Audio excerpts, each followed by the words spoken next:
Hey guys, hey, it's me, streamer. If you can hear, my laptop is running at I think 900 degrees right now because I'm playing a game that seems to be intensive and it's not happy with me.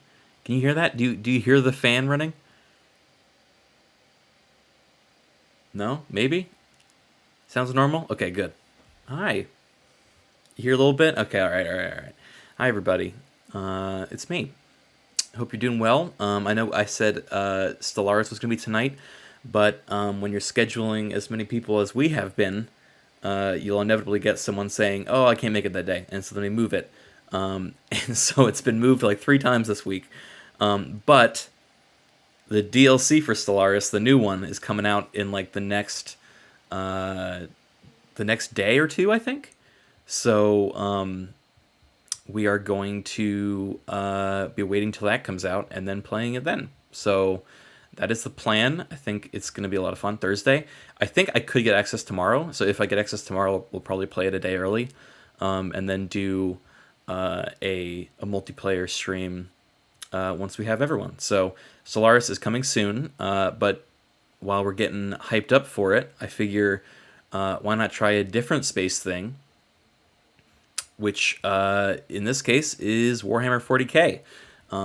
As you guys know, I'm a big Warhammer fan, mostly fantasy. I played a lot of that with Total War, and now I'm gonna dip my toes, my little toesy woesies, in the 40k universe, specifically with this new game that just came out called, God, it's a mouthful.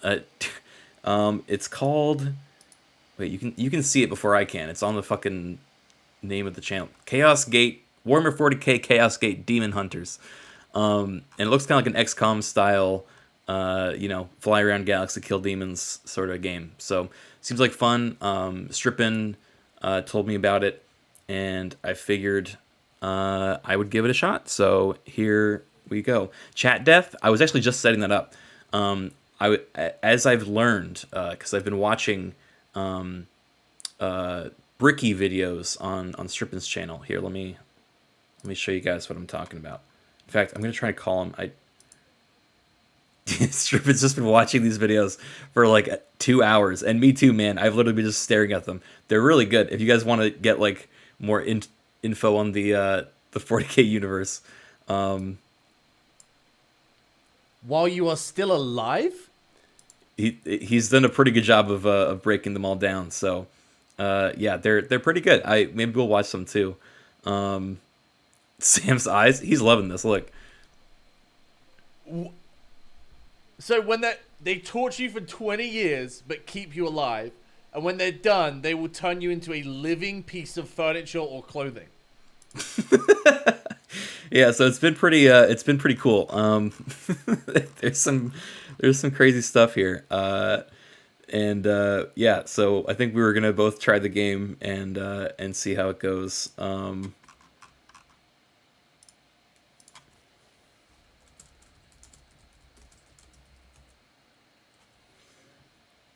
Yeah, the Warhammer's version of Dark Elves. The guy making the videos better not be some kind of freak. I watched some of them. They seem like they're pretty good. I think he does a pretty good job explaining. I've watched them all, so I can't give a full seal of approval. But Bricky stuff so far seems to be pretty spot on. So hopefully they're all quality. But yeah, they call them Drukari now. Aha. Seems like a swell guy. Yeah, I'm okay. So aside from that, one of the things I learned about Warhammer lore is how many people they sacrifice to the Emperor every day just to keep him alive. So I figure, while playing this game, why not we have our own kind of sacrifice, right? We can just sacrifice members of chat to keep the stream running. 1,000? Oh man, should we? I don't know if we can sacrifice 1,000 of you guys every stream. Maybe. Maybe over the course of the stream, it'll make 1,000. 100 an hour. Yeah, 100 an hour sounds right. Um, let's see. Kuro's been continuously working on this tool. You added an unban. An unban? How's that work? Unban all. Oh, there is a button. Okay. Let me test this. We say farewell to Armor Spirit, Spookus _ Wangan, L _ Hungan, Brawler Monkey. Yeah, that works. And it's got its own little violin. Oh, that's amazing. Okay, let me turn the violin a little bit. TTS speed and pitch. Oh, I'm going to turn the pitch way down. And I'll try this one. We say farewell to Umbra _ Exo. Oh no, Umbra. I'm so sorry. Oh no, that's so good. All right, clear ban list, unban all. There we go. Everyone's back. Welcome back. Sorry, that was just a test. We test dunked you in the ban pool. T Jacket, thank you for the almost 3-year resub, man. Blood for the Blood God, Dead Psychers for the Skeleton Emperor. Hell yeah.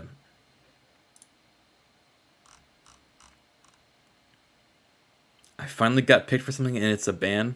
Yeah, man. Congrats. Also, TTS in the 40k universe? What does that mean? What is the significance of text-to-speech in the 40k universe? Unbanned everyone? Wait a minute. No, it's everyone from the list, not total, okay? The bad ones are still banned, guys. Don't worry. Pumps, thank you for the Prime sub.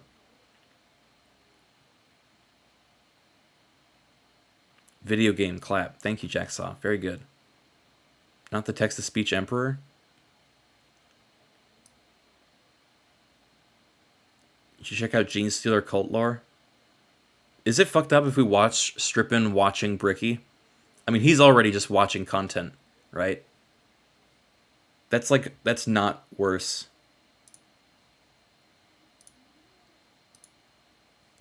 Right? This seems fair. Harlequin clowns. These are Eldar clowns. Okay? So imagine the things that an Eldar. I asked if I could call Strippin and we could like talk while he watched this, and he didn't respond to me, so I'm just gonna steal his content instead. All right? Normal people. For them, they're like, oh, it's so funny. They're all dying horribly. Honk, honk. They're very bizarre and difficult to describe. Space they've jugglers. escaped the ruinous powers of Slanesh somehow, but their main thing is guarding that black library, and the Harlequins just... I think this is an hour-long lore video on the Chaos Demons of Warhammer 40k, which is all based on the same demons you all know and love from the fantasy universe, but space versions. Talk to Strippin like he's on call? Okay, that's a good idea. More than a manifestation of the Eldar mind in its most wild and oh shit, Rob Hez. Hey, Rob Hez, thank you for the raid. You're catching me stealing content right now, so please don't tell anyone. But we're about to try Warhammer 40k game for the first time, and we're learning about Warhammer 40k lore by watching Strippin reacting to Warhammer 40k lore. So you're here at the perfect time. You're watching me watching him watching Bricky, who's the YouTuber that made these videos.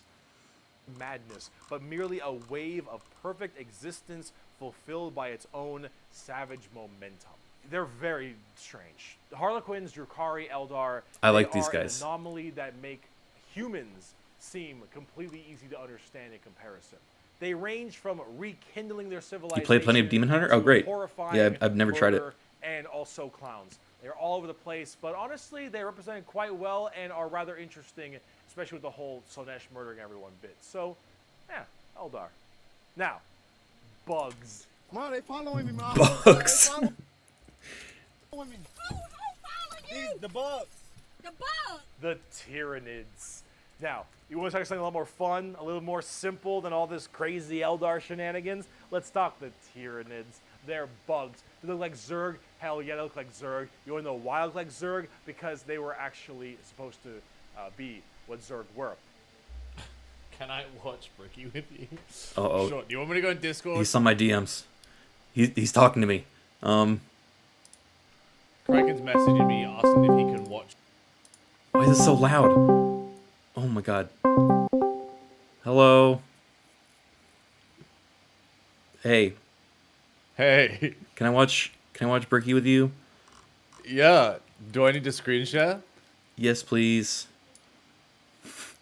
I I'm like an hour and a half late to my stream because I was watching you watching Bricky. And now I'm watching Bricky on my stream, watching you watching Bricky on my stream. Wait, you're on your stream Yeah.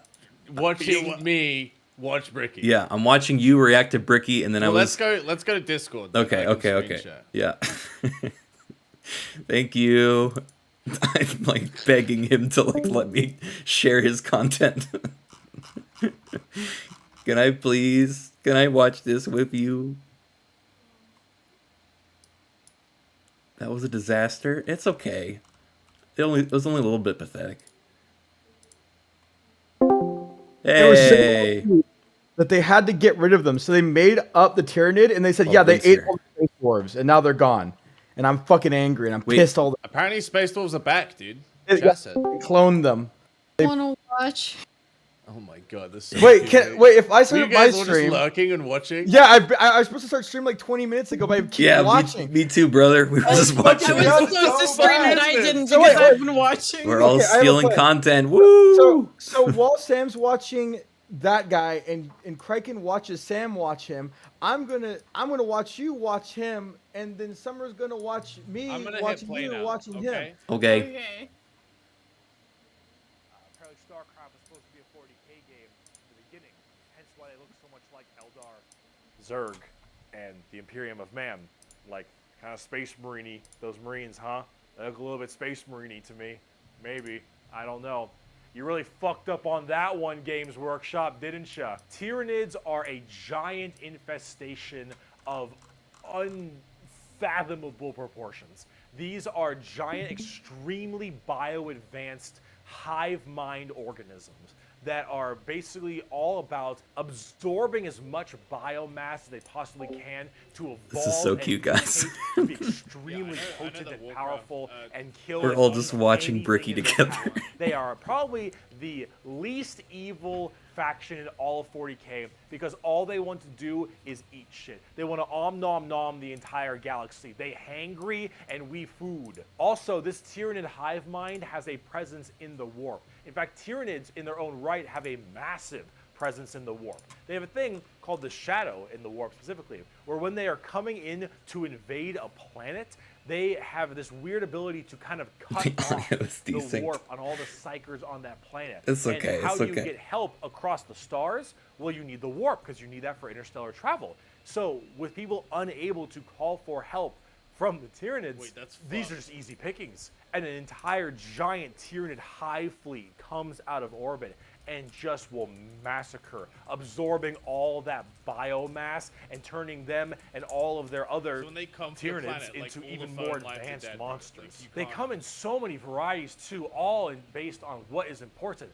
They Tiny just want to little eat river everything, and swarms then they for get into a giant meat scouting pile, and they having little die dudes and eat turn into people a up, super to meatball, the and then the queen Hormigons, ship comes Termagants, and sucks up the Gene meatball. Stealers, all the way to and then the flies back Hive up into Guard space and to the next planet. Exocrines and the Swarm Lord to Hive Tyrants. It's and Dead their Space. It's giant just a Dead battle Space lore. fleets, That's and all it is. even something as crazy as the Hierophant Bio-Titan. The Tyranids come in all forms and sizes depending on what they require. They are extremely good at anti-biological weaponry. There is no way you could plague them or blight them. They have extremely strong armor, carapaces and such.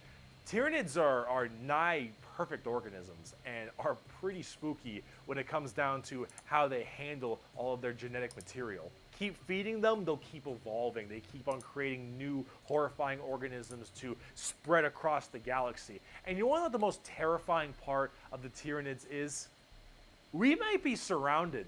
There have been like around 6 What? or 7 Tyranid hive fleets. Behemoth, Kronos, all these different kinds of hive fleets. And they've all arrived in the galaxy from different points. Different sections of the Milky Way galaxy have had different Tyranids come through. And that is horrifying. Because as far as we know, we could just be surrounded on all sides by Tyranids. The only reason you may not hear a whole lot about Tyranids is because it's a little bit hard to have a bunch Wait, of so does everything stories take place in off the of Milky Way one galaxy hive mind in 40K? genocidal I think so. monsters. All these giant bugs swarming in, killing and eating everybody and evolving. Oh, I mean, as cool as there Yeah, are Chess some is cool yes. characters, the Swarm Lord, Old One Eye, you can't really have a whole bunch of major character-based stories around Tyranids are them. hive mind, As right? awesome as they are, they're simple. Yeah. They Yes. want to eat you. They want to eat you and absorb your biomass. They are simple bugs. If you want something a little more complex, talk gene stealer cults. I can have all the pot I want, I get around faster than walking, and wherever I need a seat, I can just sit on my balls. Gene stealer cults are a special brand of Tyranid that can slowly infect themselves into different kinds of society. And by infecting them, they can rise up to where they all pray and believe in these regular humans, pray and believe into their Tyranid hive mind gods. And these brood lords and I think they're called patriarchs all can turn an entire world all based into gene stealers. And these are called gene stealer cults. An entire hive world of the Imperium can be turned into nothing but servants to the Tyranid masters just by infecting them and screwing with their genetic code a little bit. Do they like They also have this cool maintain Mad Max look. connection to the hive mind, or are they like their definitely own one of the sentience bigger though? threats to the Imperium besides chaos. I keep saying biggest threat to the Imperium. They're up there though because you, dingus, stepped on a bug in middle school. Asshole. There is a cancer eating at the Imperium. With each decade, it advances deeper, leaving drained, dead worlds in its Both wake. and neither. This horror, this abomination, have a loose has thought and purpose that functions on an unimaginable galactic scale. And all we can do is to try to stop the swarm Oh, it's Splinter of hive mind. bioengineered Okay. monsters it unleashes upon us by instinct. We have given the horror a name to salvage our fears. We call it the Tyranid race. But if it is aware of us, it must know us as nothing but prey. Tyranids, they're cool. Bro, every time I think there's like something fucked up, he just introduces another thing that's more fucked Yeah. up than the previous thing. This is crazy. Apparently when the cult planets, when their cult gets large enough, they then signal a beacon to the hive mind and they join it. Basically make you believe in fake gods while sending signals to the hive mind for eventual invasion. Oh, so Dude, they like soften them up, and then they're like, all right, time for the main hive mind to come through. Yeah. Yeah, these guys are So so by the time the main hive mind shows up, you think that that's the gods you've been asking for, and then you just fucking like become them. How? These guys are technically like the space rats, and they're so terrifying that the Imperium of Man invented a special unit that are called Space Hulks that go in like units of 4, and they're like giant fucking Gundam humans, and they walk around fighting these things. They're that fucking terrifying. Like, they're afraid of them. They're just like the little rat boys. But What- they don't even talk about them. How do these guys relate to the Chaos Gods, or like not at all? Like they don't even. They don't at all. They don't even care. They want to eat everything. They're their own thing. That's what they said. They said when they invade a planet, they cut off the warp. So like chaos gods and powers don't work, psychers don't work, nothing works, right? Oh fuck! Wait, so they cut off the warp, really? Yeah, they send a signal that cuts off the warp before they invade a planet, so you can't get help. The That's chaos gods are fucked. afraid of them. Really? Oh shit. The hive mind is actually its own cosmic entity. Oh. Oh, sorry. I was thinking of the game name. They're Terminators. They're badass. Whatever. Oh yeah, Terminators, yeah. They're sick as fuck. But Yeah, are they're they as pretty cool as the badass. orcs? Orc time! Let's go! Oh! That means I'm super fast. Orcs, orcs, orcs, orcs, orcs, orcs, orcs, orcs, orcs, orcs, orcs, orcs. Fucking love orcs. So, yes, the green monsters, the green tide, the green skins. These orcs, they are in fact a race in 40k. The orcs are as exactly what you expect them. They have archaic weapons, they're big boys, they have axes, and they have got big old teeth, and they want to kill everything, and there are so many of them. The only reason they haven't taken over the entire galaxy is they can't stop murdering each other. Orcs are so cool. Orcs don't have philosophy. Orcs don't have existential crisis. What matters is who's the biggest orc. You listen to that guy because he the biggest orc. He big orc. Big orc knows best. You win through the power of imagination. Of all the races I have battled throughout the galaxy, the orc is the hardest to comprehend. They wage war with machines that should not work, care little for strategic gains, and are just as likely to slaughter each other as the enemy. How does one battle an enemy that defies all Dude, they're so logic? fucking cool. As an orc, you're enjoying They life. have infinite You're ammo 'cause enjoying they the believe life they you're have given. infinite ammo, Your dude. whole life and job and purpose is to get up and beat each other to death because you can. The biggest orc is the man who understands everything. He is the boss. And orcs have this really weird, like, big, dumb, stereotype British accent, which is just hilarious to me. Those are orcs. You fight. You like to fight. Your whole purpose is to fight. You wage war because you want to wage war. You got your boss over there, and you better listen to the boss, because if you don't listen to the boss will squish you and make you an example for the other orcs. And then you can't fight because orc dead. And orc dead can't fight because orc dead. Orcs. They scrap together machines out of parts that don't make any sense, and because they believe, they have the mental imagination that that machine will run, it'll run. If that machine's out of gas, you're driving that machine with your fellow orcs, and the biggest orc is behind the wheel, and you run out of gas, some orc behind you is like, oh, Zog, we're out of gas. And the big orc is like, no, we're not. I filled the fucking gas tank up earlier. And all the other orcs are like, oh yeah, you did do that. And then you turn the fucking mech back on, and it works again. Does it have gas? Probably not, but it works. The power of imagination. They paint things red because it makes them think it goes faster. They paint things purple because it's the sneakiest color. You want to know why? You ever seen a purple orc?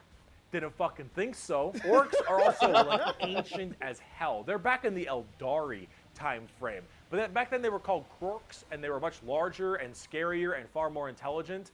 Now they're just orcs, and they're big, dumb, and they smack things. But they're pretty spooky. They're not very well armored, but they hit really hard. And it's called the Green Tide because there are so many orcs. There are about as many orcs as there are Tyranids. Maybe more. Who knows? But they keep on, murdering each other, so it's not too bad of an issue. Orcs are entirely comic relief. Their stuff is slapped together that makes no sense. Are those goblins being shot out of a cannon? Work the way they're supposed to, but they work because they think it works, because they imagine that it works. Orcs care only about who is the biggest orc, and they will follow the biggest orc. And then if they want to be the biggest orc, they'll challenge the biggest orc. And then when they go and they issue a wa is just war in orc, they murder everybody and everything in this giant tide of green orcs who are just excited to be hitting something. They don't care that they're hitting Eldar or the Imperium or Tau or anyone in between. They're just so they get to beat shit up. That's orcs. And on the tabletop, they are a total coin flip, and they're really fun. I have never met a salty orc player. I have never met someone who plays orcs and is ever just a bad guy or that guy. Orc players have this kind of fun to them because when you play them, you are completely submitting yourself to RNG. So here's the thing. Like grappler players. Guardsmen, Imperial Guardsmen, when they shoot, they roll a dice, and on a 4 up, they'll hit their target. They have a 50% chance. Space Marines, pretty good. They hit on a 3 or higher because they're well trained. Adeptus Custodians, they hit on 2s because they're just super well trained. Orcs, they hit on a 5 or higher. But if they roll a 6, they get to make another shot with anything, from the dinkiest pistol to the biggest rocket launcher. It doesn't matter. Half of their stuff will blow up on a whim. One of their medics, if you roll a 1 to heal someone, you fuck up your surgery and you just kill an orc. They're so wacky and silly.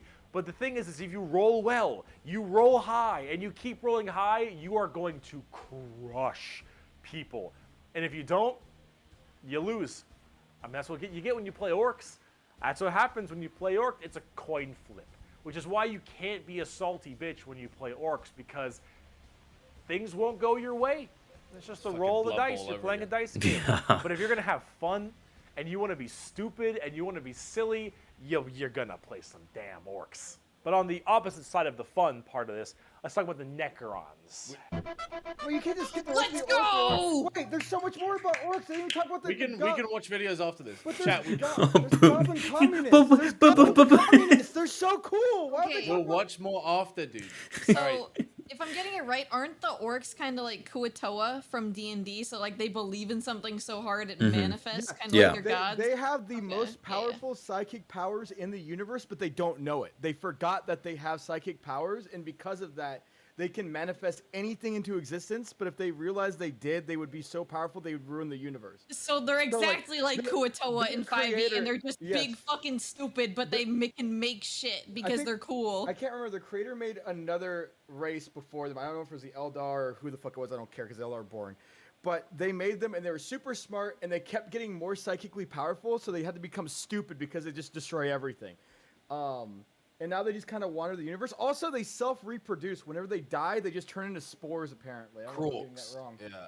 What the fuck? Yeah, and like, so the IG, whenever they have an infestation, they have to like burn their bodies and shit. Otherwise, they grow new orcs. Am I wrong, chat? I'm probably wrong.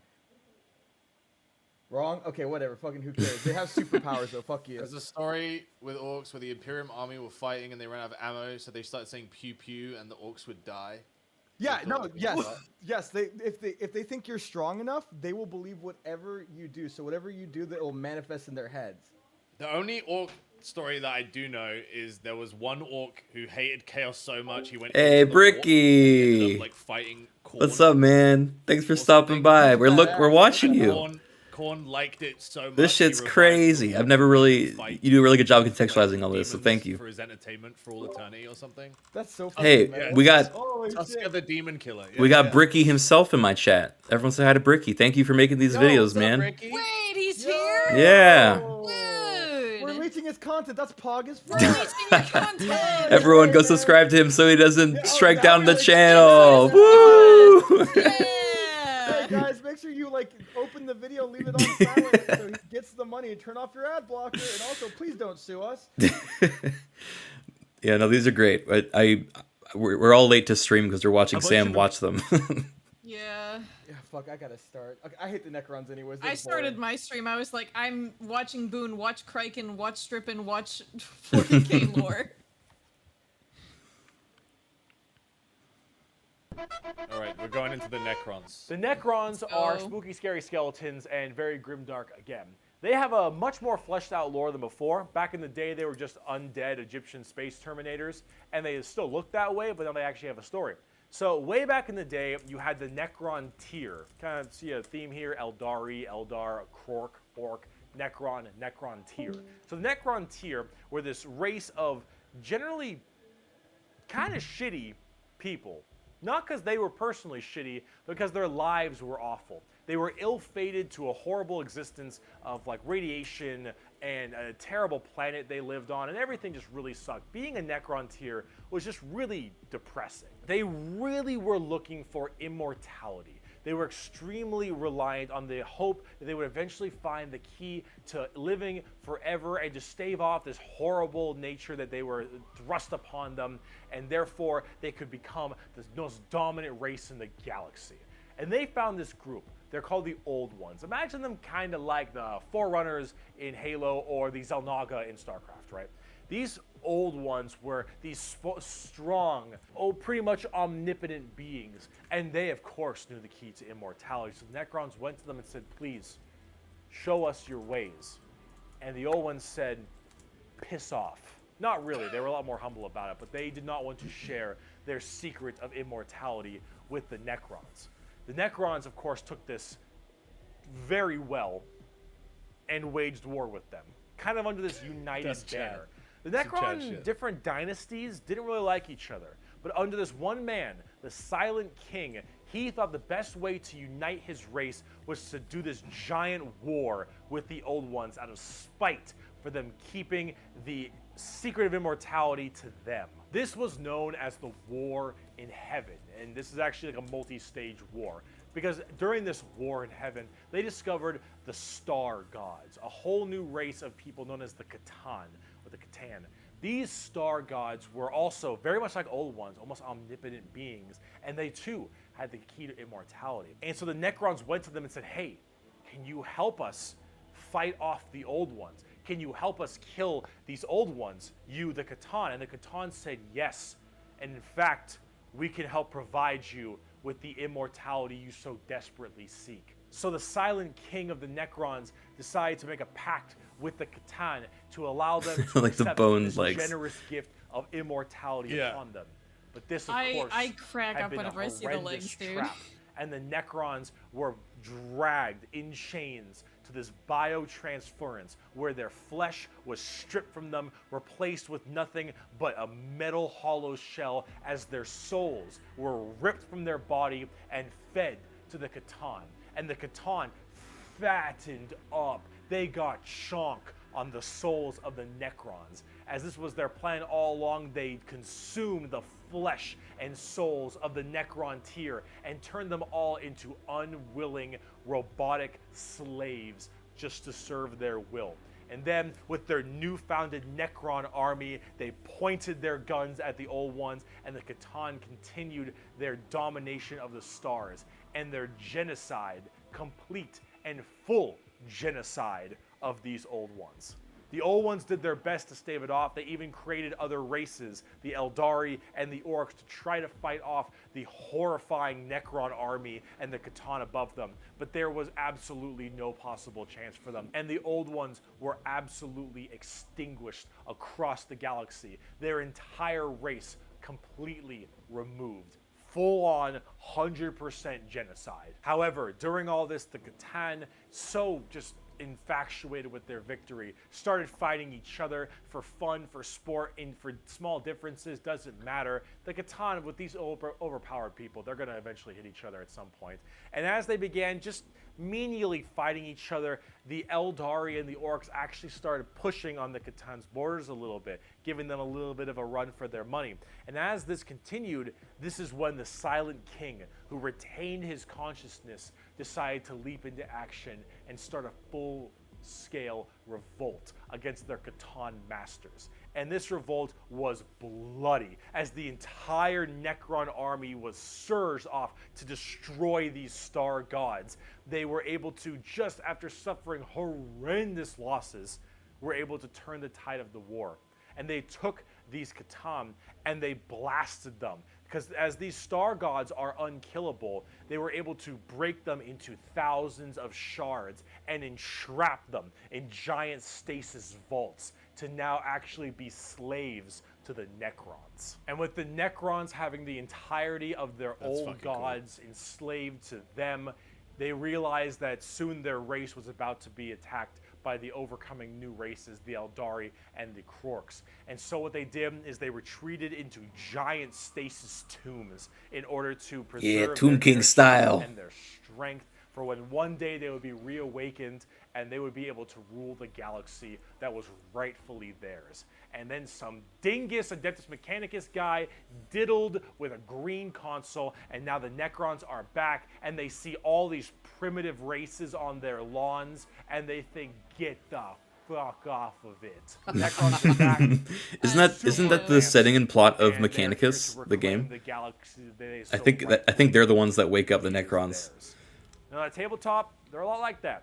Tons of undead Egyptian skeleton robots that when they die, they just get right back up because they keep on reanimating. Hard to kill, tons of crazy stuff. You can use the Catan themselves as units to fight with. It's pretty cool. The Necrons are one of the three major events in 40k. The Horus Heresy, the Fall of the Eldar, and the Awakening of the Necrons are all pretty substantial events. And the Necrons themselves are pretty dang cool as well. Here's a good quote from a wonderful Dawn of War game. Lucky creatures, as long last you have found the tranquility of death.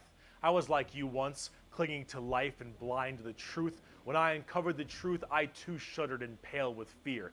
Deep in these catacombs I was remade. Here my brethren slumbered for eons while the living grew like weed.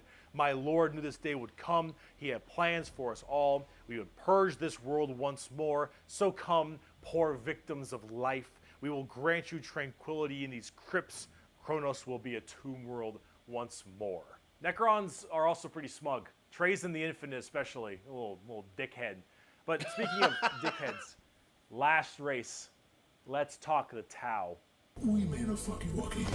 The exact formation of the Tau. Doesn't everyone hate the Tau for some reason? Understood. However, a long time ago, many thousands of years ago, God, I in the love his 40K world, legs. that is, some Imperial navigation vessels were going around through different These are the areas, space weebs? and they saw a primitive race, blue people, smacking each other with sticks and stones. They thought, dumb Xenos race, who gives a shit, and they bailed. Then this giant warp storm occurred right in that major area, unable to be breached. Then, once that warp storm 6,000 years later subsided, hello, those little sticks. Well, they decided to actually have no war of any kind and all just unite together under one flag of the Tau Empire. And now they have gigantic starships and Gundam robots and lasers and railguns and mechs, and they are here to ruin your day for the greater good. That is generally the Tau Empire. They have this kind of feeling of this homogenous group. All species can go underneath the banner of the greater good. The greater good is their idea of the fundamental increase and help of all. In fact, they are most likely the most like the Covenant in Halo, where they have the overarching prophets, being the ethereals, who are actually kind of dicks and like to pull at strings a little bit, but then you have all these different races directly underneath them, and they all work together in this big group as this large, foreboding race that tries to spread their weirdly pseudo-religious influence across the galaxy. The alien is not intrinsically evil. Do not hate him. Pity him, his ignorance. Seek to understand his differences and equate him with his inadequacies. Only then will he accept his place in the greater good. That is generally the Tau. And if you're kind of wondering like what their mainly big shtick is, well, they're all about big robots and mechs. They have laser rifles and rail guns. They got giant mechs with tons of missile pods and heavy rail rifles and rail guns and burst cannons and ion accelerators and void shields and all this stuff. And that is generally what the Tau's all about. But you're probably thinking, Bricky, this doesn't sound that evil. This doesn't sound very grim, dark Warhammer. And you'd be right. The Tau Empire really don't have that much of a horrifying, grim, dark style like everybody else. They're much more younger, new age thing. In fact, they're probably a lot less evil and a lot even better than they are now back in the day because they liked having like that good guy faction. But a lot of us who really like the dark, depressing style of Warhammer didn't really like it that much. So, see, the Tau get a lot of hate, and a lot of that hate isn't necessarily unjustified. It's mainly from a tabletop perspective, but as you can see from all the visuals I've shown you recently, they don't really fit in the 40k universe very well. They lack that super dark, dramatic, kind of high gothic level the Imperium has. They don't have the weird kind of like grungy stuff that Chaos or say the Orcs do. And the Necrons and the Eldar have their own specific style as well. The Tau really do look like something out of Gundam. And while it isn't necessarily a bad thing, it does definitely not fit too well. There's that. There's also the tabletop problem. In tabletop, Tau are horrible at melee combat, but exceptionally good at range combat. So they blast everyone from really, really far away, and they have a million rules to make it so that it's nearly impossible for you to get into melee combat. So it basically just forces you to bottleneck the game into one specific gameplay style, which is gun to gun. And if you're doing gun to gun, they're going to win every time, because they're the Tau, and the Tau are really damn good at shooting. So it's one of those things that make the Tau generally rather hated, and a lot of different reasons for that, both from style and such. But this is actually one of the things I wanted to end this video with, is that the Tau, while they have their issues, you should not be discouraged from playing them.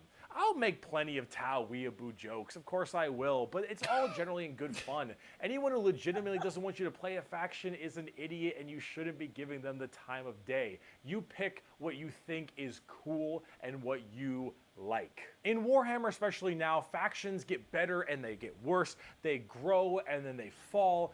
You should only be playing what you think is cool. You like the look, you like the models. If you're talking tabletop, that is what you should be going for every time, is what you think is badass, because things change all the time.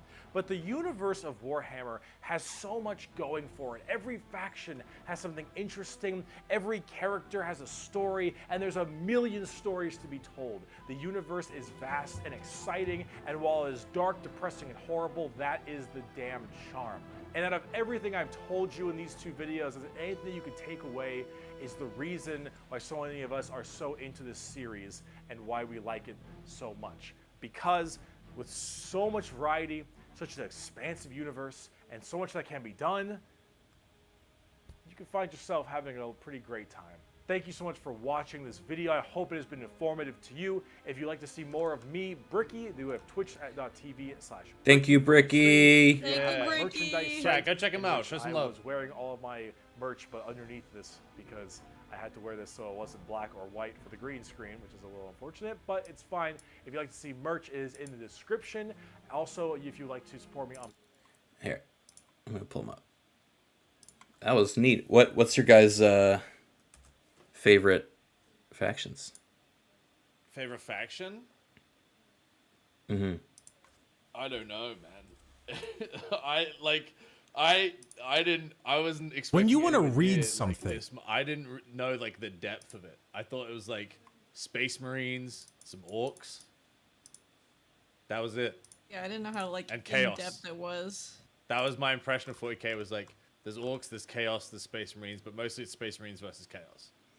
Yeah, I there's so much more to the human Space Marines than I realized. Between like I do the have a soft spot for 18 the Sisters different of War, fucking though. yeah, the Sisters of War seemed cool. Yeah. The Space Wolves seemed cool, dude. What was their deal? I think I missed that part. They're like the fucking Viking Space Marines. Oh, with, of like, course you fucking like bear them. pelts and shit. Yeah. They're just like space werewolves. They're sick. I still got a sweet spot for the Mechanicus guys, the fucking Omnissiah. It's such a cool concept of like praying to your toaster so it makes you toast right. Yeah. It's fucking crazy, bro. Yeah, man. There's so much. It's crazy. There must be tons of media too, like novels and all the other shit. Yeah. Yeah, I know.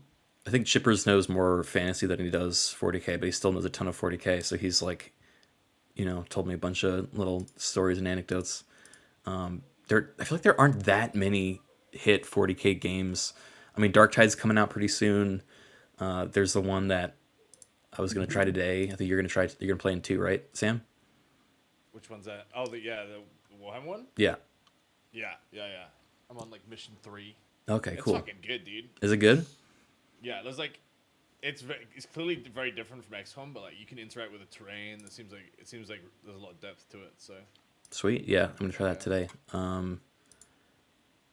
Yeah. I need to watch 2 more videos. Someone said that I need to watch a video on the Grey Knight specifically before I play the game, and then someone also linked us this. Is it Astartes? Because I've seen One that. is Imperial Guard versus Orcish Power of Belief. Warhammer. It's a minute long. Hang on. Let me Oh show boy. you.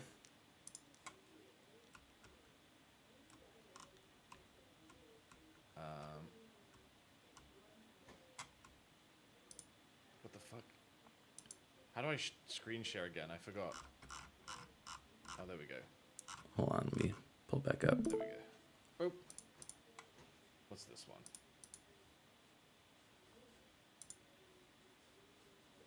The orcs just keep on coming. They just keep on coming. They don't stop.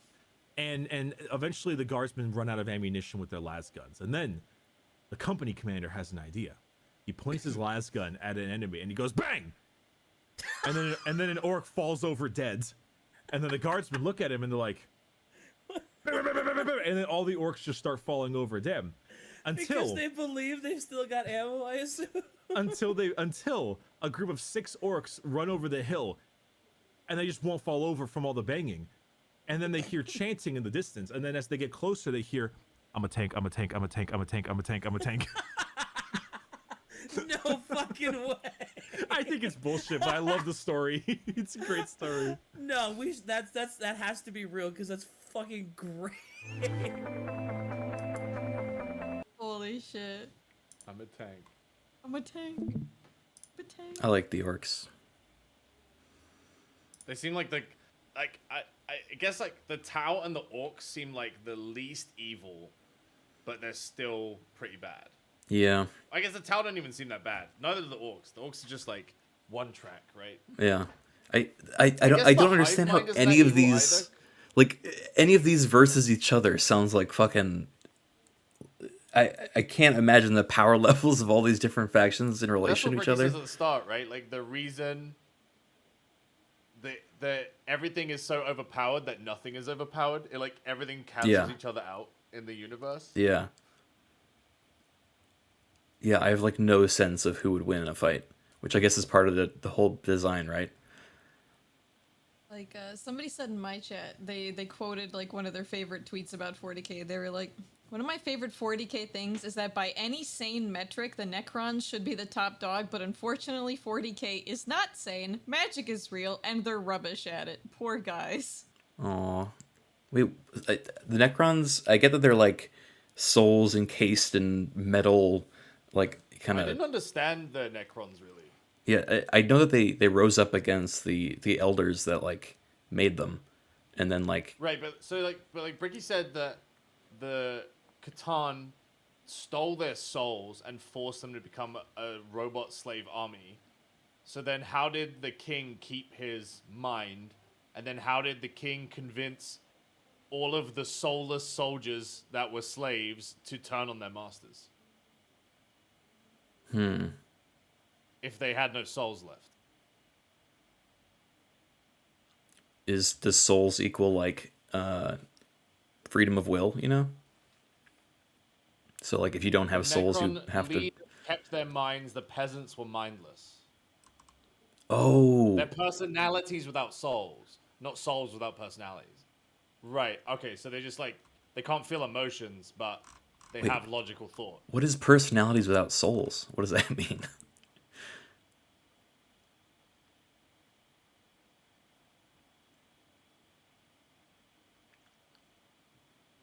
What's this?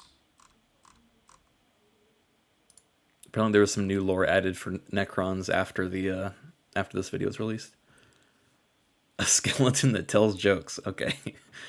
This is the Astartes project. Oh yeah, that's like a basically a short film. It's like 13 minutes long. Do you want to watch this? I think I've already watched that, but it is really good. Okay. Chat, where's the actual Grey Knight video that you wanted me to watch? Get the Grey Knight.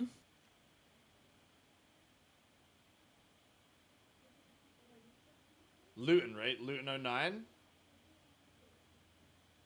I'll watch this video after that one, chat, because then Criken will go away for that one. I'll go away. Because you've seen it.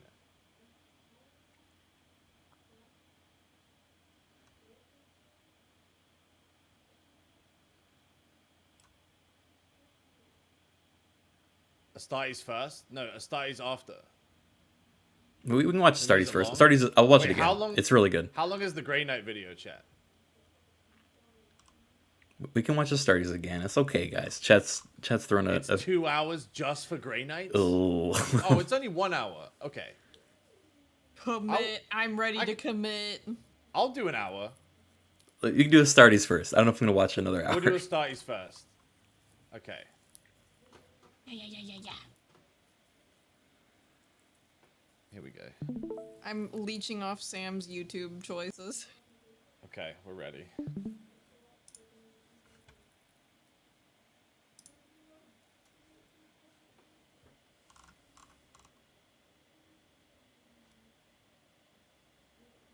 The Argos uprisings have been checked. Redistribute Astartes now assists. It is so fucking pretty looking. Holy shit. Wasn't this made by like one person?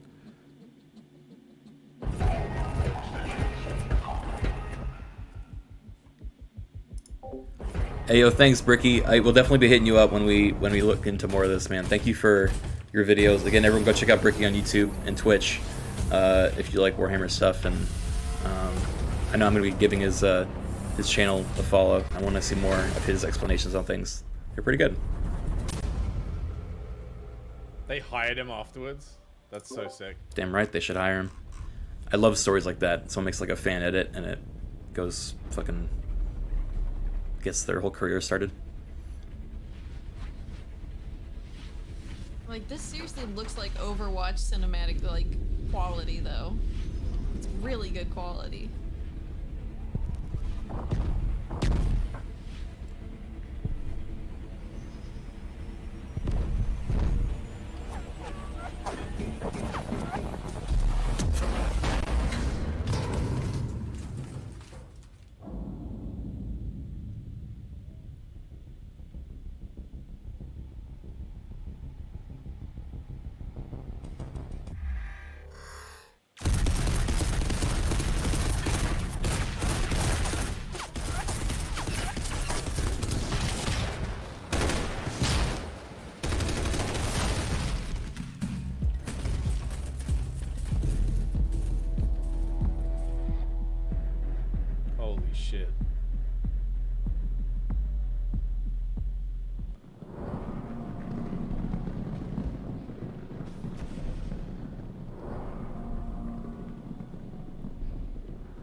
Who are these guys for context? These big guys.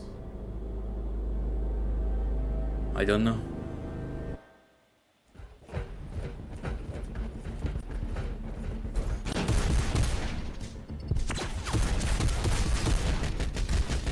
Heretic.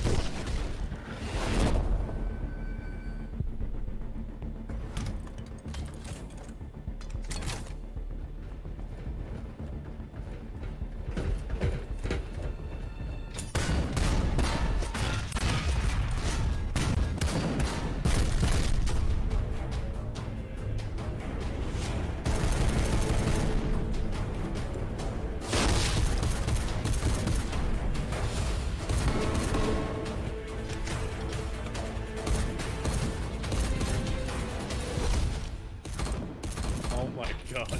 It's just like a brick wall. Holy shit.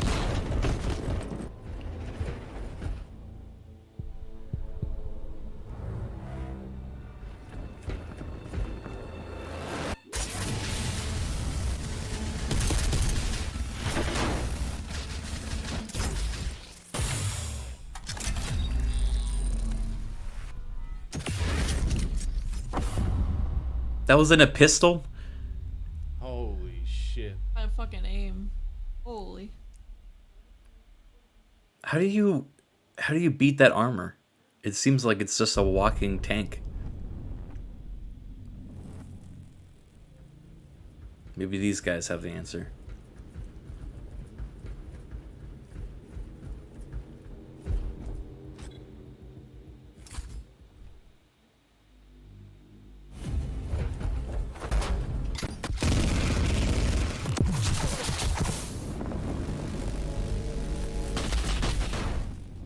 I love how they pin their machine gun to the railing to stop the recoil. Mm-hmm. He's so fast.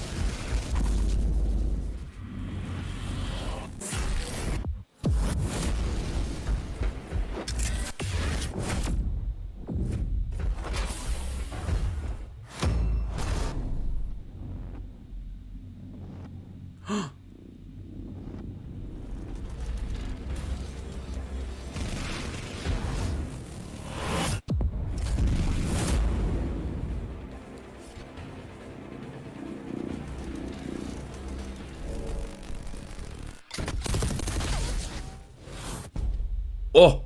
Oh my god.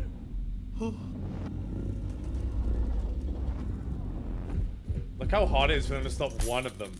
Yeah. Oh, fuck. Dude, the fucking psychers, dude.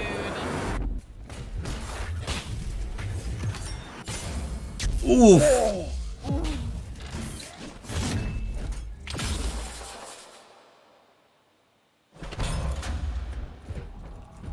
Took two of them trying to stop one fucking guy.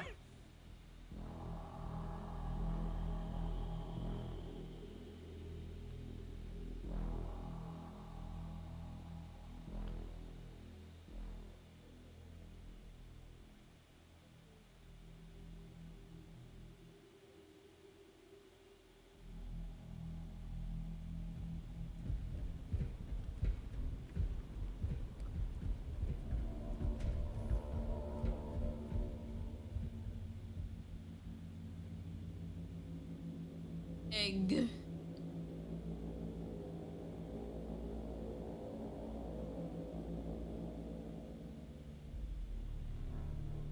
Uh-oh. Is this an assassin? That looks like a Mechanicus guy. Oh, it's an Inquisitor. Yeah, he had one of the faction symbols on his back. I forget which one it was, though. But doesn't that mean he's on the same side as the Space Marines? Yeah, Inquisitors are like above the Space Marines. Mhm. aren't they? Yeah.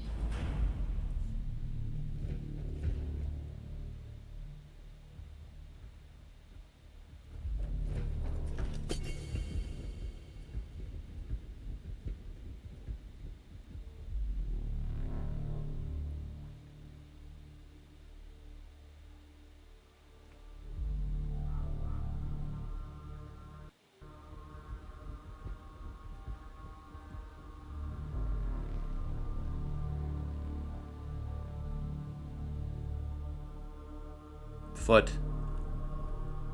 Feet. Yes.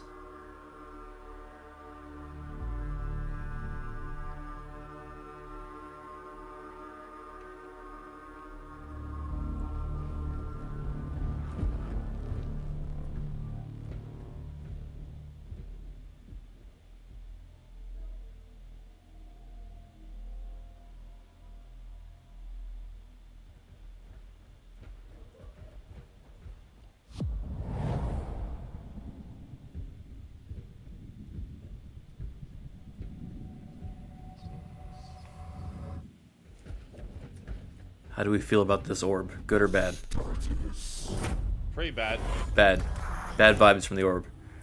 Yeah, real bad. Red touch egg.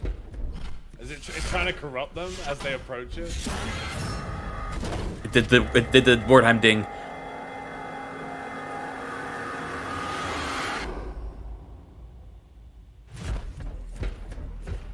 It's a heretical orb. This orb doesn't fucking worship the Emperor.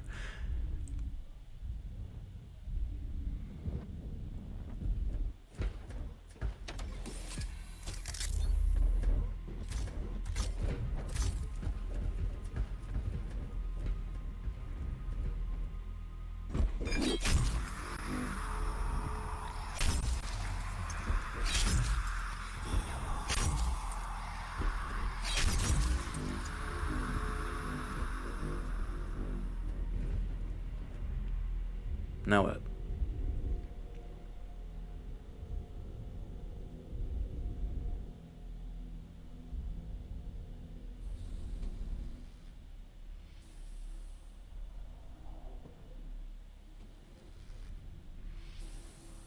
It's a Uvath, minor alien race with psychic abilities and tech. The orb was its dormant form.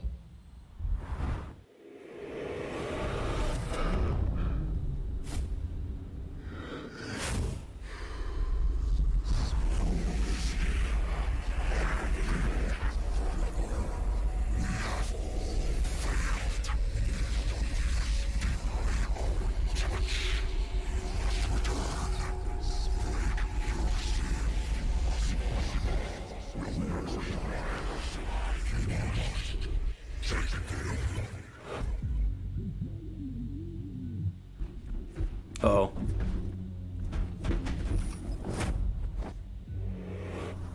He's being corrupted.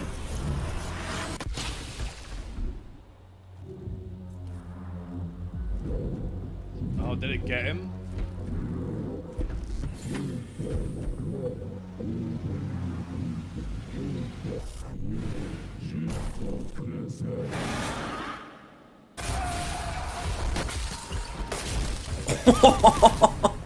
Holy Jesus.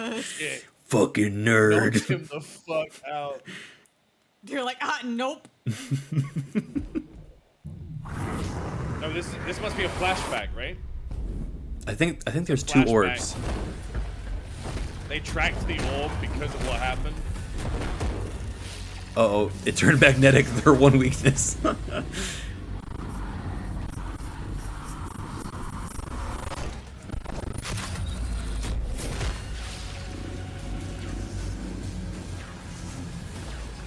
Why did no one think about Magnus before?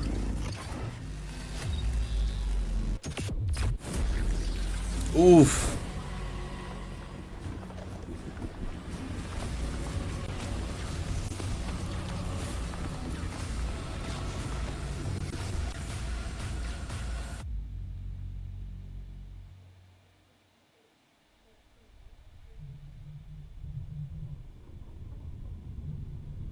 Two orbs, they use the cage one to track the one they need to kill.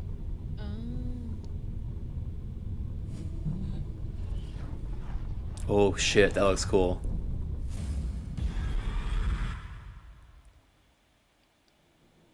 Wait, did one of them...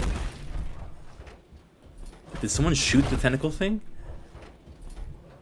They got 7 somehow.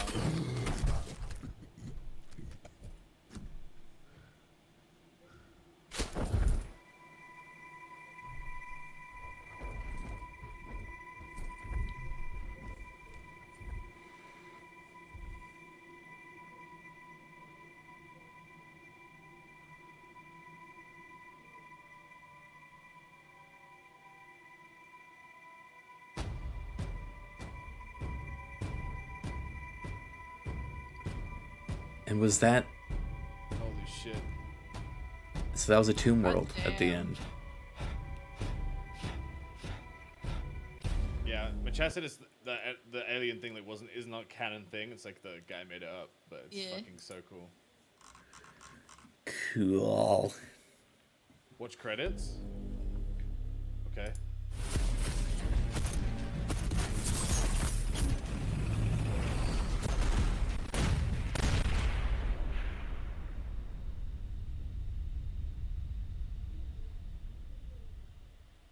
Markiplier. Thanks, Markiplier. What did Markiplier do on this? Wait, just it at the end. Yes, thanks to Markiplier. Thank you, Markiplier. There's a part 2 coming now that Games Workshop hired him, but it's not out yet. Oh, nice. Oh, Mark helped get the videos back up after they were taken down. That's why you got to thank you. Oh, nice. Big 40K fan. I didn't know that. Oh. Cool. Well, I don't know. Chat, do you want to watch the Grey Knight video before we keep playing? Or do you want to just play? What exactly is the Grey Knight video? It's like an hour-long video. It's like super deep dive into the Grey Knights, I think.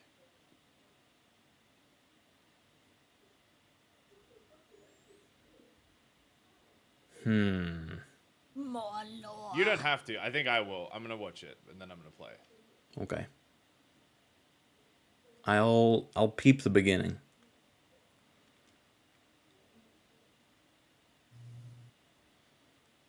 Just so I understand who the Grey Knights are, because that's who you play as in this game, right? Yeah, that's why I want to watch it. Okay, okay. Does anyone have a link to the video, chat? I guess I gotta change the text on my stream.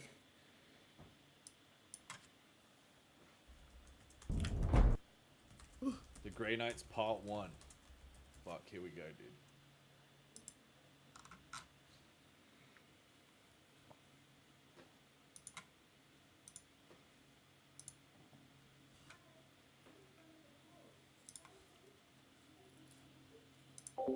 We'll probably still play the game, chat, alright? We're just gonna learn a little bit first, alright?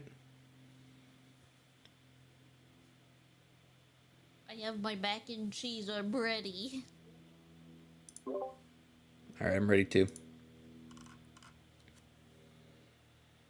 In the Dark Heresy D&D book, one of the last resort things a player can do is called Call the Grey Knight. It pummers the character but saves the group. Oh, because Grey Knights don't leave witnesses? That's really funny. Okay, let's do it. Do they not leave witnesses even though they're their own kind?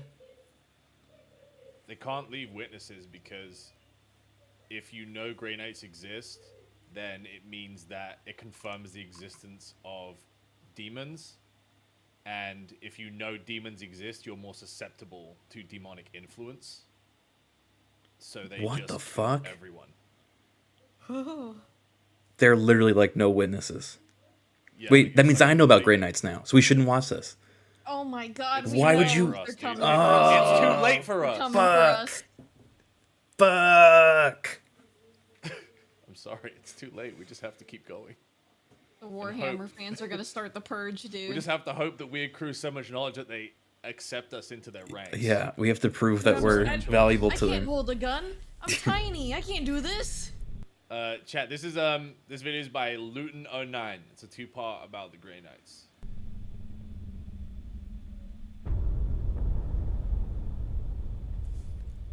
Wait, I'll just purge some chat to get rid of them. That way they won't get in trouble. Kill them. We say farewell to DevDragon66, a sloth like it we, Nessies _Rs, Broadbeard, Loggard.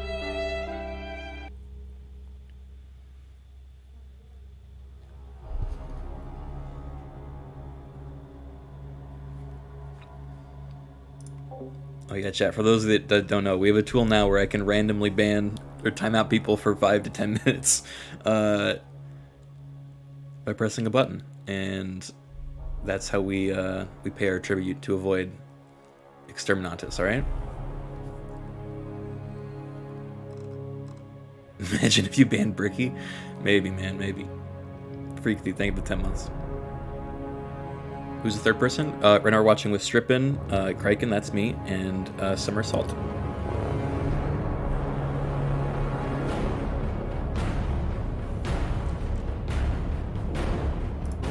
Smart, smart.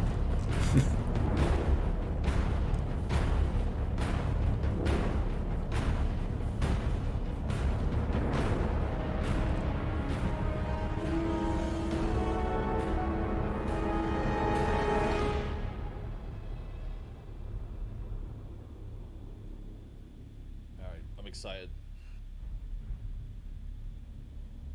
I hope he's got a cool voice. Like a cool, like, gravelly voice, like, the Grey Knights, you know? Welcome to the Grey Knights.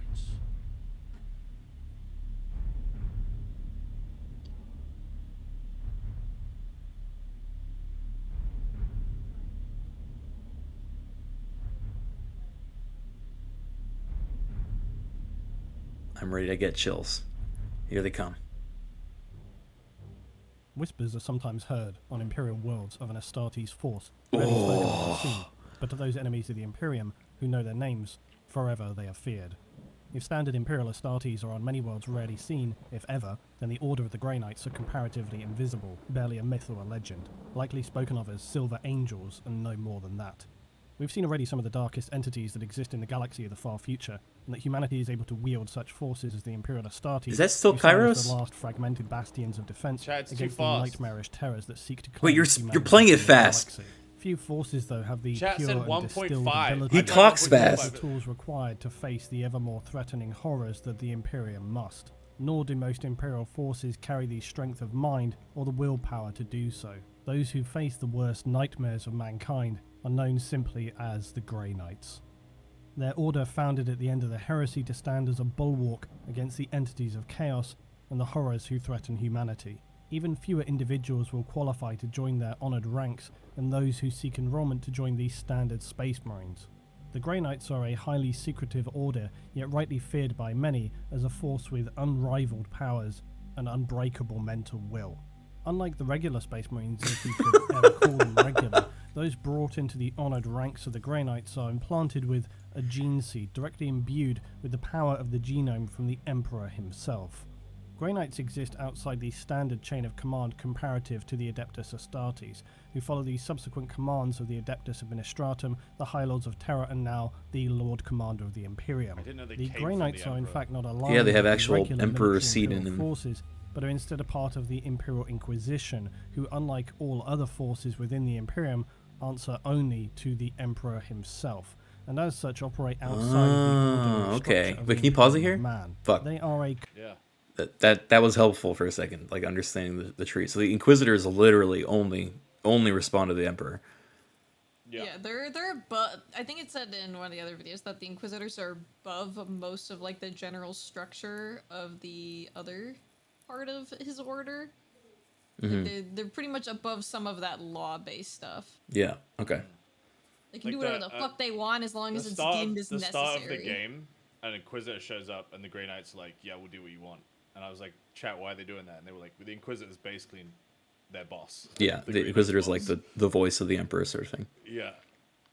But that said, this is based on the video we watched, if an Inquisitor gets corrupted, they just fuck him up anyway. Yeah, wait. force of the I didn't even think about that. Like the Inquisitor technically outranks them, but they're like, "Yo, you looking a little heretical." Any sense of corruption, you're Fucking going murdered. down, buddy.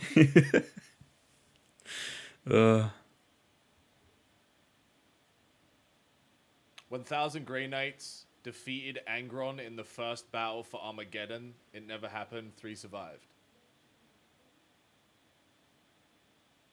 That is confusing. Yeah. I guess it's called the battle that never happened because No witnesses? no Yeah. witnesses.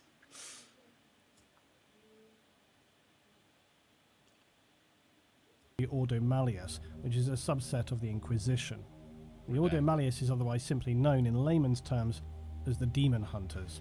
There are other similar subdivisions within the Inquisition, such as the Ordo Heretics, the Witch Hunters, and the Ordo Xenos, the fairly self-explanatory Alien Hunters. The Ordo Malleus Inquisitors and the Grey Knights' entire focus is to destroy, purge and cleanse any physically manifested demons or chaos entities who encroach on the physical materium, as well as to exterminate those individuals who show either a taint or desire to spread the message of chaos and disrupt the peaceful order of the Imperium. The story of the Grey Knights and indeed the Inquisition is more detailed and intricate than you may imagine. Its origins lie at the very core of the consequences displayed for all to see that resulted because of the Horus Heresy. The creation of the Order of the Grey Knights centres around two of the strongest and my own personally favoured figures in the Imperium, who are both not only instrumental in its survival, but who would also show absolute unwavering loyalty to the Emperor, Malcador the Sigillite, and Nathaniel Garrow. The story of this all begins during the early days of the Horus Heresy, where Horus Lupercal, as now the War Master of the Great Crusade, would make his first devastating strikes against humanity, and finally his true loyalties to be shown openly, that he had turned away from the Emperor and the Imperium and sided with the gods of chaos in an attempt to destroy the Emperor and annihilate whatever remained of the shattered Imperium of Man. Already by this time, some of the Primarchs close to Horus were already aware of the War Master's switch in loyalty and were making their own tentative explorations within their ranks to discover who they could rely upon, who would support their cause when the time came. The ultimate goal, of course, being that the higher-ranking Astartes brothers would be those who the regular ranks would look to see who they were going to take a lead from, and who would have to resultingly crush any loyalist remnant brothers in the legions. Any Astartes officers who were known to be unbreakable or too straight-minded would certainly have to be dealt with before or after the fact. This is when Battle Captain Nathaniel Garrow enters the scene. Now, he was serving as a battle captain within the Death Guard Legion, a Space Marine force who, along with their Primarch Mortarion, would turn traitor to the Imperium and subsequently become the foul and infamous Plague Marines of Nurgle. Garrow, though, would stay as one of the very few in the Death Guard to remain loyal to the Emperor. He would in fact be one of the most staunchly loyalist Astartes of this whole devastating period in Imperial history. But why? Well, in the days leading up to his pivotal role, it's also helpful to understand the background of who Nathaniel Garrow was. For he was recruited before his Primarch had even been discovered, and unlike many Space Marines later, as such he knew loyalty directly to the Emperor.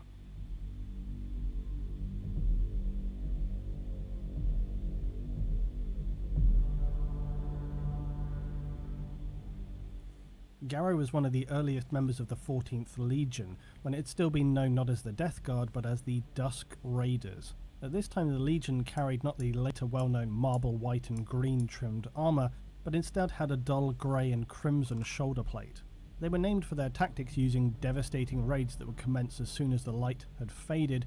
Many who faced them would surrender rather than face the coming onslaught as the sun would set, and the 14th were one of the early legions recruited from Terra itself during the final days of the Unification Wars.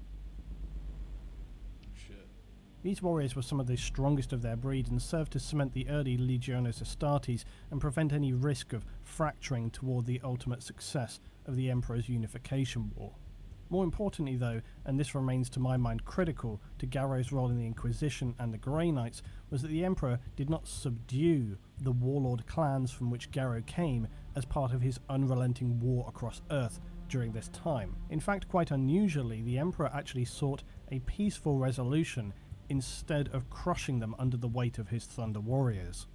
Garrow came from a region known as Old Albia, previously European Albania, and at this time the region held some of the most powerful and well-experienced warriors on Earth, who even carried many battalions of proto-dreadnoughts. The warriors of Albia would not submit to the Emperor, and through many devastating battles they would remain defiant. Whilst knowing he could probably win through sheer attrition, the Emperor saw this as unnecessary for both sides, for while he sought the ultimate domination and unification of Terra, this still need not come at any cost. Instead, he would call for a ceasefire and would approach the ruling council of Albia, it is said clad in no armour but cloth of white and crimson. The Albia clan at this time Celebrate fairy thing with their someones. Endless war. You should check out Ricky's show Adeptus Ridiculous. Unite and take humanity to the stars. And more importantly, a path beyond endless, meaningless bloodshed.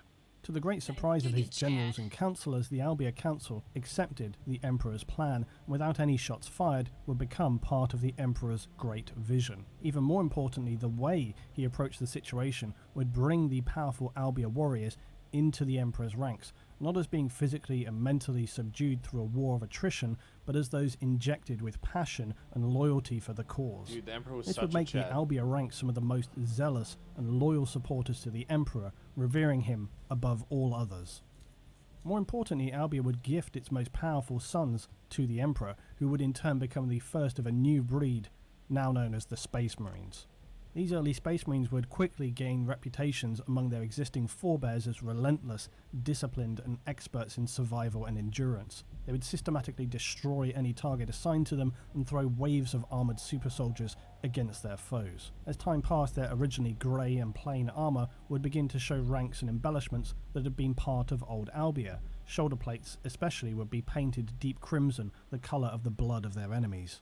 While the ranks of the Dusk Raiders were known for being unrelenting and highly destructive, breaking enemies' discipline, throwing them into panic and leaving many veterans fleeing the field in terror as the waves of grey and crimson would smash against their defences, the early 14th Legion, following the Emperor's example, were That also seems like it'd be well nice to known sleep for too. respecting agreements and deals Yeah, I think so struck too. between themselves and opponents. Do we want to watch something Early different, or do you surrenders, want to which keep watching became this? More and more common, would always It's comfy, be upheld but I by was the going to play a Dusk game Raiders. today too. But as equally as they would hold to these agreements, those who would break or go outside the time of these terms would be shown an unrelenting and savage level of brutality against them.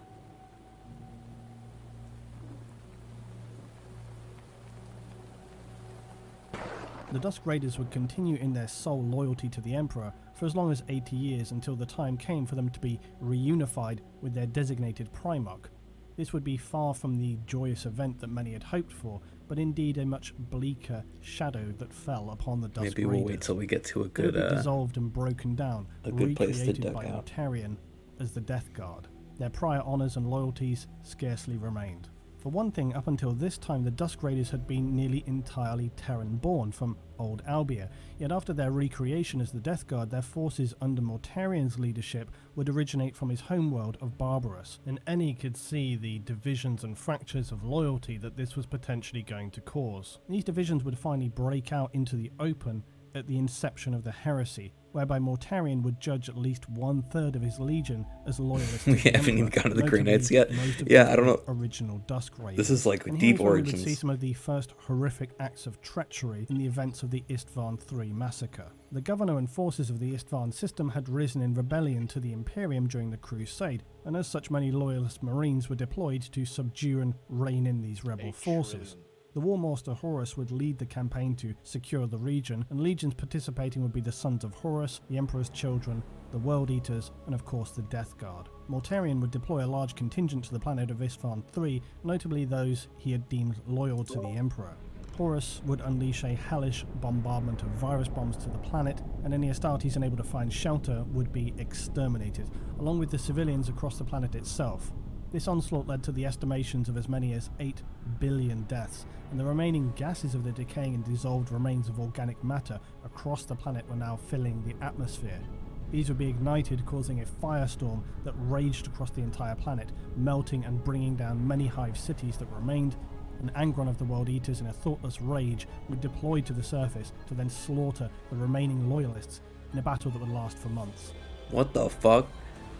Holy shit. Why did that happen though?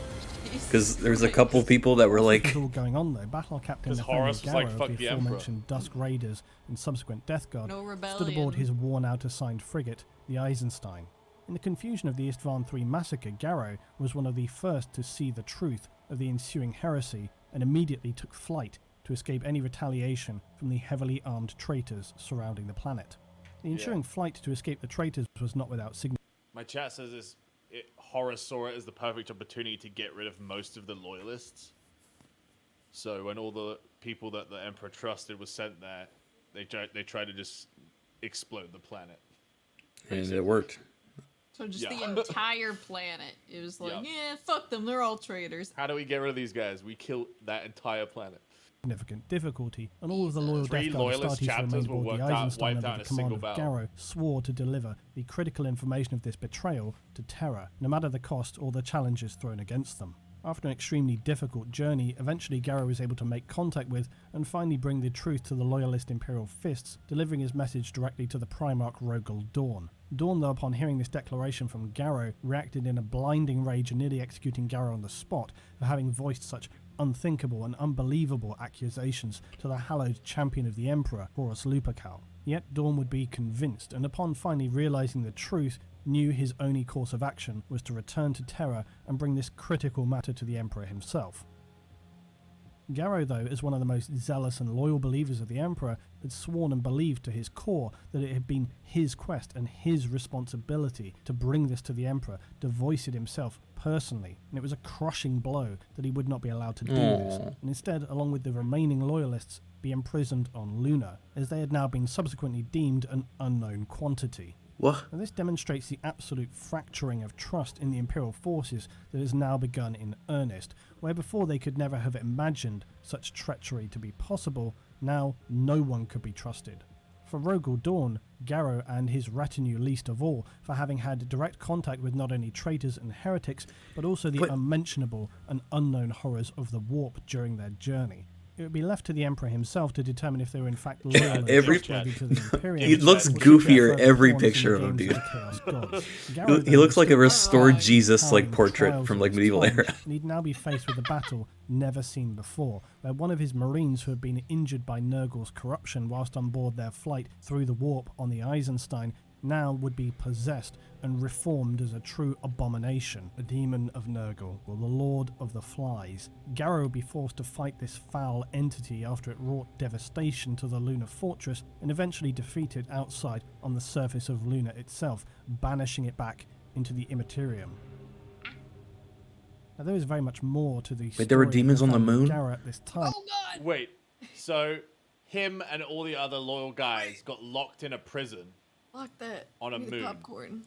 and then demons attacked that prison on that moon, and they fucking killed them all. They killed them all, and then okay, and then On our moon. like, on our Okay. fucking moon, yeah. While the other guy was my delivering the God. news to the Emperor. Holy shit. One of them turned into a demon. Ah, okay, so one of them Wait, was corrupt. one of and he his own turned into a guys? demon. So one of it. So did he get corrupt and then just turned his whole legion on it, or?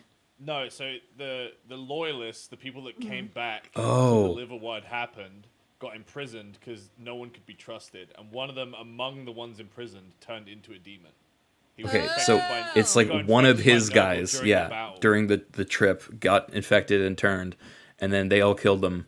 But does that mean that they're gonna like get fucking killed themselves The because key they were elements for associated with this him? instance are that he was extremely zealous Yeah, I in don't his loyalty know. to the Emperor, and that he remained loyal to the Imperium, despite the majority of his Space Marine Legion being either slaughtered or turned traitor, and also that he was instrumental in preventing far worse devastation to the Imperium during the initial stages of the revelations that many of the Emperor's Astartes had indeed turned against him and were now already beginning to wage a devastating civil war.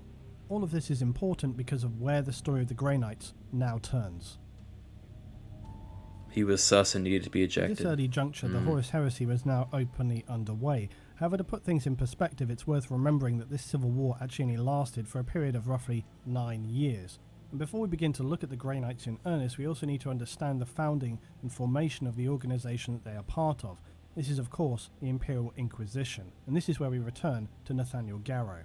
Now, Garrow and others, including the Sister of Silence and Oblivion Knight Amandera Kendall, would be approached by Malkador the Sigillite, who Kendall. you'll remember is the First Lord of Terror and the Emperor's Regent whilst away from Terra itself. Malkador was a psyker with extreme powers, possibly second only to the Emperor himself, and had been instrumental in protecting humanity by taking position upon the Golden Throne whilst the Emperor battled the Warmaster Horus in the final hours of the Horus Heresy. Ultimately, Malkador would be destroyed by the sheer power of the throne and dissolved to dust, but he remains one of mankind's greatest heroes in the Imperial. What? Wait. So Can someone explain what the fuck that just meant? What? So all right, so What? basically, the Emperor is like the strongest psyker, and the throne he sits on requires so much psychic power that when the second strongest psyker sat on the throne so that the Emperor could go into battle, because someone always needs to be on the throne, it disintegrated him. It was like, hey guys, it's time for your first day on the job. Come take a seat. He died within literally hours. dies. Well, then what happened? Because then it's empty, right? Well, I'm assuming he lived long enough for the Emperor to come back? Yeah, and then just fucking like turn to dust. So the Emperor had like a couple hours to like get shit done. The fact that he even lasted a few hours was a genuine miracle.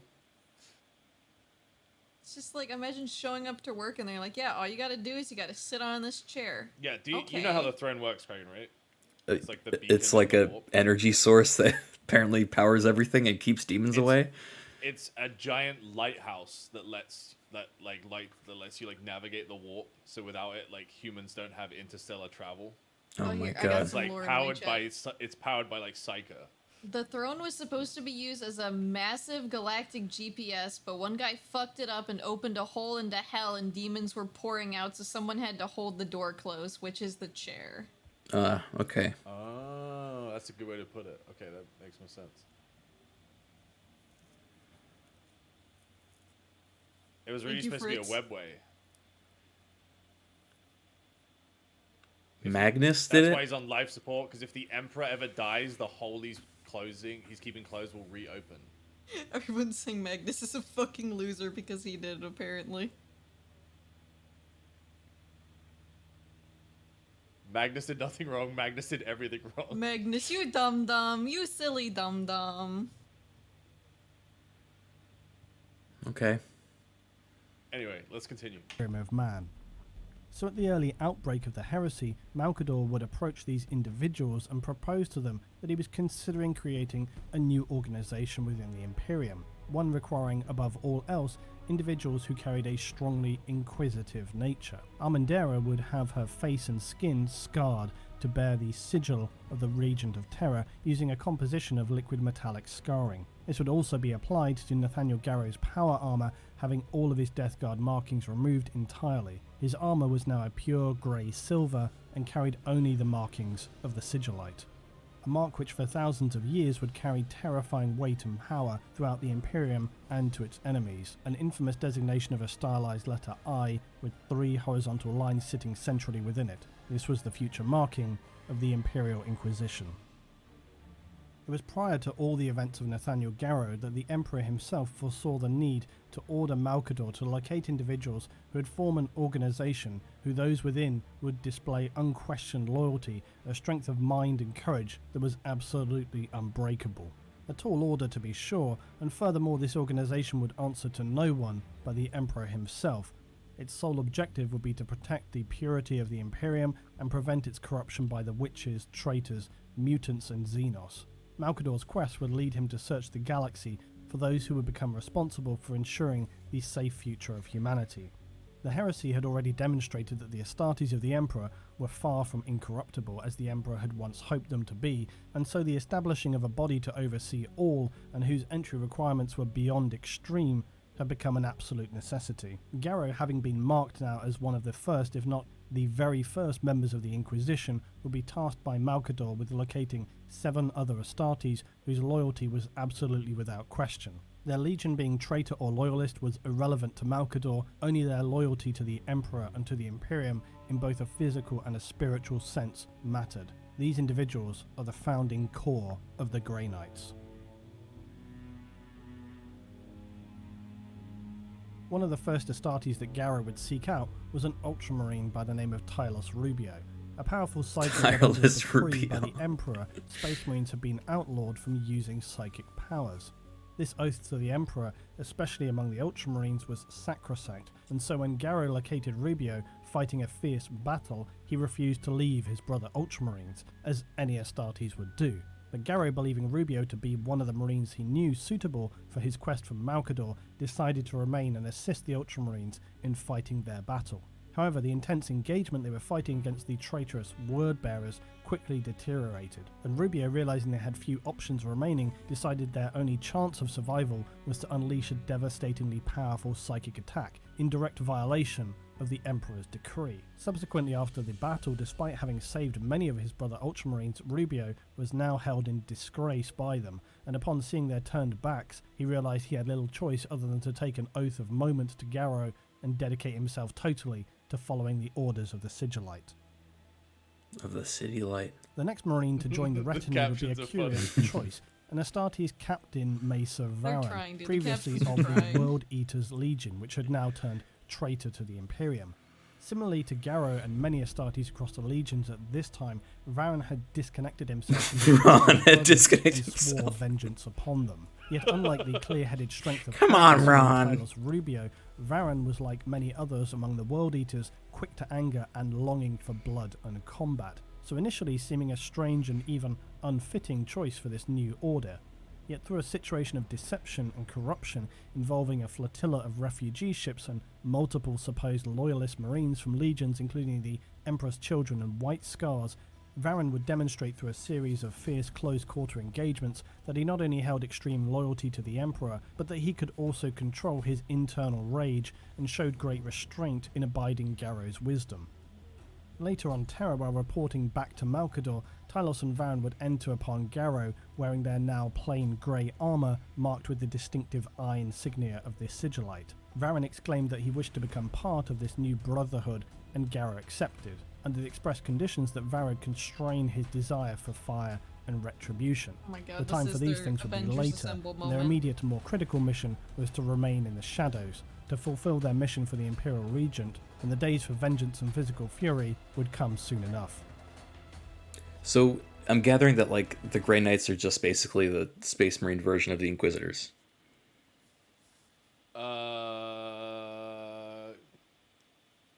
I don't know. Are Inquisitors like tough? I don't think Inquisitors are especially strong, are they? Right, so they're the strong arm of the Inquisitors, right? Yes. Yes. Okay.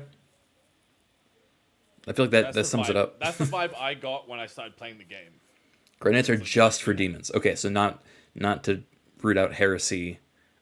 No, so there's a specific type of Inquisitor that is just for demons, and they are the strong arm of those specific Inquisitors. Okay. Now, Even not all most of the original Inquisition founding don't know they members exist? sought by Garrow Damn. and Malkador were known, but the final known Astartes recruited was none other than Garviel Loken.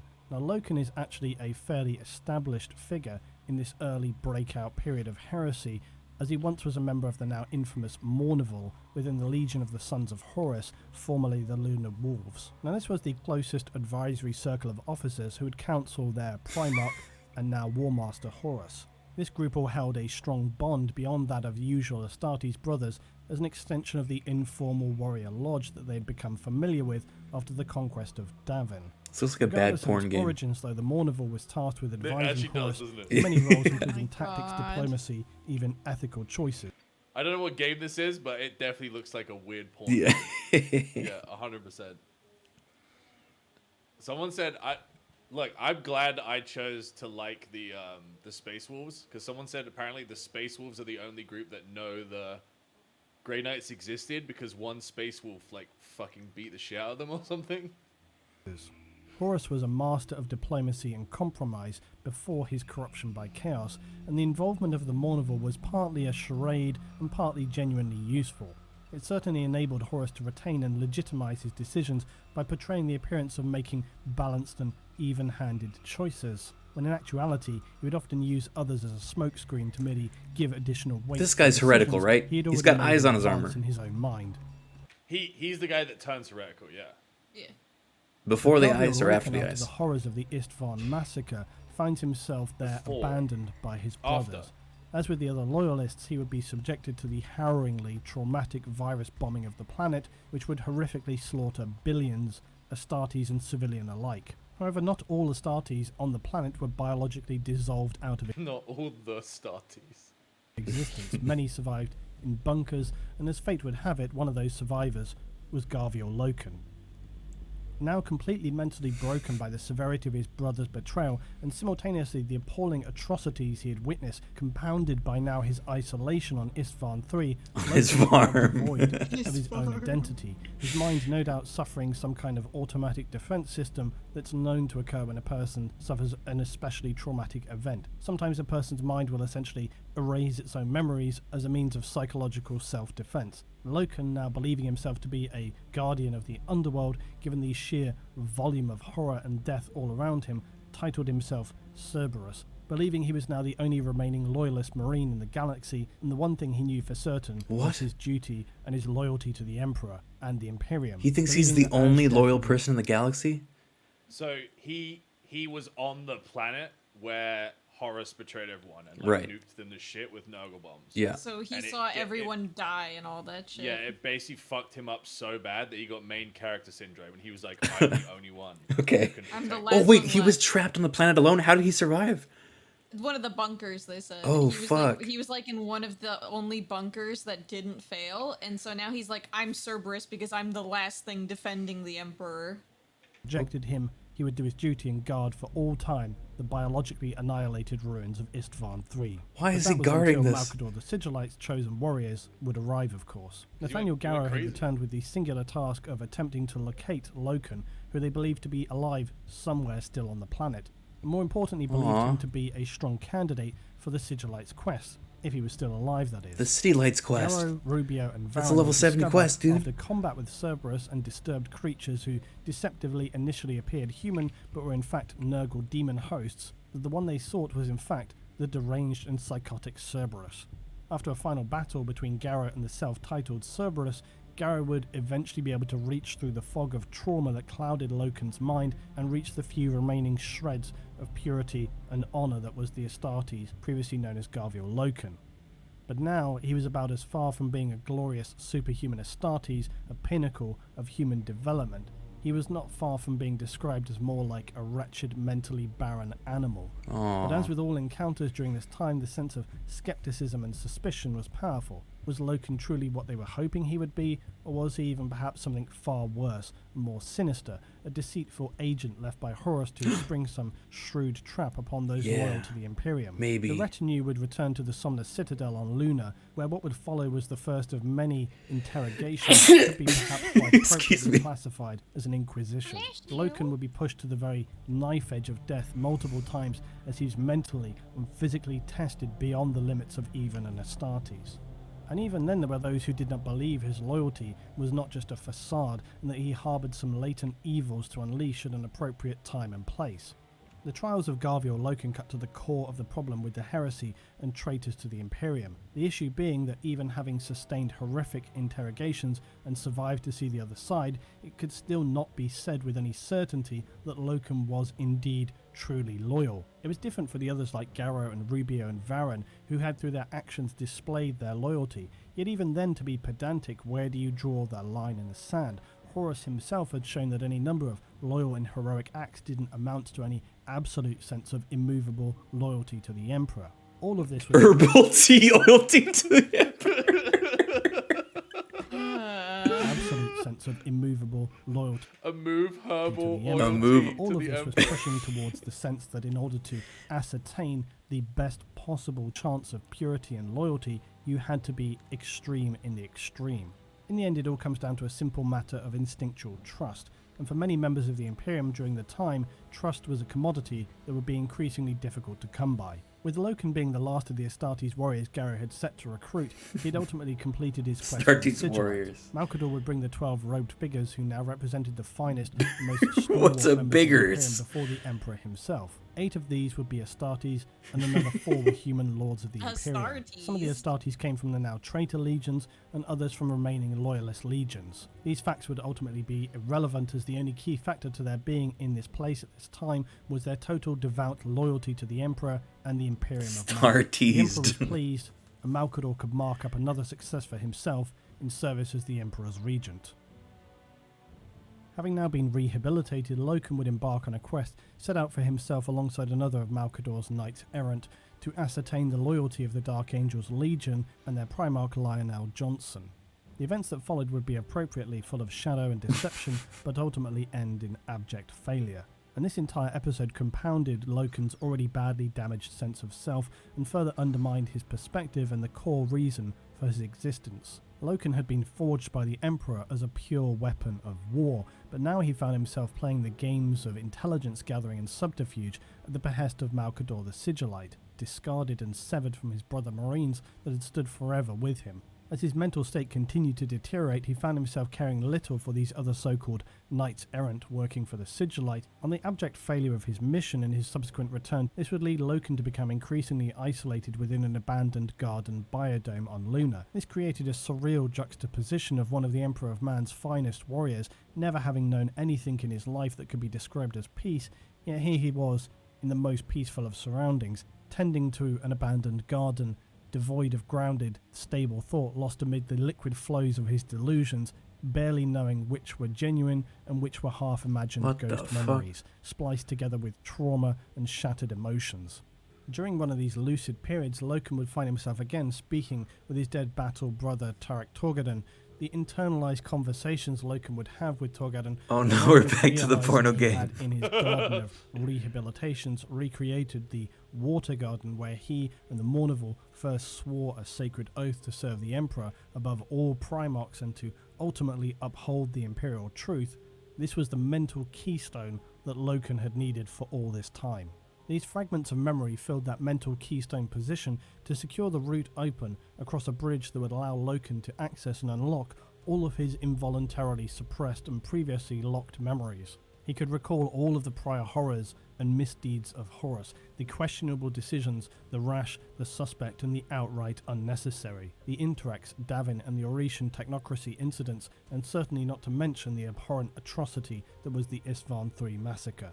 Loken, now feeling a renewed sense of purpose and loyalty, while still also realizing he was perhaps not what could be described as a stable individual, he would return to Terra to launch with the Sigillite and the Space Wolves Primarch Leman Russ a certainly daring, if not also somewhat foolish plan to infiltrate Horus's flagship, the Vengeful Spirit. Okay. After initially So some success, things would quickly... They put him in a unravel. garden on the moon so he can, like, chill out and... himself No, there. he did that. So he was like, I need to do something. He was like so mentally lost that he's like, I'm gonna go just isolate myself. I have no meaning and I hate all of these people I'm He was surrounded by. I basically don't like, care for Criken, them. he was basically a jarhead. Yeah. And he got ripped out from that, and then they were like, now you work in politics. And he was like, fuck this. Fuck all of you. So he went to a garden on the moon.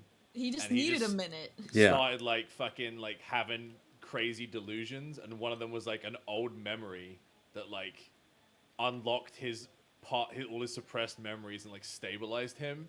And then he realized in that moment like how fucking shitty his leader had been in the past. He's like, wait, I'm not okay, and then he wants to volunteer. It was like an absolute moment of clarity, like the Giga Chad, like, wait, not I'm okay, traumatized. and that's okay. Yeah. I'm traumatized, but that's okay. Yeah. I'm gonna kill that dude. Yeah, and so then he's volunteering to do like a suicide mission onto Horus's flagship. Basically, is what I'm reading. Because he was in Horus's thing, right? Right. So he was like, I gotta fucking like right this wrong. So he goes on this suicide mission. Men will I like when somebody in your chat men will says go to the shit, moon before going to therapy. That's literally what he did. He got the post-nut clarity. Oh Men no! will go to the moon before going to therapy. Yeah, it's like I'm gonna sit on the moon. I'm gonna get myself straight. You can't tell me I'm wrong. He was Horus's command before the heresy, and he realized all the like weird things that Horus had done that were like, yeah, he was never right, and I didn't see it. Okay. Loken had in one final stand stood before his father Primarch Horus and shamelessly was invited to turn traitor to the Emperor and the Imperium, but Loken would remain defiant to the last, and his final fight with Horus would allow several of his boarding party of Malkador's knights to escape. Now, while the story of Loken has little impact on the creation of either the Inquisition or the Grey Knights, what it does illustrate is the why did we complexity of learn about him multiple then? avenues, pathways, and fragments that must be navigated by those working within some of the greyest areas of the Imperium. He just explained, man. He just said why. He said he was using it as an example of how fucking tough the Grey Knights had to be. While Okay. the Grey Knights are known as such primarily because of their armor being devoid of the Oh usual wait, chapter hang on. color. Chat says we actually don't know what happened to him yet. I'm assuming he lost, Didn't though. come- He just didn't come back. Yeah. Maybe he got corrupted.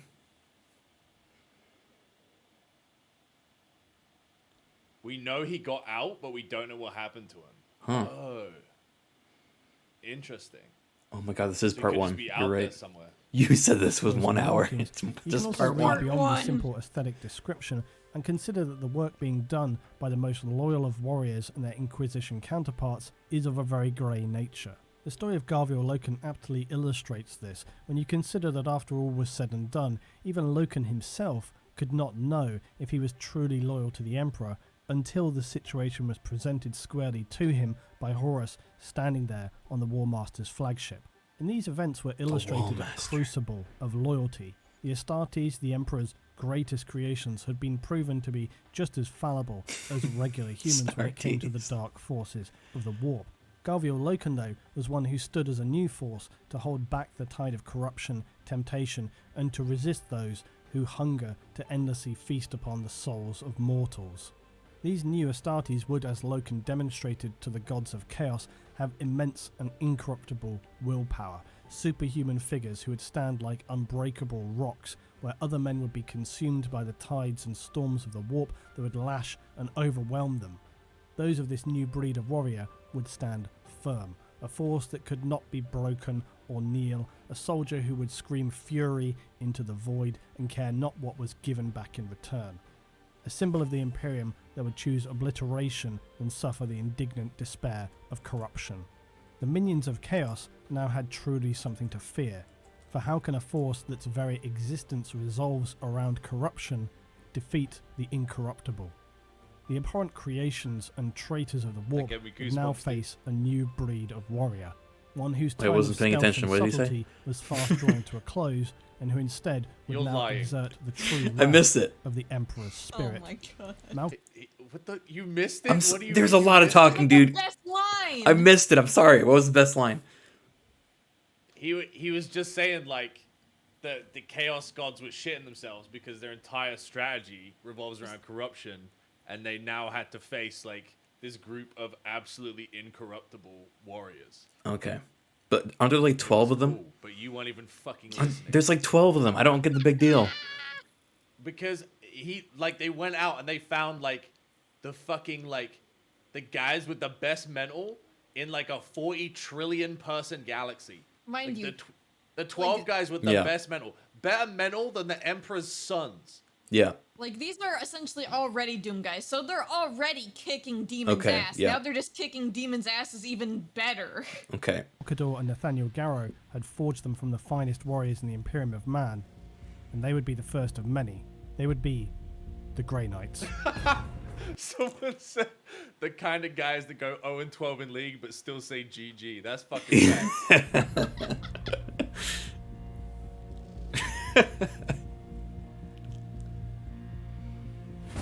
A new hope. In the despair and darkness that was the Horus heresy, the Grey Knights were a new hope.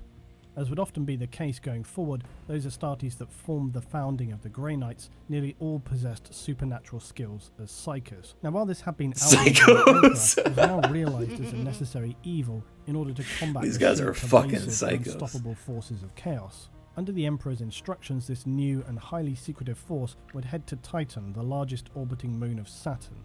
Malcador would accompany his new force and assist in the development of their order, which would be heavily intertwined with what would become the Ordo Malleus and the Inquisition. These Astartes, carrying the already highly advanced genetic adaptations of the Space Marines, married with unbreakable mental strength, strong psychic powers, and some of the most advanced war gear available at the time, the early Grey Knights were beyond what would be described as an elite fighting force. They were the zenith of what every Astartes aspired to be, or had aspired to be, before things had gone so catastrophically awry. The story of the Inquisition diverges at this point, as the four human lords chosen by Malcador would set out to lay the framework of what would later become the much-feared Inquisition. Malcador, though, would lead the 8 Astartes to the secretly created fortress monastery on Titan, and what they found was a heavily pre-prepared base of operations for a brand new order of Space Marines. vaults of weapons and war gear, Dude, there weren't freshly even 12 of them, there lobotomized were slave 8. servitors, There were and most only importantly, 8. hundreds of thousands of fresh recruits waiting to undergo some of the most severe Oh, there you space. go. That's what they just said. They said Okay, they got recruits. They took them to a fucking secret moon base, and when they got there, they realized that it had all been prepared ready, and they had like hundreds of thousands of child psychers ready to fucking. They were train. just like, yeah, they're Human freshly trials ever lobotomized. devised They're ready to for see if they would you. make the cut to become one of the few to claim The the, most honor severe of trials becoming a ever space devised. marine in a brand new and elite force of Astartes. This human stock material had already faced far-reaching tests to even reach this stage, as Malkador's servants had searched millions of Imperial worlds for these raw recruits, crawling around inside their mind. Wait, scraping millions their of synapses Imperial and worlds? more How many for worlds any are there? signs of Oh, there's a lot. This is all within the Milky Way galaxy? Yeah, there's like millions of worlds and trillions of people. Like tens of trillions of people. Okay, I keep losing track of that because like this is all within our solar system so far. Like all the Yeah. places we've been talking about. Yeah. Tens of trillions. Fucking hell. There are billions of planets in the galaxy? Yeah. Fuck. chaotic corruption, a process that would leave some insane and others broken, blackened shells, foaming at the mouth from having their minds scratched apart and ultimately collapsing into helpless vegetative states to likely then be processed as biomatter recycling. For those with the mental strength to endure and Yummy. survive, they now found themselves ready to begin all over again and face trials that would test the resolve of even a hardened Astartes. Additionally, all of these new recruits already had psychic potential, and if successful, would then be able to forge and develop their abilities in a controlled way, to lead them to the path of becoming a new breed of Astartes who wielded not only powerful war gear and the mental strength to resist the most powerful of corruptors, but also the ability to unleash psychic powers, the likes of which had rarely been seen before in the ranks of the Imperium of Man. Still, while Malkador was instrumental in the initial establishment of the Grey Knight Order and had assisted the previous 8 Battle Brothers in how they should organise and trial the initial elements of this new chapter, he was urgently recalled to Terra. The Heresy War was becoming ever more severe, and events around Terra itself were coming finally to a head. Malkador would carry out 2 further tasks in selecting the Grand Master for the Grey Knights from the 8 Astartes, to some surprise not choosing Nathaniel Garrow, but a Marine known as Janus. He would become the Yamis. first Supreme Grand Master of the Grey Knights. Why not Malkador would then our use boy? his even now astonishingly powerful psychic ability We don't know, man. We don't know. Maybe, I'm maybe furious people- about this. There's different callings, dude. We don't know about Yamas yet. Yamas could be fucking Pog. Dude. We Okay, don't know. all right. as a human to throw up a reality bubble around Titan itself, sending it into the warp where it would await the inevitable conclusion to the Heresy War. Malkador would then return to Terra, unknowingly for the last time. Because he turned to dust on the throne. Who was Janus, though? Well, like many of the Knights Errant, he was plucked from the Was ranks of Janus, though? traitors, formerly Reviel Avida, a sergeant of the Thousand Sons Space Marine Legion, who you'll recall had experimented with and developed psychic powers. These seemed the primary reason as to why Malkador would choose Janus, knowing that these powers would be so critical. Janus, though, was no ordinary Thousand Sons Marine. He had used his immense psychic power to lead the White Scars back to Terra during that heresy period, but was also critically suffering from an ailment that plagued all Thousand Sons, known as the Flesh Change. That sounds heretical. Now, early in the Crusades, whilst the Thousand Sons to their joy developed psychic powers, many would then begin to be struck down with a horrific and degenerative process of mutation. And they couldn't know this at the time, but this was the corruption of the warp infusing their bodies. This was known as the Flesh Change. Arvida, upon reaching Terra, was suffering greatly from this flesh change. Ew. His body was mutating now beyond control. Malkador was present at this time and pledged to try and heal Arvida. He would attempt to bind a shard of the Thousand Sons Primarch Magnus the Red to Arvida in an attempt to create a shadow Primarch in a psychic host who could sit then and guard the gate on the Golden Throne, What? as the Emperor had intended Magnus to do originally. Instead, though, Malkador's plan would not work, and the psychic fire of the Primarch Shard would entirely consume Arvida, and out of the fire would step an Astartes with no trace of the flesh change, but neither a Shadow Primarch or Reviel Arvida. The Marine asked to be known as Janus later. Anus. infused Astartes Right. born out of a psychic Damn firestorm would it. now become the supreme Grand Master of the Grey Knights. Grandmaster Even Anus if of the the war Grey rages- Knights. So I'm kind of confused about this Anus. process. So he he was flesh changing out of control. So the Inquisitor guy, who was a super psyker, was like, I'm gonna use a shard of your father to create like a psychic like guardian in your mind to prevent the warp from fucking you up. Yeah, I think it's But like it went wrong. we'll stop the corruption here using this shard. Yeah. So the flesh change is essentially like spiritual / mental leprosy on crack. Yeah. Okay. But so then he tried to use a shard to turn him into a mini Primarch to stop the flesh change, but instead it went wrong and he like merged with it and then came out a different person. But he was like totally fine. And he was like, "You will now call me Anus." Oh, here, He was somebody like, you will explained now it in my call me chat. Yanis. They're like, On in oh, material yeah, space, in the case it Order of the wasn't Grey clear. Knights would begin to develop their organization structure and their qualifying recruitment stages, which are, unfortunately for those wishing to take part, considerably more severe in their testing. He While this essentially can got seem Captain excessive, America'd. it is in Mhm. fact Yeah. ultimately necessary what I'm if the getting Grey from Knights can this. accept nothing less than the most hardened and unbreakable individuals in both physical and mental respects. In these early days, the Council of the Eight Marines would begin to develop the training systems for those recruits awaiting trials to join the new order. But in later establishing periods, recruits are located by so-called chapter gatherers. These are usually somewhat retired veteran Grey Knights who, perhaps due to extended service or a severely impeding injury, are not best suited to carry out combat missions. But their infallible judgment is still without question, and this is arguably the most important weapon for a member of the Grey Knights. As with most Astartes, chapter recruitment can come from basically anywhere, but with the Grey Knights this can even mean another Grey chapter's Knights. homeworld, as well as feral planets, penal worlds, even the Penal much world. black Wait, ships. that was actually In real. addition, there are few if any barriers that constrain their decisions or their demands. Of those lucky enough to have been discovered after having likely already faced some sort of life or death pre-testing trial on their home planet, they'll be brought back to Titan itself and the Grey Knights Fortress Monastery. For these individuals, this will either be a fairly unlikely, spectacular Yep, new Penal Worlds beginning is actually or real, that's the Prison far Worlds, more so it likely makes sense beginning now. of the end, for they will either succeed or die. This and nothing else.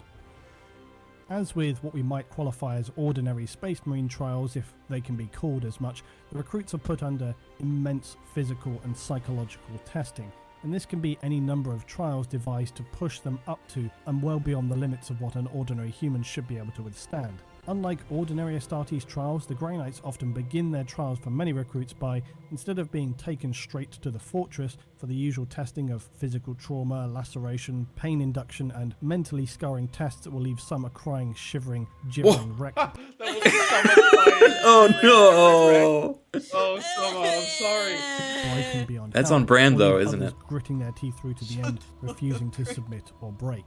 But Grey Knights recruits face a far simpler challenge. They're dropped down to the planet's surface to begin their testing, and these recruits will face a simpler, but much more harrowingly bleak test. The first test of simply even reaching the starting line alive. There are some exceptions, of course, recruits God, who did they might just show drop them in a a special fucking desert and promise in say, their "Get to the psychic monastery"? abilities, and any number of other factors can be taken just straight to the fortress proper, but this is the rare minority. Most new recruits will be instead dropped with little regard into the frozen wastes of Titan with no suitable clothing See, we for the hear about all of soul-destroying these task super ahead. soldiers and And shit, while but, Titan like, itself had been what the terraformed regular years people ago, doing in these the worlds, planet is like, still a barren, inhospitable standard wasteland. The pedestrian, recruits I are worry simply for left with them. no option than to face the absolutely unbearable conditions of Titan and march across the plains of the planet to reach the fortress monastery of the Grey Knights. Recruits at this stage will be simply designated a number to track their progress. All other information is irrelevant, and should they fall, they'll either be buried in an unmarked grave along with hundreds or even thousands of other failed potentials, or perhaps simply just not buried or recovered at all. This is far more likely. This is the disconnected and emotionless reality that litters the landscape of Titan as thousands of recruits continually trial for acceptance into this arguably most severe of Astartes assessment trials. As with most tests devised by the Knights, whilst this is a physical test, it's actually much more about the mental ability of the recruit. Can these recruits overcome their physical agony and the miserable reality of having to endure this marathon journey before their real tests even begin? Many will simply collapse and die en route, or those, depending on their background, may become completely mentally broken and just turn away from reaching the gates of the fortress monastery, and their reward will equally be death. But this is of concern to no one. Cowards and those who lack the discipline to follow through on their trials deserve nothing less. Those who manage to reach the gates of the monastery are given the briefest respite, and also now fitted with a psychic inhibitor collar before being immediately sent back out to repeat the journey they just took. The inhibitor collar will now continually monitor the recruit's undeveloped psychic powers, and should he at any time lose control of his psychic abilities, the collar will quite obviously explode. After completing this Holy second trial, shit. the What the recruit is then sent fuck? out. Wait, alright. So they drop them in a fucking frozen desert and they go, get to the monastery or fucking die, we don't care. And then they get to the monastery and they go, good job, here's some lunch. And then they go put this collar on and they fly back out and they drop them at the start point again and they go. And if their psychic powers like go out of control, their head explodes while they're making the journey a second time. You would be tilted off the planet. Yeah, you arrive and you're waiting for like the hot cocoa and like, you made it, and they're just like, here, put this on, get the fuck back out there. Oh my god. Oh, Again, did you this have a time nice perhaps lunch? with some Alright, back to the slim grind. supplies to walk far beyond through endlessly dangerous environments, from crashed wrecks, roaming bands of insane and damaged servitors, to eventually reach the Xanadu region on Titan. This caustic environment creates a haze and miasma of chemicals that will induce nightmarish visions and again test the recruit beyond the mental strength of any ordinary man. As if that wasn't bad enough, these visions are where the real test lies. The psychic inhibitor collar is for many the much more literal threat, because now as the delusions and surreal lucid visions begin to consume the recruits, created by the chemical clouds and caustic pools they find themselves in, for many this is simply too much to experience and control. For them, reality unravels, and simultaneously so does their control over their psychic abilities. Thousands of headless skeletons laying strewn around the chemical crystal pools of this area are a testament to this grotesque fact. Okay, can you pause? Basically, this is like the challenge of take a fucking like macro dose of edibles and mushrooms, and if you start tripping, the collar around your neck will explode. Like, that is what they're subjecting them to. And then, to make it worse, you get put through this and they don't clean up the bodies of the people whose head explodes. Yeah. So you're seeing thousands of headless corpses and you know that all their heads just fucking popped. Oh my and you God. have to still keep going and like not lose control. For the minimal amount of recruits who return from this marathon trial, And they'll be also given you're a brief 12. period to recover before facing, of course, more trials. Unlike many Space Marine recruitment tests, the Grey Knight assessments go on and on and on. They're often much more about pushing a recruit to the limits of a mental breaking point than they are about the physical. Yet physical testing helps in breaking the mind and ensuring they are immune from physical stresses. The tests utilised by the Grey Knights are often designed to that end, often objectively pointless, physically excruciating, and always designed to push a recruit beyond the mental Objectively limits they have pointless. so far achieved to this point. For many, the largest test is simply not knowing at what point these unbearable trials will end. These tests will continue until the assessing Grey Knight determines that a recruit has done enough to warrant initiation into the chapter, so that now their true training can begin. Those who Holy qualify shit. will obviously be extreme in the few, which is entirely the point. Jesus. Numbers spoken of are anything like 1 in a million individuals, and those who succeed will be rare Oh my examples God. of the very strongest. 1 in a One in a million million of 12-year-olds. 1 in a million children gets through. To just begin powers training. and sinews humanity can produce. The harsh nature of the testing simply confirms this. Because of this extreme exclusivity, however, the Grey Knights are not as plentiful in numbers as, say, an Astarte Space Marine chapter.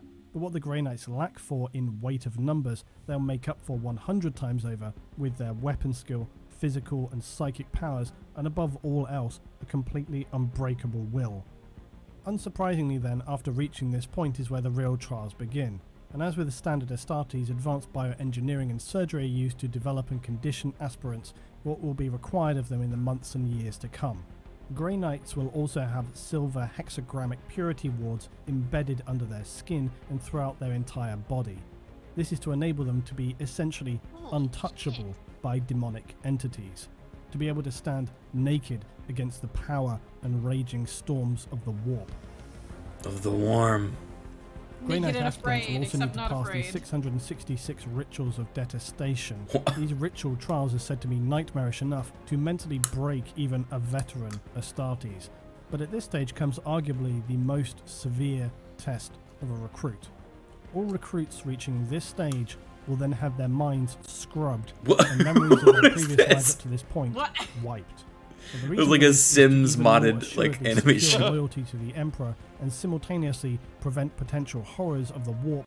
Hang on, so they hit a point in their training where they're like, you're fucking good enough. They wipe every memory of their life up to that point. Oh.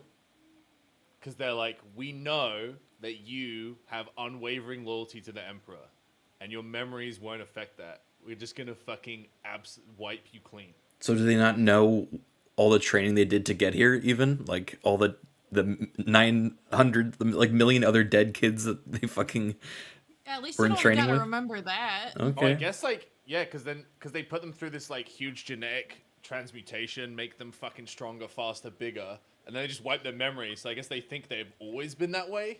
I don't know. Huh. The official chapter number for the Grey Knights is 666. It's the Jedi. Oh, they Using keep all the a knight's memories of the own training, they memories, just wipe fears, your life. connections, desires Oh, that against sucks. them. They didn't have much of a life before this, though, so Additionally, it's they will fair. have their I mean, yeah, they names were erased 12. and they'll be given Someone put it well, they said chaos can't fuck with your past if you have no past. True. new names past this point for the same reason, to disconnect them from their previous lives, family connections, because names can actually hold power over demons. And as such, Grey Knight names are carefully chosen to carry significant resonance within the warp. Wait, Their names were so they wipe their minds and give them new names so that a demon will never know their real name and have power over them? Yeah, that, and they give them names that are specifically like, you know, demon fucker and like shit like that that demons get. And they're like, oh. the scholars to work as a binary opposite to a specific known demon of the warp. As you begin to learn more about what it is, Wait, they Wait. do, you're right. Yeah, Yeah, they no, they so like, okay, we know their this one names- demon's name. We're gonna name you this guy's name just to freak him out. Yeah, it's So- demons' names backwards, like their true names. oh my god, that's badass. That's a fun Wait, idea. so every Grey Knight essentially has a nemesis that isn't like an archdemon. Yeah. They're named after one. is to be a Grey Knight, you see that they're not simply hacking and slashing demon hunting warriors battling the forces that seek to destroy the Imperium.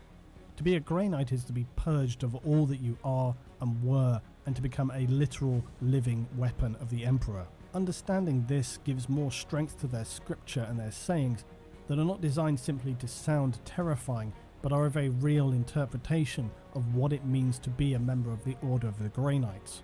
This is why they will often refer to themselves as the vengeance weapon and the blade of the Emperor. vengeance. Are They we see sure that themselves the as quite literal BDSM space extensions elves are of the worse Emperor than this? himself, not individual Everyone's pretty glory-seeking bad. warriors, simple, pure implements of his will. To demons in the warp, even hearing their opposing Grey Knight's name spoken aloud causes them intentional, terrible pain. For standard Space Marine aspirants, they'll start out as Scout Marines and they don't initially wear full suits of power armor. That honor comes later for them. But this is not the case for those in the Grey Knights. A successful Grey Knight aspirant for the chapter, because of the severity of the trials but also the nature of their battles, means that they are immediately issued a full power armor suit and pushed into full service as a Marine of the Grey Knight chapter.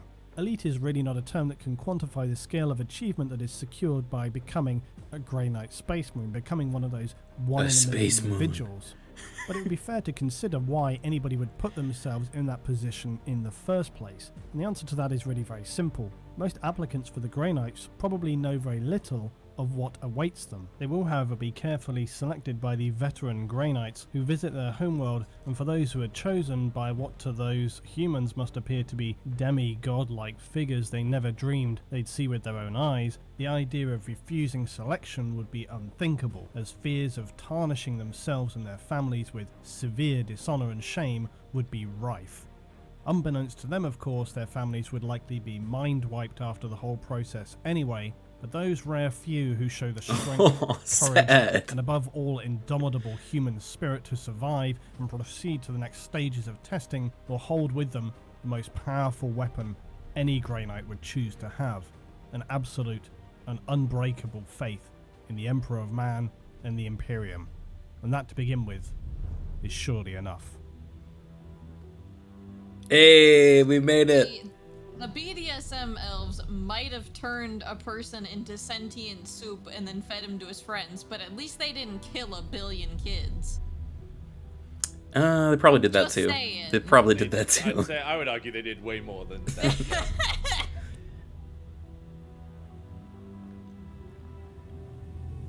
Man, that was cool. I'm glad we learned that. Wait, Part do you two? wanna watch part two, No. do you want to watch part 2 or do you want to go play the game? I kind of want to play the game. What the fuck's in part 2, man? What? There's more? Wait, let's click it. There's more. Okay, it is an hour long. Part 2 is an hour long. I think I'm ready for the game, man. I've been hyped up enough. Okay? It's probably gonna be too late for me to play. So what I'm gonna do is I'm gonna watch part 2 with my chat, and then we'll raid into you, and we can. Okay, and then if you guys can summarize all of part 2 for me, that would be great. Yeah, we got you. Sure. All right. Okay, well, what is in part 2? All right, Part 2 is weapon, so faction, curious. makeup, and the lore dump. Someone said. Weapon, faction makeup, and lore dump.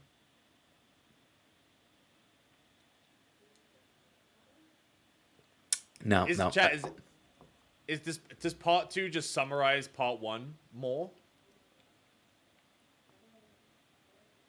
Or does it tell you about all the cool fights and shit? I think I'm good. I think. It's all the recent cool shit. Okay. I'm watching it. What do you mean the recent cool shit? That's what they're saying. How can it be recent if this is the future? Ever think about They're that? saying it's all the cool recent fights. Dumb and chat. stuff. It's called 40K, not fucking 2022K. I'm going in, man. If you want to stay. It's okay.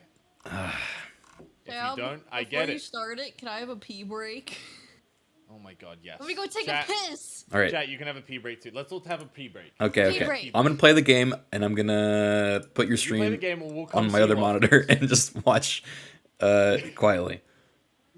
We'll come see you after. All right. Thank you, man. Thanks for start. I had no plans to do this today, and now it's taken up my entire day. So thank you for sidewinding my entire day. No, hey, I'm not sure if you're actually saying thank you or not. No, I am. I'm actually really enjoying this. I didn't. These are great I am too. videos. All right, man. I'll You see you know in a what's bit. gonna happen is that we watch all this, and then we play this game, and then I have to watch all the other ones too.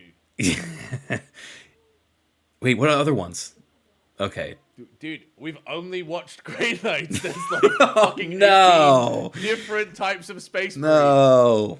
Okay, one faction at a time. Bye. I'll see you later. All right, I'll see you guys in a sec. All right, bye, Criken. Oh my god. This is not what I was planning on streaming today, guys, but here we are.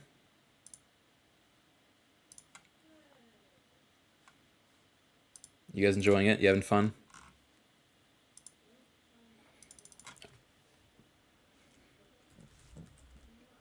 No. All right, time to start the game. I have learned the lore. Now I am all powerful. Wait, no. I'm gonna title it something that only Grey Knight lore fanatics know. I am the one in a million. Grey Knight kids. Very cool. I have become the anus. I don't think I can put that as a Twitch title, but I have become the anus.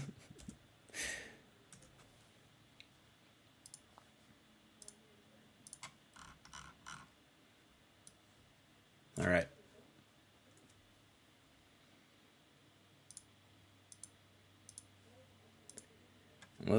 Let's play a video game now, guys.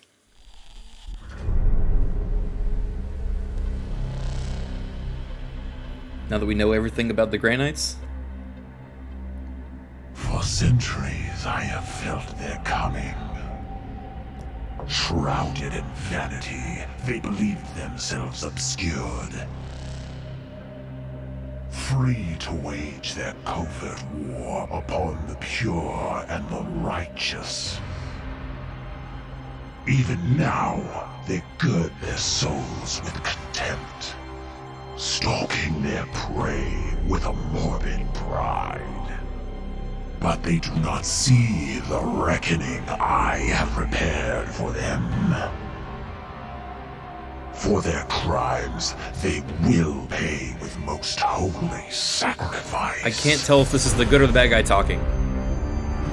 Oh, the music, though. For the grandfather's truths cannot be denied.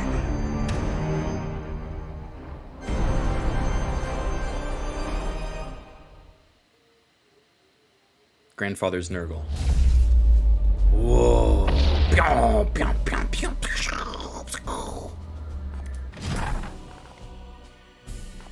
It's him! It's Mr. Grey Knight!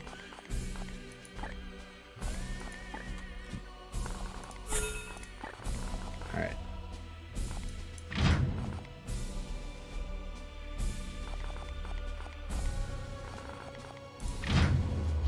Alright. New campaign. Merciful, standard, ruthless, legendary. Oh, fuck. Wow, you really do fight Nurgle in this, huh?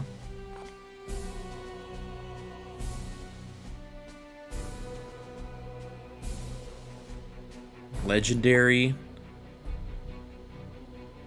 No. I'll be ruthless. We are 1 in a million. I have to be legendary. No, why did we watch the lore video?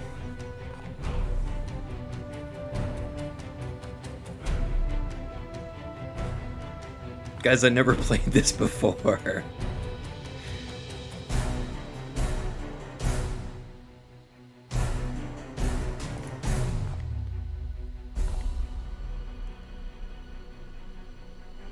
Go standard or you will hate it.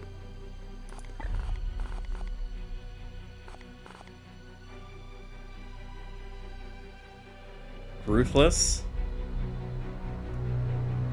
Alright, I'm doing Ruthless. Kind of Pog. Not full Pog, but kind of Pog.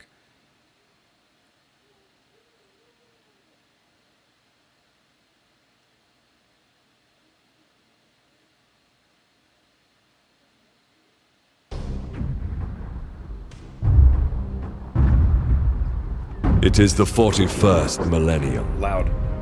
For more than 100 centuries, the Emperor has sat immobile on the golden throne of Earth. Mankind wages a never-ending battle for survival against the demonic power of the Chaos Gods. But by one force is humanity shielded from true darkness. The Grey Knights. This secret chapter of Space Marines are the Imperium's surest defense against that which the Emperor foresaw would be its greatest threat. Humanity's blade against the demon.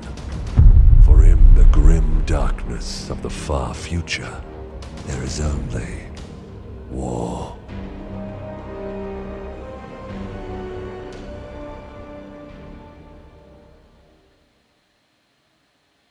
Being a layman in this world must suck so much. Oh, yeah. Shrine World Gaheris. Unidentified Astartes vessel. This is Captain Pirani Everick of the warship Holiness of Ra. Gaheris is lost. Repeat, Gaheris is lost. Uh-oh. All Imperial vessels are to withdraw at once.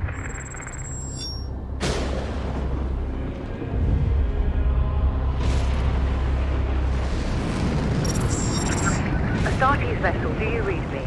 Gaheris is doomed. Please acknowledge this warning and... You have done all you can, Captain. Go, in the Emperor's light.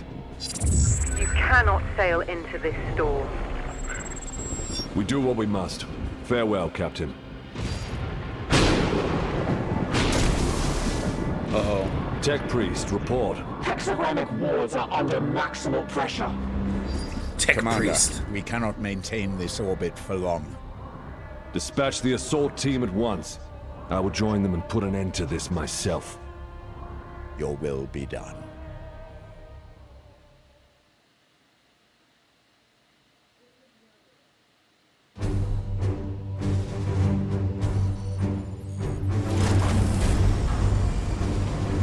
The assault team is engaged, Commander. They clear a path for your arrival.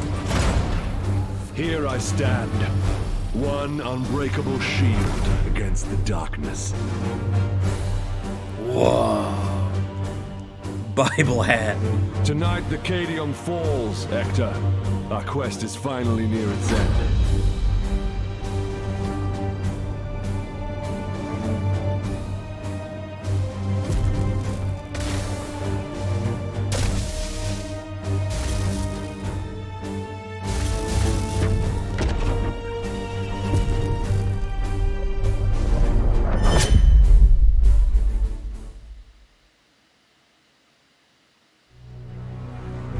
Kinda epic.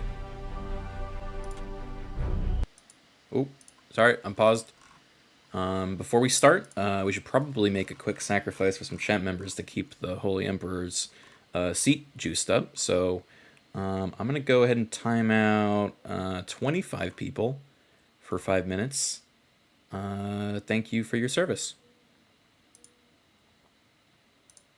We say farewell to Velbra, Haberdashery Menageri, Dragon Shield 1 __, Goober Monster 98, M Graham 07, Mass Content, Poorman's Poison, Corhazen. Can I make them go Spine faster? 250, 1004 LK, Taipan _N, Ulrich the King, Kalen Man, Erdothini, Zgungabunga, XN _ guys, Zgungabunga. Takeo 642, Detective Ease, Tomasaku, Hoyle _ Tux _ Bear, Pakov, K's Kaiser, Gandhi's 29, Pieces _ 0.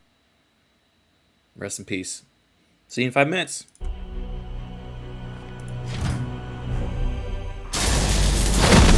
Palamedes, report. We have cleared a path through this chaff. Our target lies ahead. Time is against us, brothers. We breach the cathedral. So we have 3 Grey Knights and me, the Superman Grey Knight, Force Commander. Apothecary, Justicar, Interceptor. Select a destination within 5 spaces per AP. You can also simultaneously select the target for melee attack in adjacent space. Music, already like it. Ha! Deluded zealots. Oh, The Imperium shall burn! Cowards and weaklings. Advancing into cover. Punish that craven fool. you fool! Select adjacent target.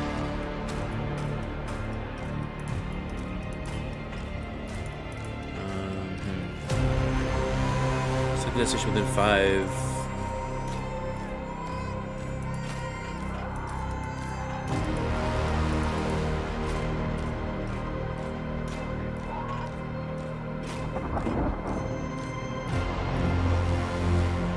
Range attack. Oh, here we go. Face the Emperor's judgment. Yes! The Emperor's judgment. Reload.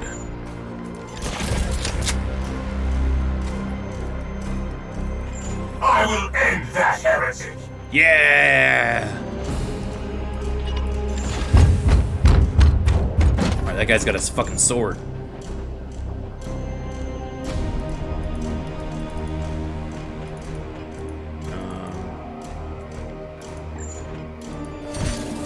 Get him! Oh. Oh shit. Cut him in half. Nice. Uther, dispense of that heretic with your blade. You got it.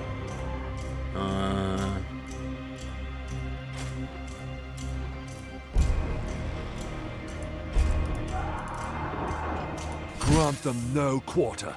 Yes, Commander. I am the Emperor's Fury. You're out of cover, Uther. Uther. Trust in the Aegis. You fool. Okay. Gods be with me! Pathetic. Pathetic. Die, Imperial! Oh, I took some damage. Just wait. Just wait.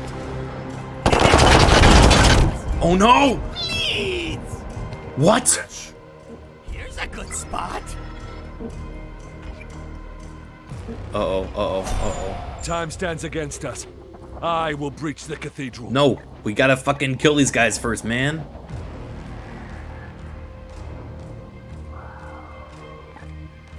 Hold on. I'm missing a bit of the bottom of the UI. There we go.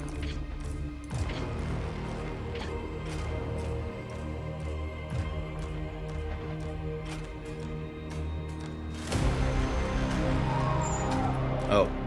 Breach the door by moving the grave into the cathedral. I need to save my man, though. Can I not do that? Fuck. It really wants me to go in.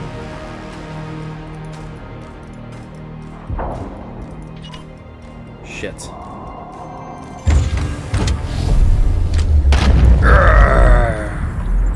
Demons, I will not be delayed by these weaklings. Bloodletters.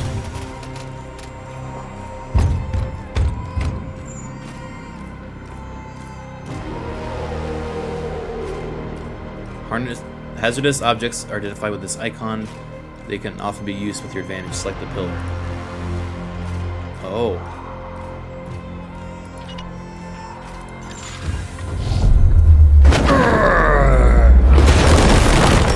It's pretty badass. Iolanthus, your brother, is pinned. Advance and deliver retribution. By your command. Deploy your frag grenade, brother. My frag grenade will be deployed.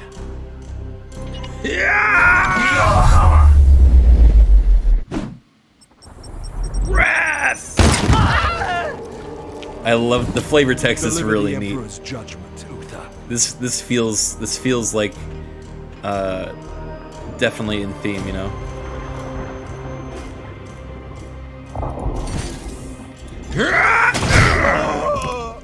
Advance and train your bolter on that doorway.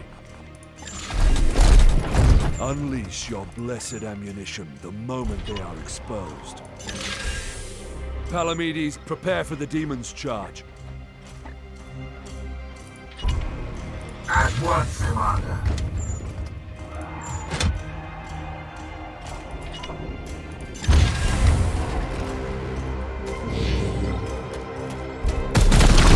Okay, that looked good. I like the Overwatch style. Oh!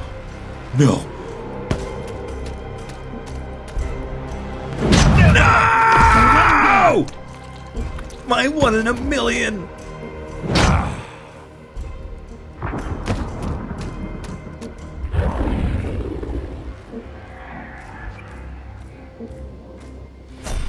I sense dark powers from within. That's it. Adjacent enemies with melee weapons will automatically strike you if you move out of range. Okay. Well, I won't do that.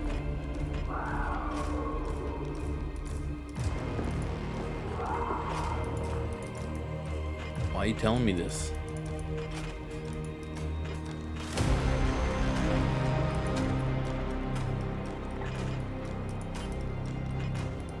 Please, sir. Oh, you want me to take the hit? Why?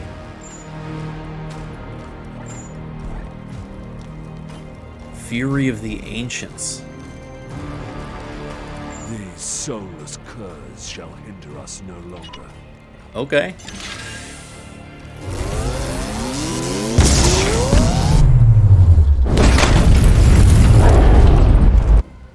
Damn, okay. End that demon, Palamedes. Engage him now. Attack the Bloodletter. This one. Uh-oh. Curses! Auto defense. The parry can cancel the first melee attack. Attack him again. I will end. We cannot lose another battle, brother Iolanthus. Both demons must be destroyed. Both demons. But how? Oh. Ooh. Okay. Successful critical strikes with melee attacks will allow you to damage one of the enemy's target points for an advantage in combat. It's like the torso for bonus +2 stun. Return to the jaws of your master. You stunned the Bloodletter. A stunned enemy will always be crit by your next attack, giving you an easy access to precision targeting. Execute. Alright, that was pretty sick. Palamedes plus gain 1+ execute from the execution. You can immediately attack again for devastating effect. Ah, Force Strike. Die, Wolfsborn! Excellent. I will move on ahead.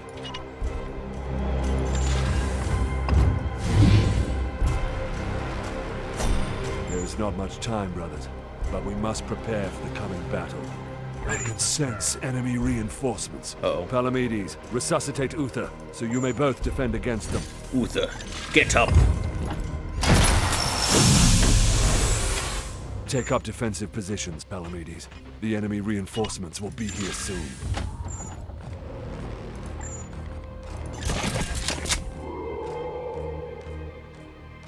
Your resolve is commendable, Uther. Join Palamedes in defense of the cathedral.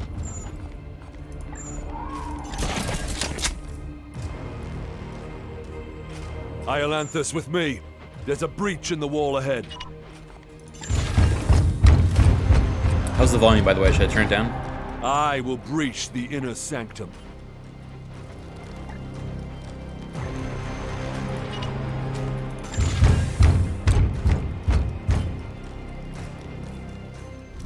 It's appropriately stompy. That's a good description.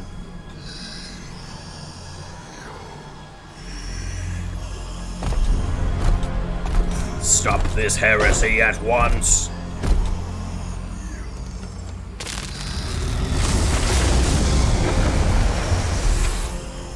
Damn, okay. Very cool.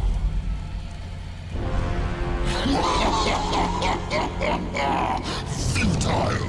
Millions of souls feed the flame. The threshold is passed. The warp emerges! Uh-oh. Your cult is broken. Your ritual is ended.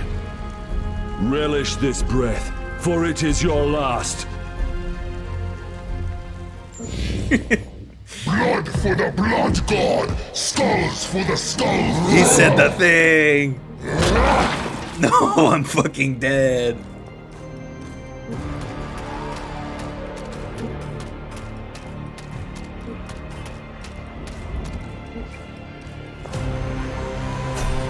To my side, Iolanthus. Grey Knights and Power Armor can leap great distances. Jump over the fissure simply by moving to the other side. Damn, okay. Woo! I will show you true wrath, demon.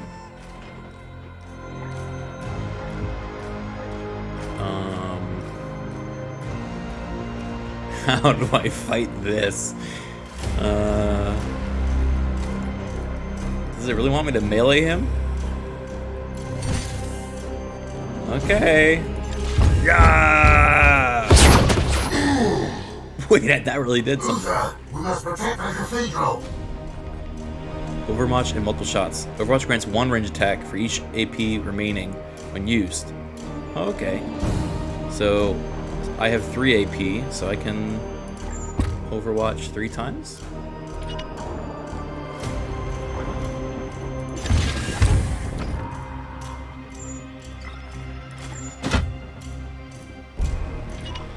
He's almost dead though, man. This is gonna be close. Oh!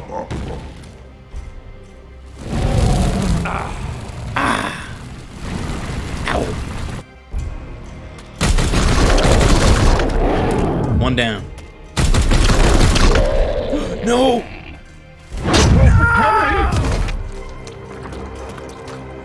Leave him alone! Oh no. Our brothers have bought us precious time, Iron Atlas. Flank that demon and fire at will.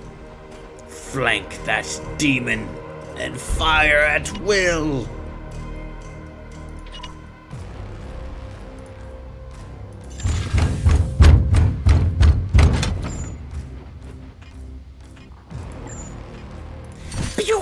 For the Emperor! You profane this sacred place with your master's fire. This ends now, demon. This ends now! I'm burning, and he didn't die. Uh-oh.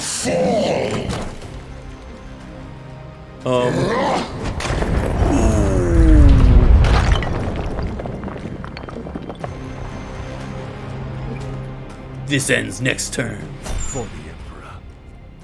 For the Emperor!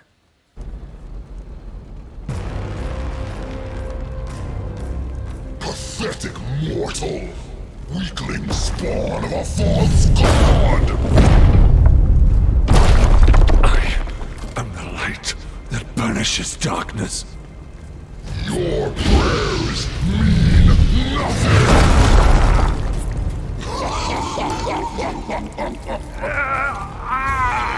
I am the hammer!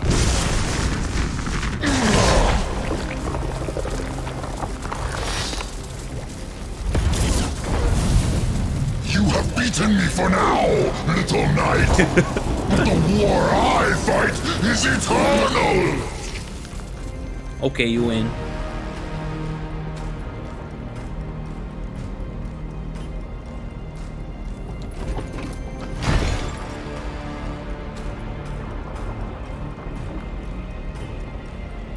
Okay, GG.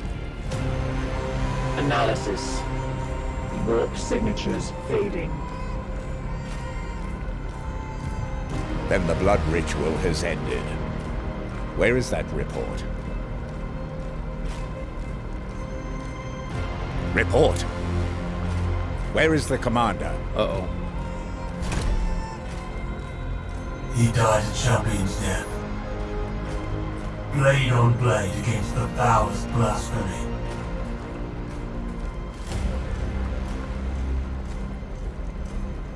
Oh man, we lost so many people. Victory! Commander has fallen, but all is not lost. Grey Knights are powerful, genetically modified super soldiers. They can sustain injuries that would kill a normal human, but they're not invincible. Your Knights have a special resource called Resilience, which indicates how many critical wounds they can survive over the course of the campaign before their injuries require their remains to be returned to your home on Titan. As your Knights rise in rank, they will eventually earn more resilience. Okay.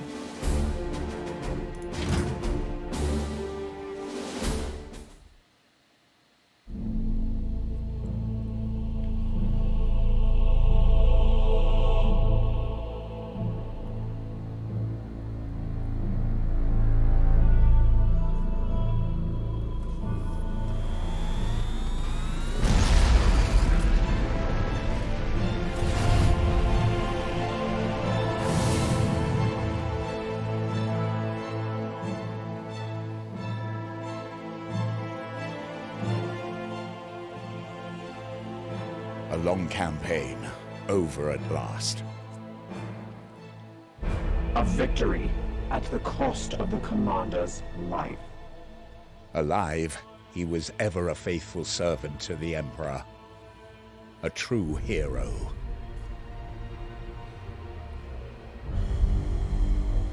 In death, at least his duty has finally ended. Assertion. This ship remains in crisis. The Baleful Edict is seriously damaged. There are grievous matters to attend. Ah, yes. That is why I have invited our guest. You have appointed him to take the commander's place? Me? No one else suitable survived the campaign. Falsehood. You also live. My apologies, Acting Commander. The priests of Mars do not understand our knightly oaths. Our men and stores are severely diminished. Your task is to lead us for the voyage home. It is a simple duty, and once we return to Titan, I will put the future of your command to the chapter's Grand Masters. In the meantime, I will provide what advice I can. I will also support you with counsel and service. But remember, the Baleful Edict is my chief concern. Be careful with this ship. We sail for Titan on your word. I love fucking technology more than you. Strike Force Xiphos at your disposal. With the fall of the Commander Agravian, you have been promoted to Provisional Command of the Baleful Edict for your journey back home to Titan. It should be a simple duty, but you will need to manage our limited resources and respond to any threats we encounter along the way. Strike Force Xiphos is at your disposal. Commander, could you please join me in the Strategium? Okay. One of our battle brothers has proved himself worthy. Let us honor his deeds. A promotion? Ulrich. Brother Ulrich is a talented Justica. Please decide where he should focus his training to support you in the field. Ulrich, I think you should be... With every promotion, your knights gain 2 ability points, which you can use to expand their capabilities. Oh, this looks cool. It's a cool looking skill tree. Psy Bolt. Range attacks with Storm Bolter's traditional willpower. Storm... Okay, passive gains more willpower. Hammer Hand. Strikes an adjacent target to deal 4 damage, 100% crit. That seems pretty good. This knight gains 4 max HP permanently.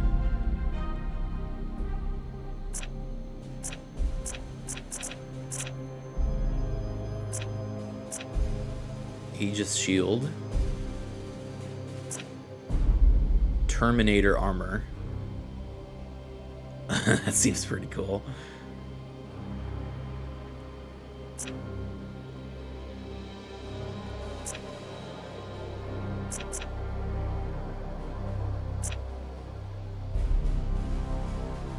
Although it looks like he already has these 2, right? So maybe we should, for him, keep going down this path.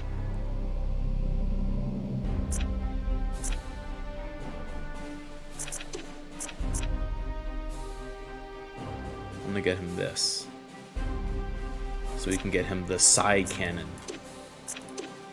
Oh shit, I give him 2.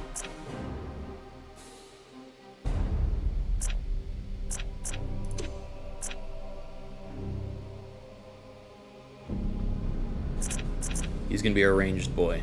Confirming this promotion will apply your ability choices to Ulrich, permanently increasing his rank.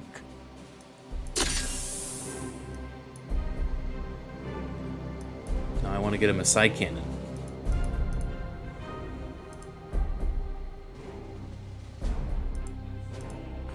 Excellent. When you are finished, please join me at the Starman. Not finished. Oh, I guess I'm finished. Our ship is in dire need of repair. We had best set a course for Titan and debrief the Grand Masters.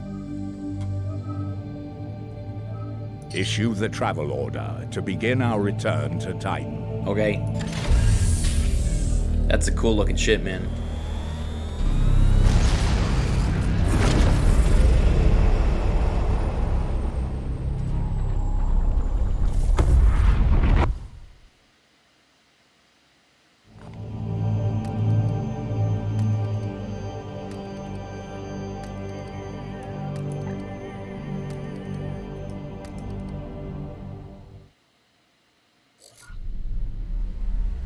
Uh-oh.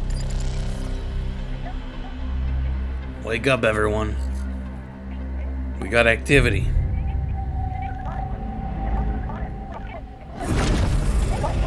Baleful edict.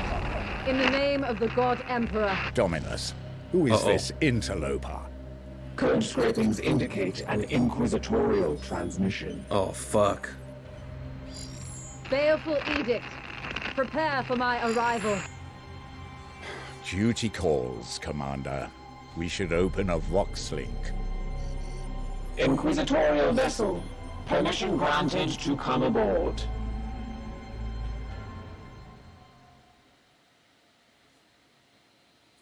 You better not get in the way of my purging.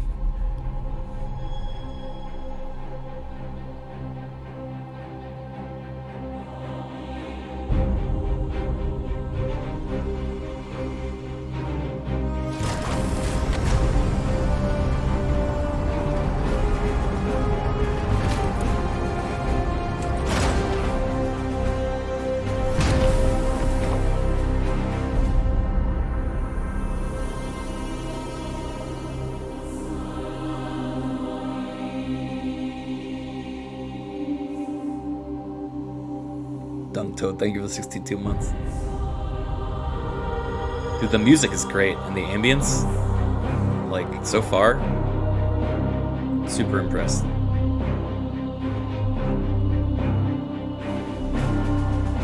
Oh, she's cute! Thank the God Oh, no. Emperor I found you. I must commandeer this vessel at once. Impossible. We are bound for Titan. The edict cries out for repair. The tech priest speaks the truth, Inquisitor. Our last crusade bled us dry. I'm not blind, Knight. But heresy does not operate at our convenience. True. My destination is Koromar Prime, within this very system. Not such a taxing journey, I'd expect. And what is it that you hope to find there? This. What? Beneath rotting skies, the air thickens with a world's final breath.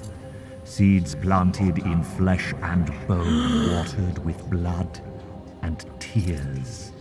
A warrior alone in the garden of a grinning god. These are scraps of astropathic whimsy. There's more. It grows. It spreads. A great dispersal upon the etheric wind. The bloom proliferating. First, then Koromar, then world after world, its roots spread from an ancient veil. Inquisitor, hear me! Hear me! Hear me! Who tends the garden? The astropath sacrificed himself to send that message. Now you understand why we must investigate. Commander, we cannot risk further damage to this vessel. It is the chapter's ship, Dominus. The Inquisitor has every right to request our support.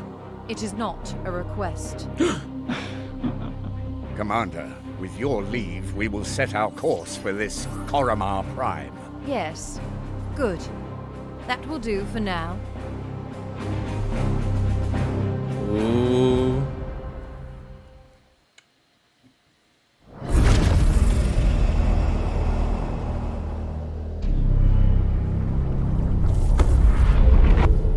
Corruption site detected. I hate corruption. Kill all enemies. I hate chaos. Where is it? Let me at him.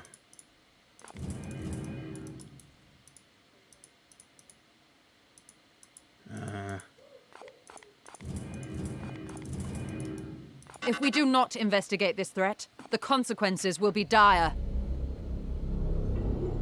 Light infestation, Poxus. Resistance bonuses causes afflictions. Unknown minion of chaos. Commander, it is our duty to support this Inquisitor, but we should complete this task as swiftly as we can. The Grand Masters on Titan are waiting for our report. Very well, it seems I have no choice. Let's go.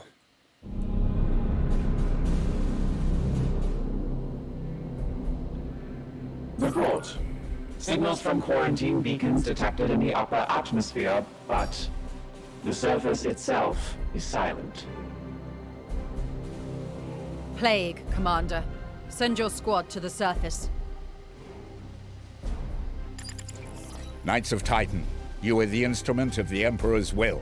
Make planetfall and discover if the Inquisitor's fears are founded. If I lose a single damn knight to You this should plague... evaluate your knight's armaments and ensure they are best suited to the battle at hand. Bum bum bum bum bum ba bum bum bum bum bum bum bum bum bum.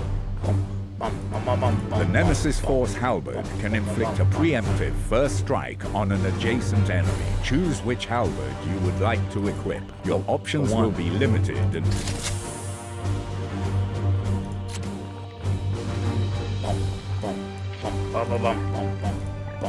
Psy cannon. Yeah. Woo-hoo-hoo. Armor type, Terminator armor we don't have yet.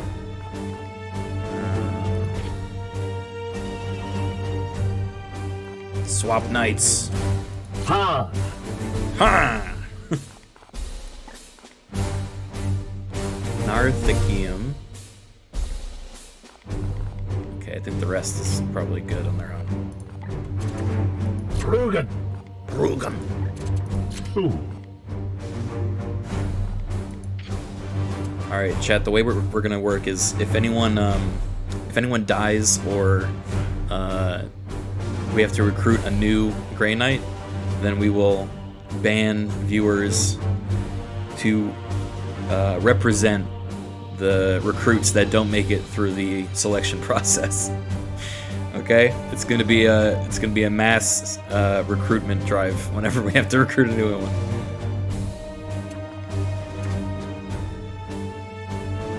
Can you rename them? Not currently, it seems like, but it's okay. We'll wait till we get after we get a little bit further.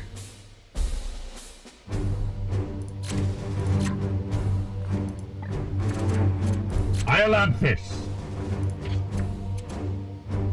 All right, let's do it.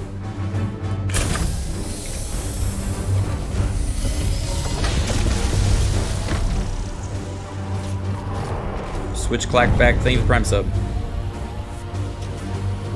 Use a healer? Didn't we already have a healer on there?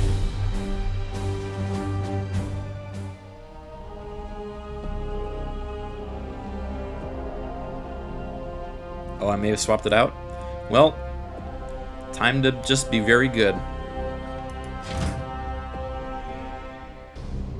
Commander, have your men look for signs of this plague. Be vigilant, brothers.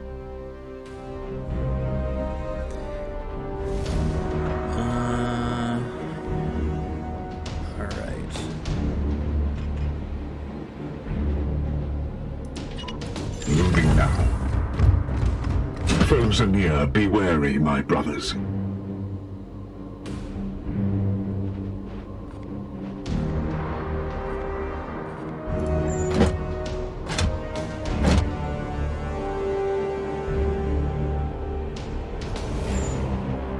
Move the others up first. Moving swiftly.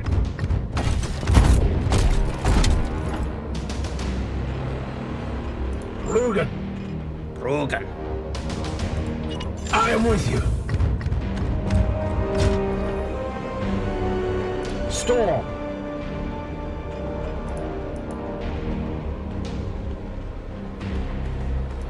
At once.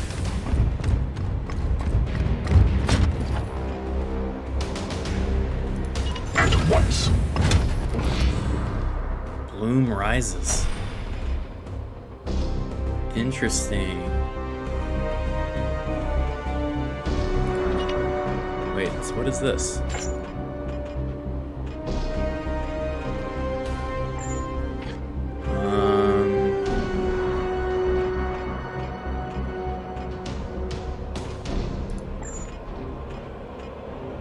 Oh, it's an explosive crate. Okay, okay.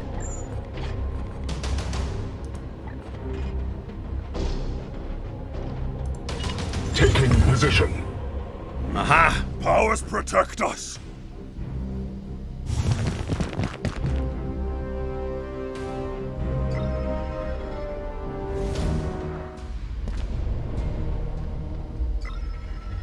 So they get to move into Arms at the Overwatch ready. once discovered. That's spooky. Advancing. Alright, let's meet the others up. On the way. On the way. More horrors invade our realm. Uh-oh.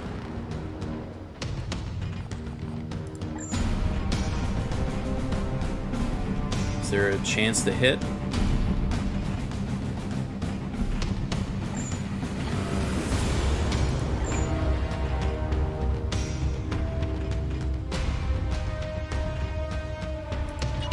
Yes, sir.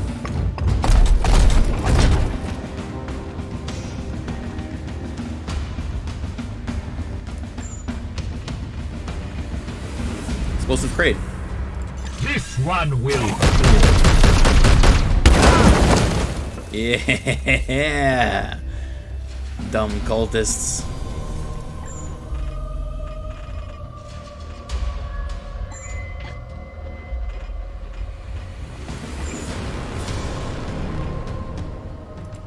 As you will.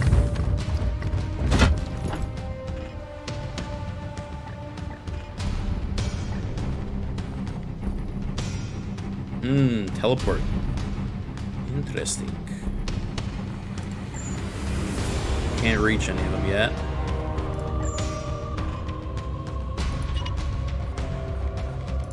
They shall not pass. No shall not pass. Moving out. Wait, this is also explosive crate? No, just this is. Right? Is this also explosive? I can't.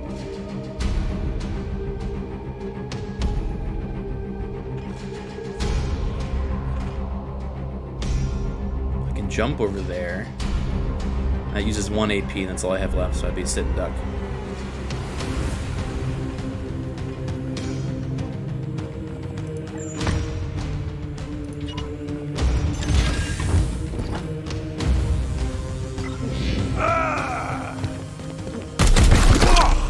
Idiot.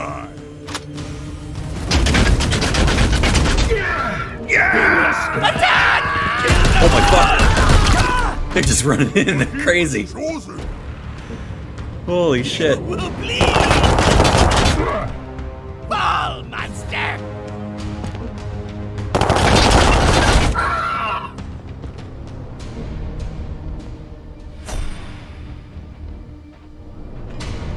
Alright, where's my melee boys?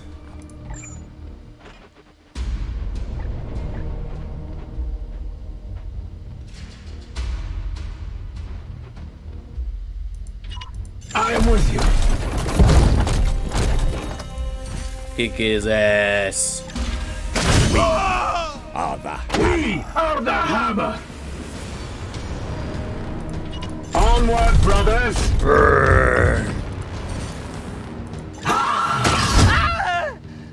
For the Imperium! I am with you.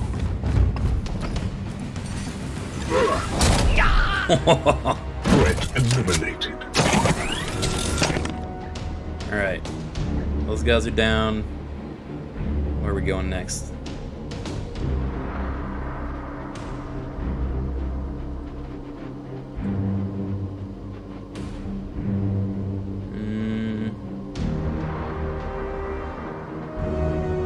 Here. Eyes on. Arms off! Ready for battle. Okay, so we know there's a squad moving that way.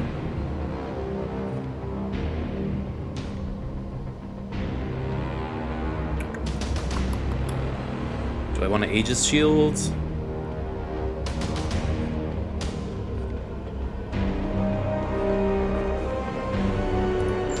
Yeah, sure.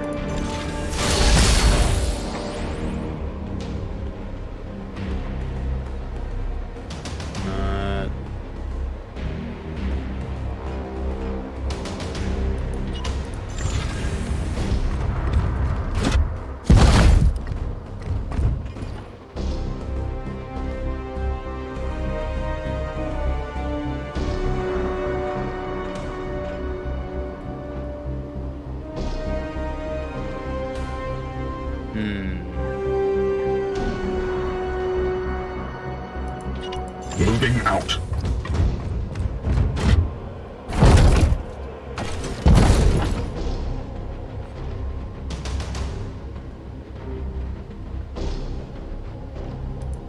At one.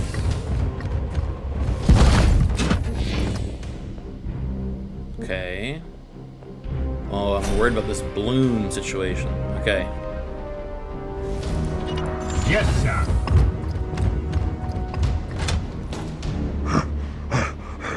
Uh-oh. Belly. Wait, that creature. Inquisitor, we have seen the dead walking this way before. As have I. Poxwalkers are evidence of warp corruption. This is no natural plague. Hey, you think? I think maybe this plague isn't quite natural. Wait a minute. It will be done.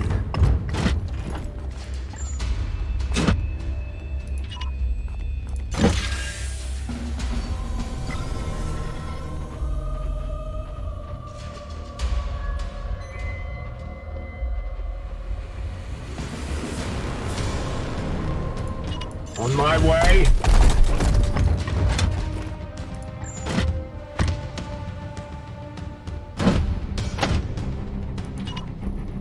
We strive.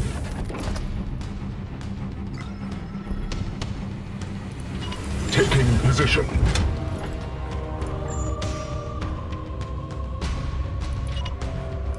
Securing position. All right. Eat shit. I will need to examine this corpse and... I will not tolerate this contamination spreading to my cervicals. Do not obstruct me, tech priest. I will follow proper protocols. A satisfactory effort. Now return with my carcass so I can set to work. We will deliver them to you as soon as containment is properly confirmed and sanctified. Be swift about it. If this plague has already spread beyond this planet, then we will have far more ground to cover. Hey, easy peasy. No healer needed. Dude, that zombie like, hey, you got me?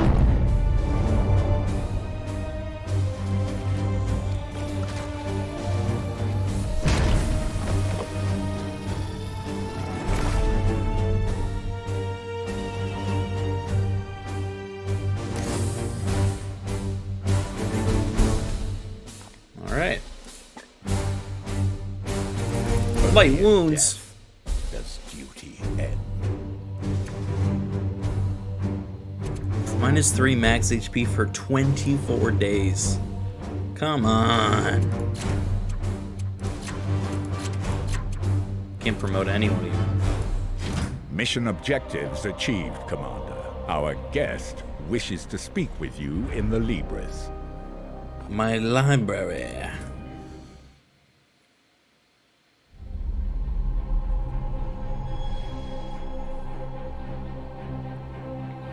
Lizard Wizard, thank you for 14 months.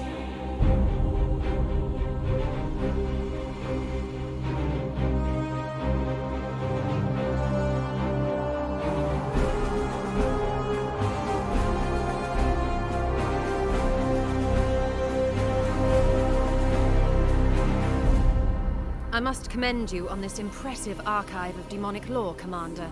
It rivals some I've seen in inquisitorial fortresses. This isn't my room, dude. I just got promoted like yesterday. I respect your authority in matters of combat, but I must remain until I can ascertain some solution to this plague. I am, of course, open to recommendations on which lines of study you feel would best serve the mission. Study, buddy? I must insist, however, on beginning my research with a necropsy of the poxwalker carcass your brothers Zeev recovered. Gaming, thank you for the prime I am sub. certain they hold a key to understanding this corruption. Can I go home to Titan now?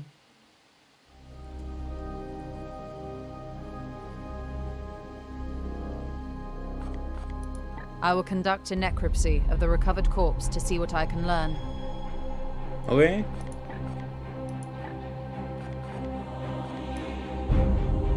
I shall begin at once. Inform your crew that I am not to be disturbed. Okay. Good luck. Commander, I toil with a critical lack of resources. I request you attend me in the manufacturing. Everyone needs me for something. Alright, what is it?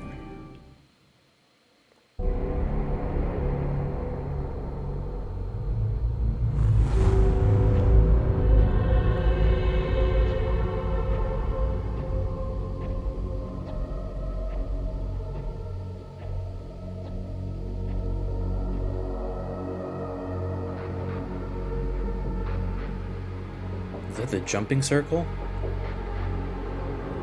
Or the infinite hole?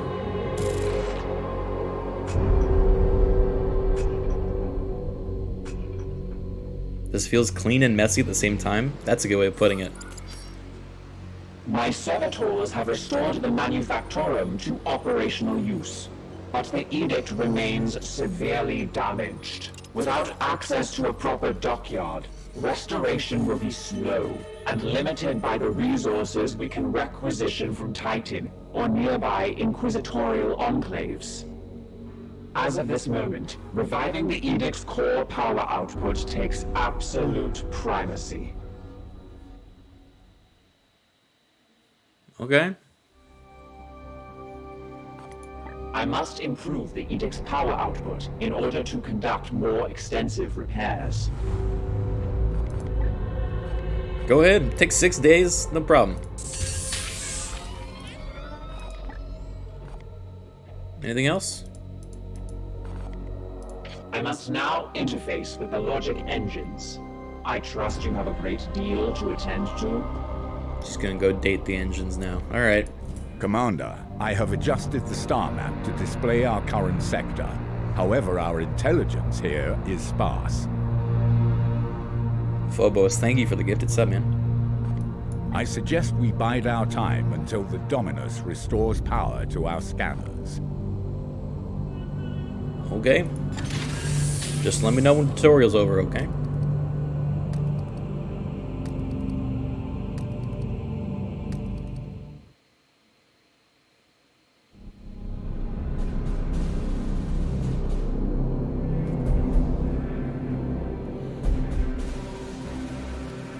The Dominus has restored the star map to its full function.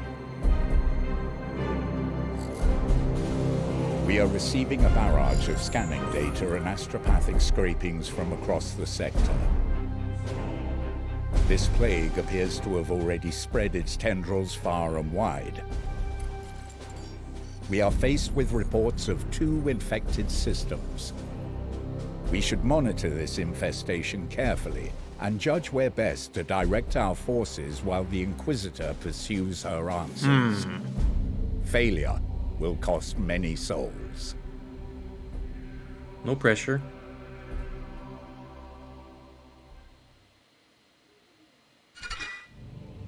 I've completed repairs of the plasma reactor.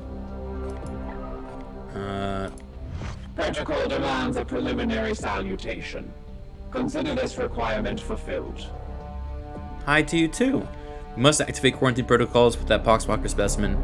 How long did you know? Did you know Commander Gravian? We have been the primary vessel for the Commander for the past 22 years.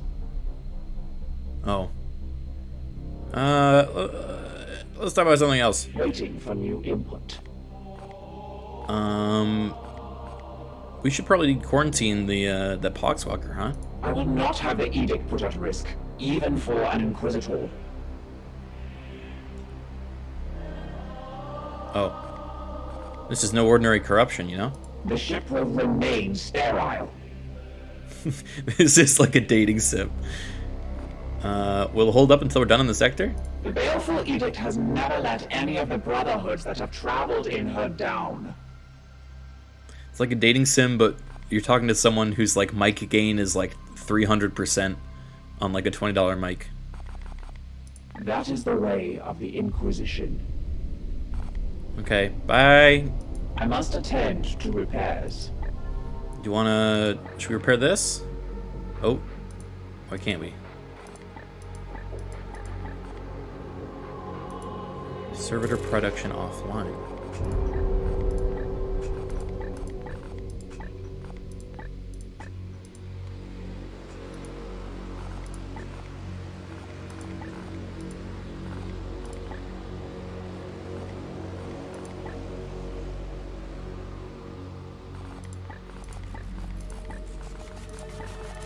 Why can't I repair this?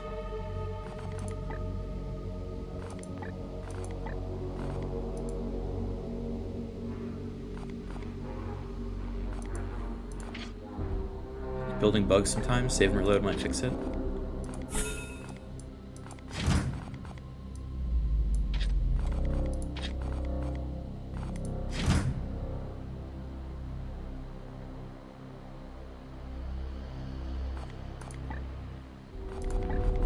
There we go.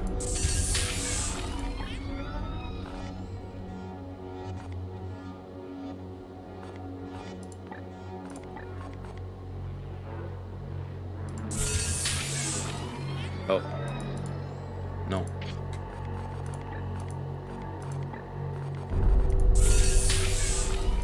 Okay, you only do one thing between all these.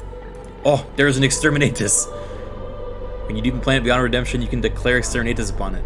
Damn, I didn't know we had that sort of power.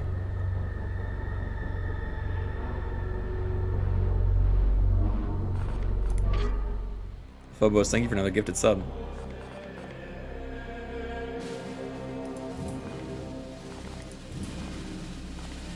Hey, what's up? You have my attention, Knight. This is my first time working with an Inquisitor before. The Grey Knights will be needed in this task, and it is your duty to marshal them. Okay, so why'd you take over my ship? I had previously been hunting heretics siphoning power directly from the Hadex anomaly, not far from your previous campaign. Oh, yeah. Oh, that message was so crazy, right? Divining the visions of astropaths is an art in itself.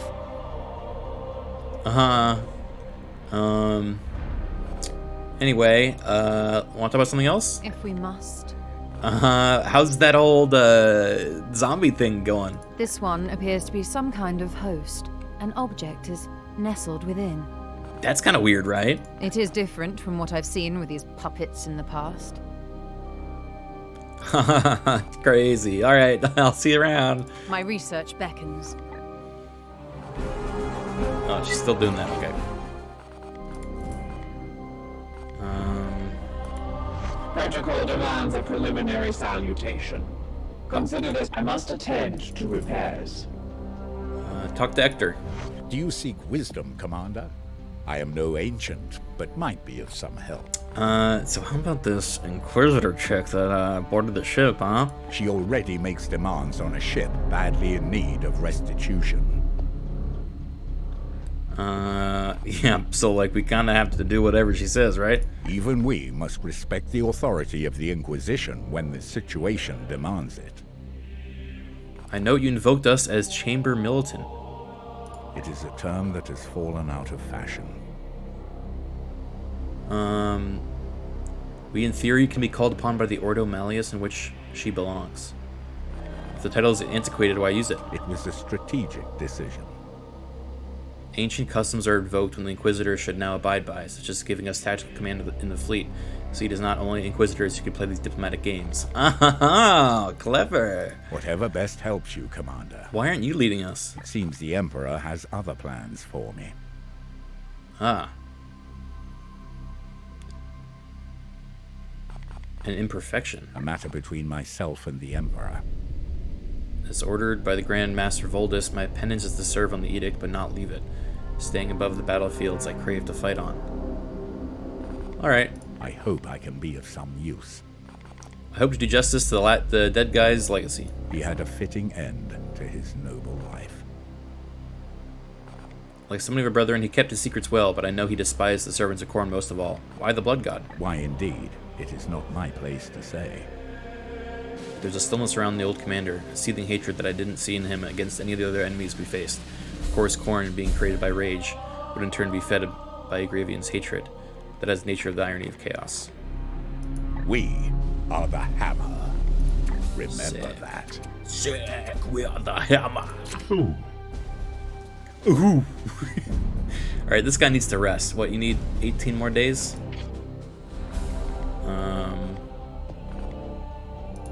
Let us ready ourselves for the trials to come. Although our scans reveal undeniable signs of corruption in this sector, the enemy appears to be dormant for now. You should advance time until they reveal themselves and create mission opportunities where we can intervene. In the meantime, the Dominus will be able to restore some of the Edict's functionality. The Inquisitor can pursue her research. Awaiting your orders. Oh. Stinky, stinky land. We should go to that one.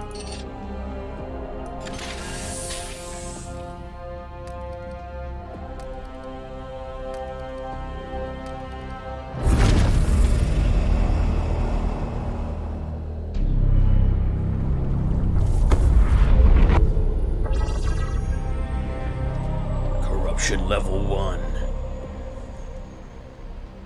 Uther, this city cannot be saved. It must be purged. I enact Exterminatus.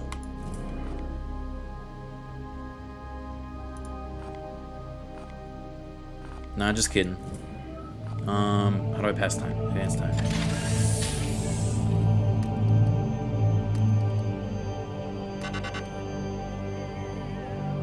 Our prognostic choir has detected the presence of 3 new eruptions of bloom activity across the sector. We informed Titan and must act on these new incursions to the best of our ability. Commander, our prognosticators have detected this bloom in 3 separate systems. This fucking... We should examine one of them. This bloom fucking popped up in the one place I wasn't. This fucking guy. I have identified this planet as a mission location to combat the bloom. What is Let the red? us examine further.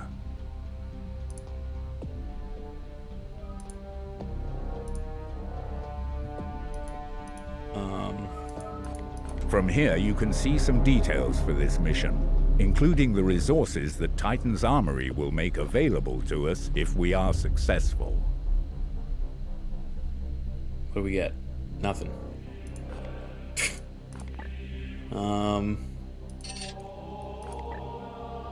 11 days. 12 days. How can we possibly save them all? Commander, I've completed the repairs in the augmentation chamber. Okay.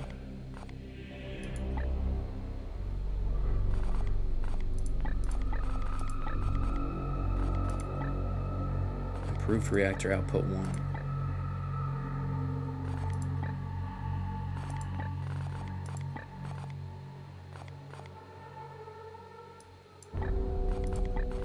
Our agrarium. Until we realign this prismatic, we will only be able to make effective use of our to scry enemies' activities. I think I'd rather this.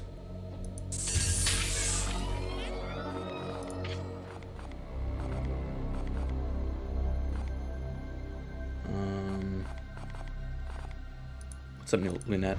Protocol demands a preliminary salutation. Never mind. Consider this requirement. I will not have the edict put at risk. The ship will be baleful. That is the way. I must attend to repairs. Yeah, me too. Okay, we're going this way. Day 28. Oh fuck. No, it's 21. Bro.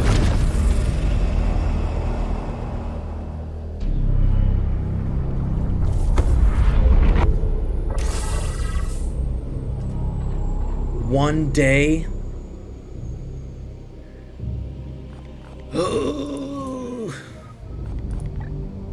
3 days left. We're really gonna lose 2 fucking sectors?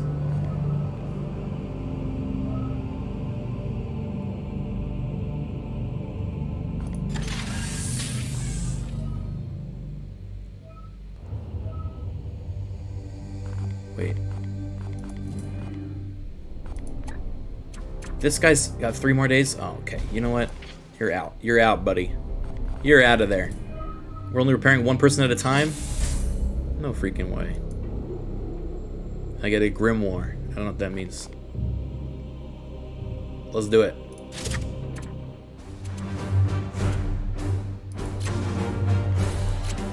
You're out of commission, pal. Apothecary. Huh.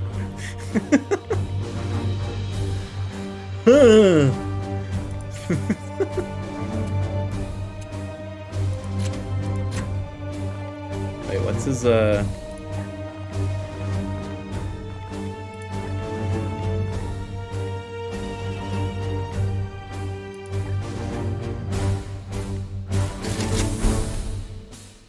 Oh, he can't. He needs both his hands to use the side cannon. I get you.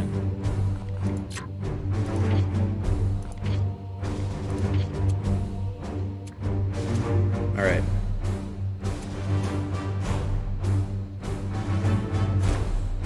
Oh, this is a different guy, Purgatator. What's his abilities? He's got...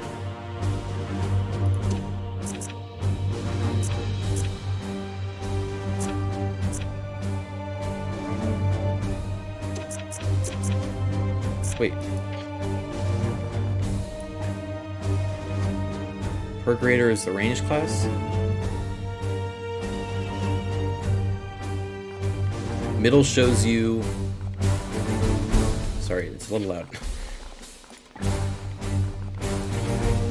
So this is...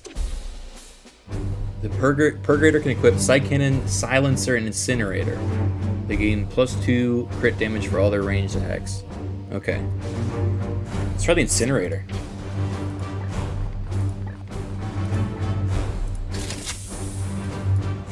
Sounds fun.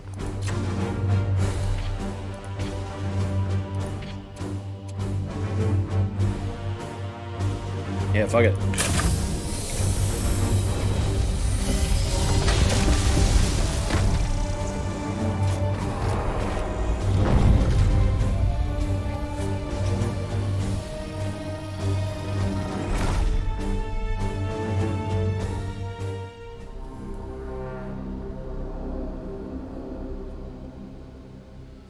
If I see even one heretic, I'm gonna burn them.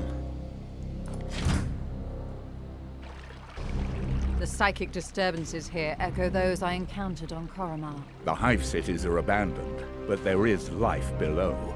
Brothers, seek out any corruption and purge it. You got it. As you will. None may hide from our warp sight.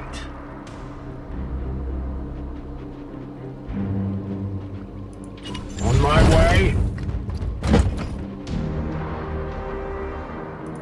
Yes, Commander.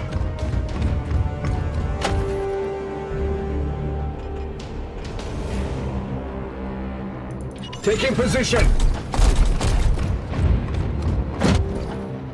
Hey guys, anyone else think the Chaos Gods are kind of cool? Fucking get that fucking guy. Fucking 10-minute timeout.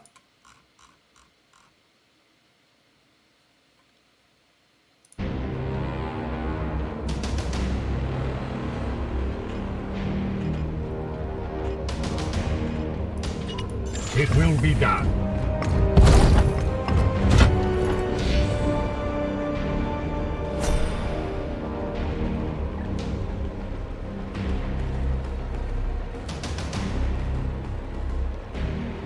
All right.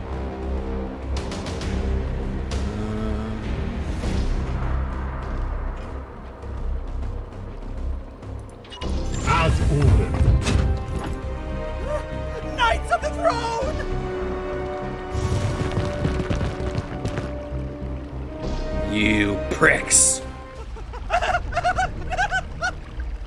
Enemy sighted. I super hate these guys. Standing ready.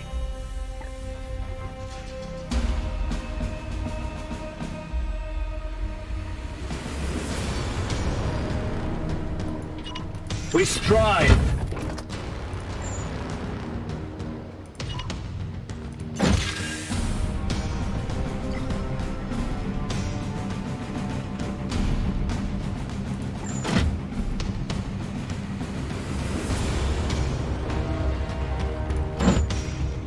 Can I hit him? Oh, I can.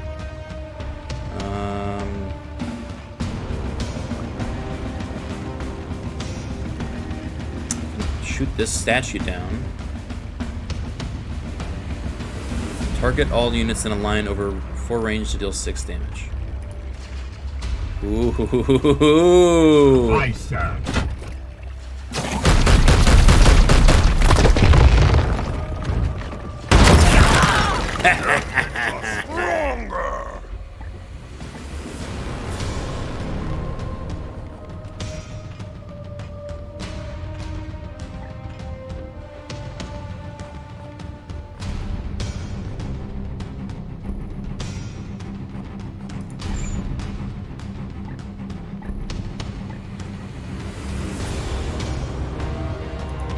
Moving out.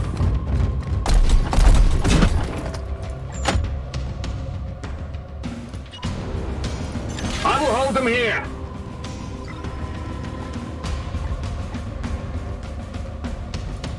Advancing.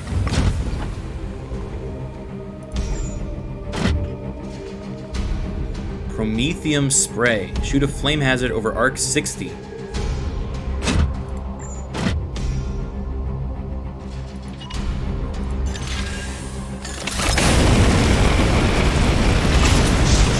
Wait, what? Blessed ammunition depleted. Holy shit. Weapons rearmed.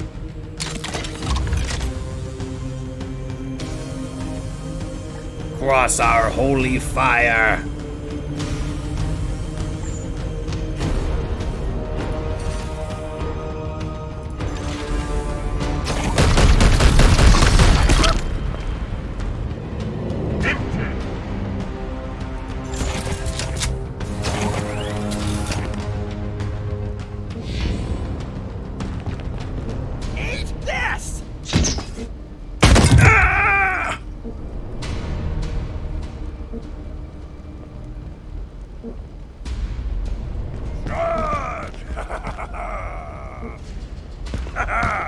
Stay down!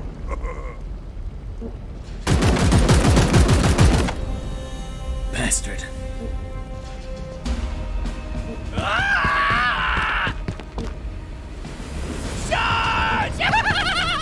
He's flanking.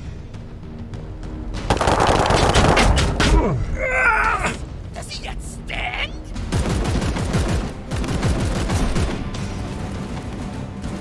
Okay, so if he moves, he takes that much damage. Oh, fuck.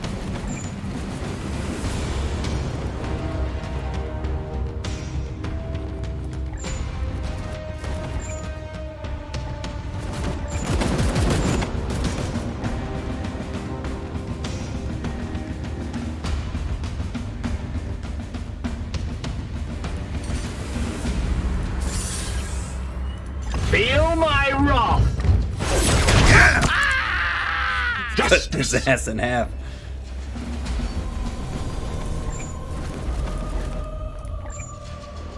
Damn, the suppression guy is actually fucking shit up. If I shoot him, do I get hit? Doesn't look like it.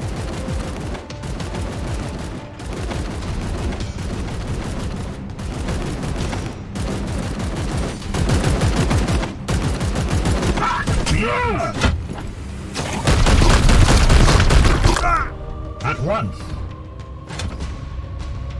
Oh, wait, did he get hit? Oh no. It didn't show as red. Need more rounds.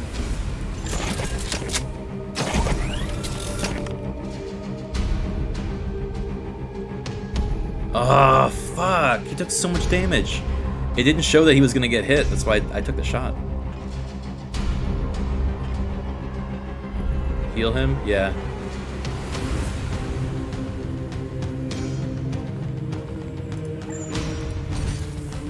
And now, good as new. Good as new. Gratitude. I'm gonna do that next time when I'm saying thanks. Just go, gratitude.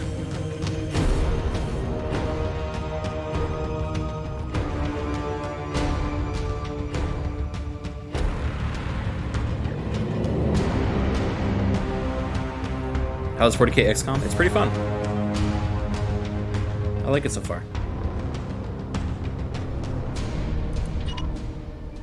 At once.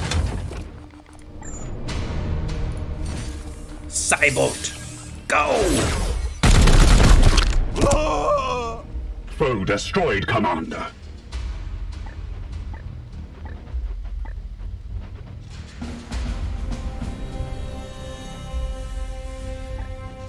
So if I move here, that's 2 AP, and then I have... No, that's all I have.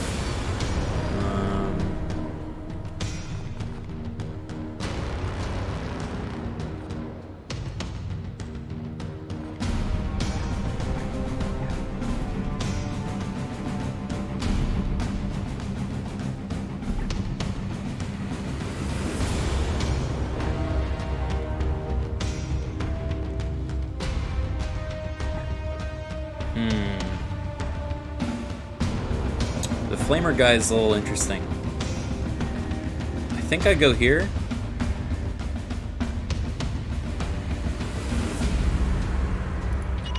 I am with you. Die, abomination!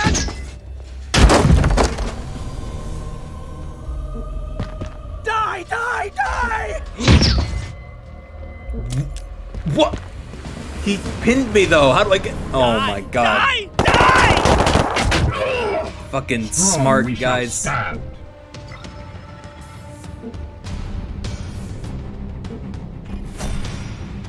do we stop them? Unleash me. Oh, I'm gonna unleash you, alright. As you will.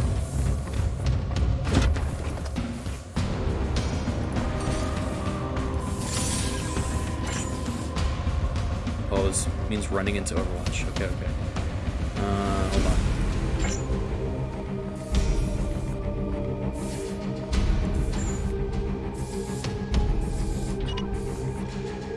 We bring death!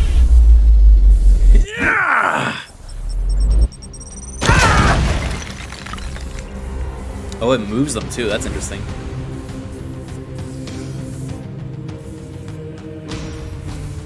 You fool. You should have pinned me more! As you will. The enemy weakens!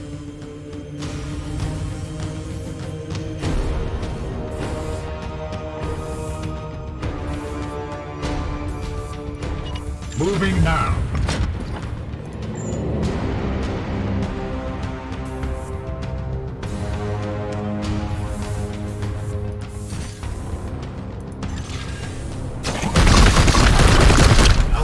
Holy fuck. Get his ass. Wait. Gotta get him with a flame. It will be done.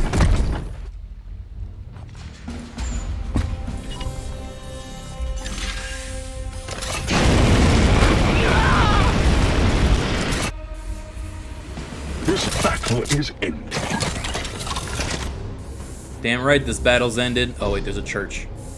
Oh fuck. That's a lot of bloom. We gotta move.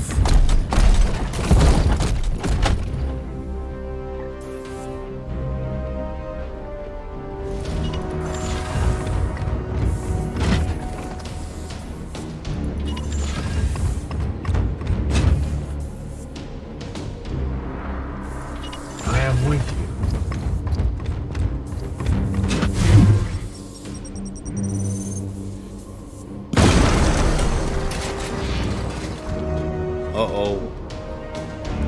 bloom is rising. Get in there. Seeking the tainted.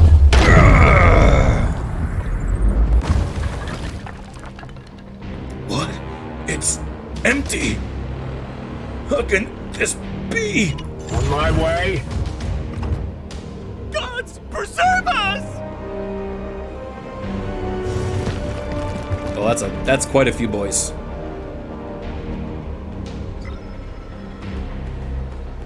Ah! The horror! Purge the beasts!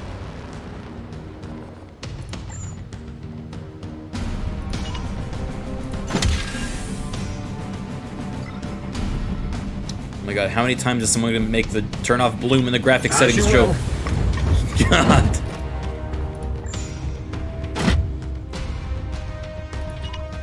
Taking position. Alright, mods, we can take a chaos off the burn, or the fucking banned words thing now, okay? Poor innocent viewers joining being like, oh, this is my favorite game, is getting like fucking taken out without any way of knowing what's going on. Hey, Summer, thank you for the raid. What's up? What's up, what's up, what's up? As you command. Hey, Strippin', what's up, what's up, what's up, what's up, guys? What did you learn from part 2?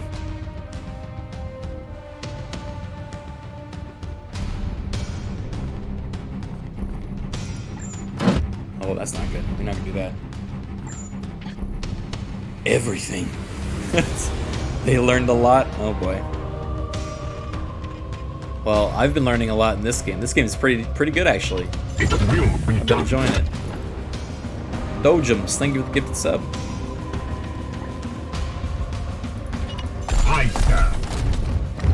Did you know there's a legion of black Space Marine ghosts that come from the warp to save Space Marines in their most bleak moments? No. That's crazy. I will What are they called? ready. Alright, let's see this. Oh my god. So to the unworthy. You will bleed! Oh, my bleeding! It bleeds!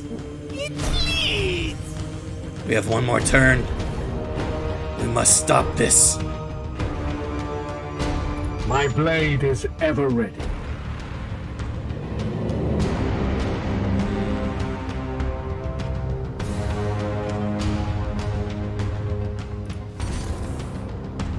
Kneel!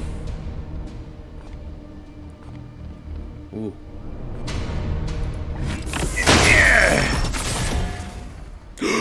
He got back up. Cower! Never mind. For the golden throne! Standing ready. Oh, they get attack of ops. What if I do this? Flames of purity!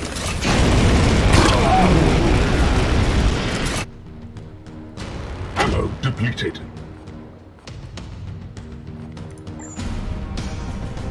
Ammo depleted. Fuck. Oh. Armed and ready. Oh, yeah, another turn.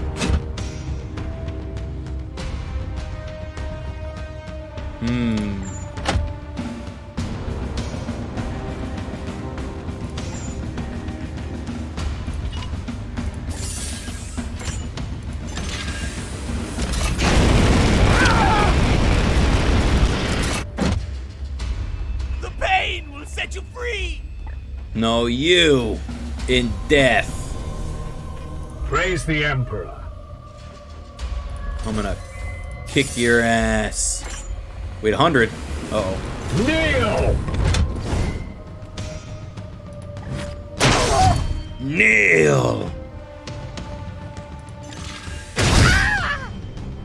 Mercy in death. Praise the Emperor. Moving swiftly. All enemies have been cleansed. Good work. Kicks him in the head. Nice.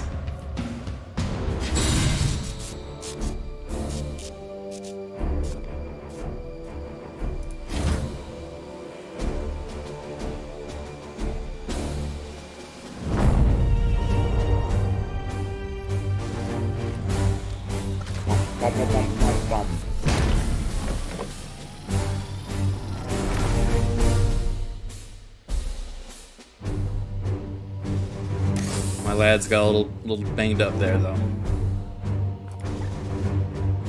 Oof. 49 days? Promotions, though. This is our flaming boy.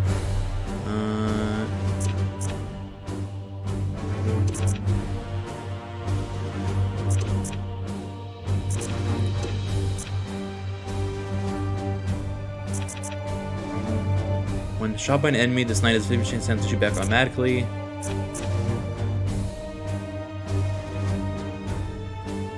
Does the star map table lag your stream too? Was for Sam? I don't think it did yet.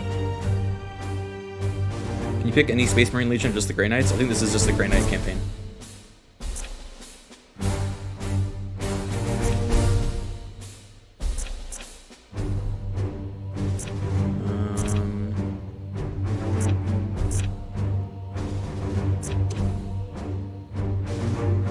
Okay, so we have a bunch of stuff that gives us bonus crit damage. So, is there a way to increase our crit chance to hit? This one is... If this ability crits, you can choose to destroy one of the target's body parts. That's cool.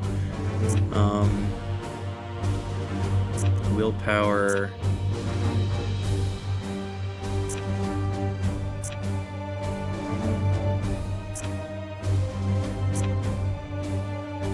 Inflicted damage...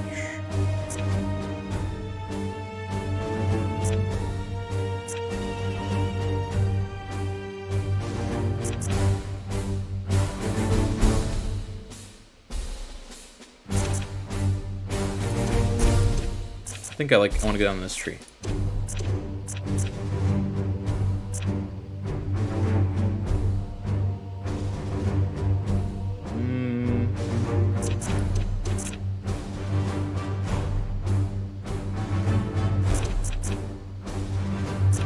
Yeah, we'll go down this tree.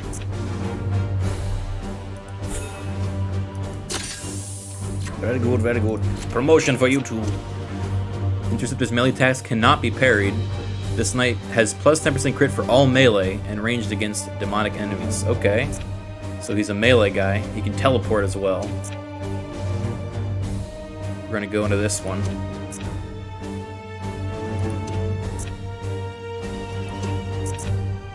Strikes an additional target to deal for 100% crit. Damn.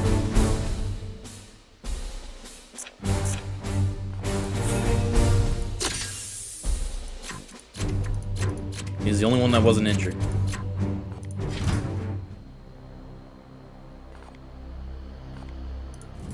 Yeah, the like style of this game feels very on brand. They did a very good job adapting it. Let me see. What am I gonna do with all these injured boys, though?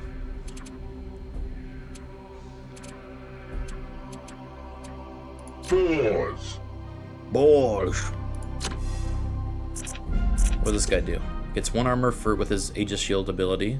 Gains 1 ammo for their equipped grenades. So he's like a utility boy. Okay.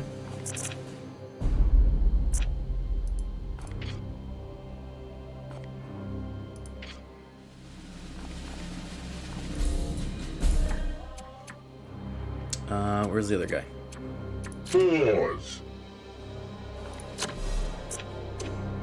Oh, I haven't taken him on a mission yet, so I'm talking about... Storm! This guy. We're gonna give him... Strike an adjacent damage of target for 4 damage. Or... Additional crit weapon. Adds 2 damage to this melee attack. Adds plus 1 damage to this melee attack. This knight has a 25% chance to trigger Aegis Shield at the end of their turn. So like a tank. It's like the tank one.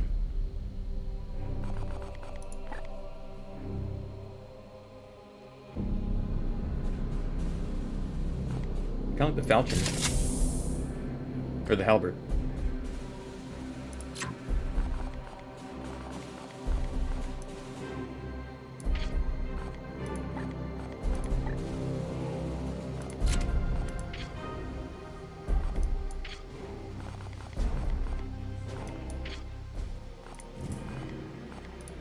Commander, let us be efficient. Hello. How are you doing? Never mind. I must attend to repairs. Is there any way to speed up the healing of our lads? Doesn't seem like it. Not right now, at least. How's Ruthless difficulty so far? I mean, so far it's fine, but I've only gone on like 2 missions, so it might get bad real soon. Although I don't think there's any chance we get to this in time. Yeah. So, uh-oh. I'll start going there.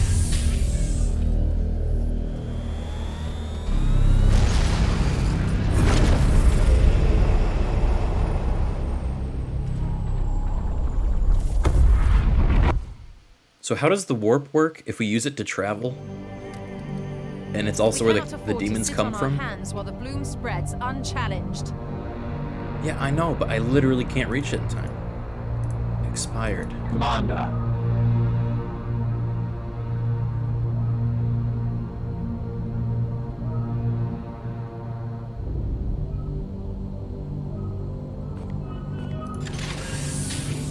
I'm trying.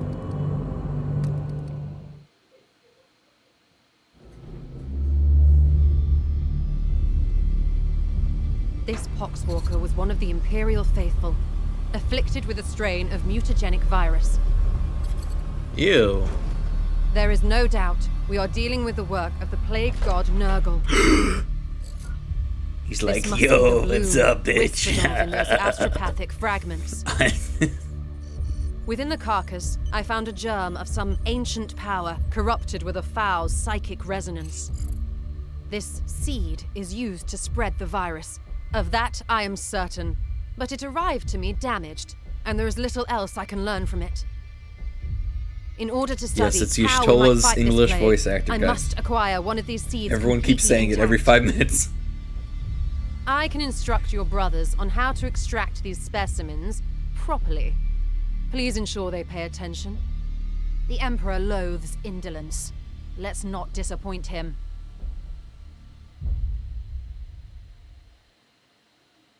Where are cat ears, Madge? Would cat ears be considered This heresy is Inquisitor in this Cartha universe? Vakir of the Ordo Malleus. I am alumnus of Evixia Danica. Access code Clarion Magenta 111721. I require immediate response from Titan. This is Grandmaster Vardan Kai responding, Inquisitor. This act borders on heresy. What? The screams of the astropods you burned already reverberate through the warp. It is fortunate for you that I am prosecuting a campaign in the nearby Chimera system. I suggest you explain yourself, and quickly. Grandmaster, I have commandeered the baleful edict. We face... You have seized a Grey Knight strike cruiser. As is my right, I have Uh-oh. foreseen dire She's in omens trouble. for this sector. Already Nurgle's poxwalkers roam free. Oh, indeed. I'm surprised an agent of your pedigree is not equipped to deal with such lesser threats of chaos. Agravain, perhaps you can clear up this nonsense. Agravain's dead. My lord, he fell in battle during our last campaign against the Cadium cult. We had been returning to Titan for repairs when this Inquisitor intervened. Ah, Brother Ektar, that is sorry news. I trust then that you have appointed one of our brothers to act in his stead. Well, speak up then, Commander. What say you to this Inquisitor's story? Me? Oh, guys, now's our chance. The Grandmaster's talking to us.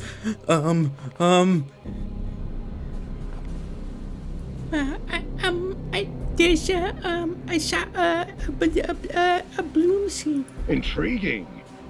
However, the galaxy is full of unsolved mysteries. I am confident these poxwalkers are the symptom of a much greater cancer. I only need a little time to conduct further research. Very well. I am not in the habit of second-guessing those under my command, that is, until given a good reason. I will leave the baleful edict in your care. You have my thanks, Grandmaster, but there is yet another reason I desire to speak with you. As steward of the army Plus of one Titan, requisition, I had question hoped mark. you could release further assistance. Don't thank me We yet. secured the I will requisition, give you guys. 60 Tertean solar days to prove this threat warrants the deployment of an entire strike force. Battle-worn as it is, Strike Force Xiphos could be put to good use in several campaigns across the galaxy. Any further requisition from my arsenal will have to be earned. But I... After each Grandmaster's report, you can spend your requisition to unlock and upgrade armor slots. Oh, okay. The resource slot gives you access to the new Knight reinforcements, servitors, grimoires, and other resources at the end of a mission. You can only unlock or upgrade each slot once per report. Slot upgrades increase your chance of accessing more and better equipment and resources. 1, always. 2, never. 3, never.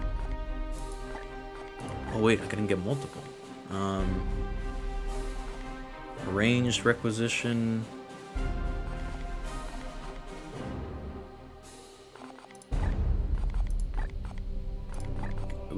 Do I just keep... I don't know what I'm spending. Oh, I have 3. Okay.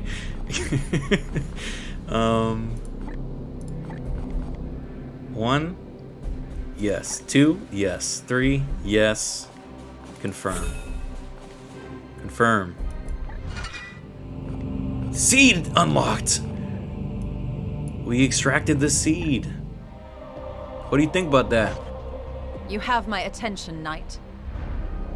Dude, guys, she's getting more friendly with us. So the plague is spread through these seeds, huh? It is not so simple.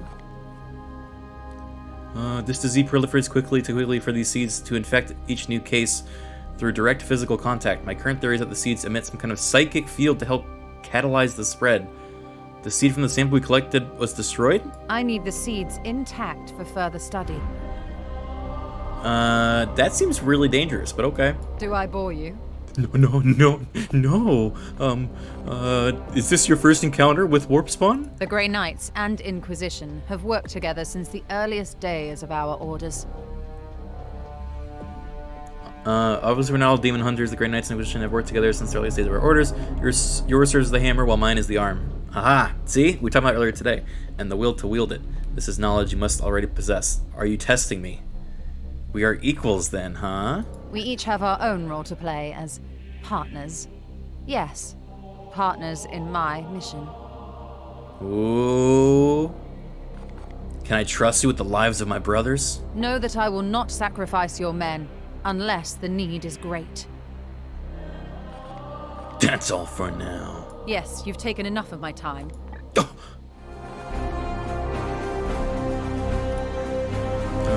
What is this one? Oh, 1 requisition. Insufficient seeds.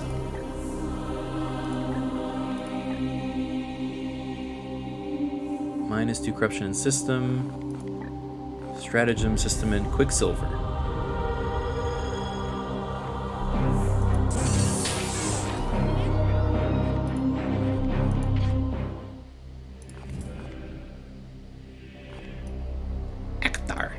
Do you seek wisdom, Commander? I am no ancient, but might be of some help. Dominus Lunette seems off-kilter. All tech priests are eccentric in their own way. You doubt her? There is no being I trust more to look after the baleful edict. You consider her unreliable? Her competence is beyond question. Wait. His demonic spirit... Wait. She was kept in piloting from the edict through an astral looking glass of the euphoric Baron, shattering his demonic spirit into 1,000,000 fragments. Her competence is beyond question. There are even stirred rumors that she has fought alongside Lord Drago? The Drago? Ancient, yes, assuredly. Tech priests of Douglas Mechanius are not prone to deceit, nor do they care one whiff of social standing among the unaugmented, as they call us. They know we are Astartes are dispensable. We will fight, live, fight, and die in this endless war against chaos. Our dominus is, dare I say it, unique even among her kind, nigh irreplaceable. The Edict would not be half as capable without her. Whatever best helps you, Commander. What do you make of Grandmaster Kai's reaction to the Inquisitor? Besides a clear violation of communication protocol, you mean? Most of the Inquisitor evidence that here is quite scant. The cryptic meanderings of an astropath and a handful of poxwalkers. The Acadium cult had spread death and destruction across 12 hive worlds and 3 sectors before he put it down. And what is this seed she discovered? Arcane talismans as catalysts for corruption are scarcely a novelty to us Knights of Titan. You don't think this is worthwhile? The Grand Master will weigh our value to this campaign. No, this is a waste of time. Is this venture is insignificant? Why requisition our strike force? Perhaps there's some piece to this puzzle we do not yet see. Okay. We are the Hammer. Remember that. Commander, let us be efficient. Kaldor Drago once walked into Nurgle's garden and burned part of it. This is actual lore. That's kind of sick. At least we can dispose of the corpse. An unclean, organic thing fouling my ship.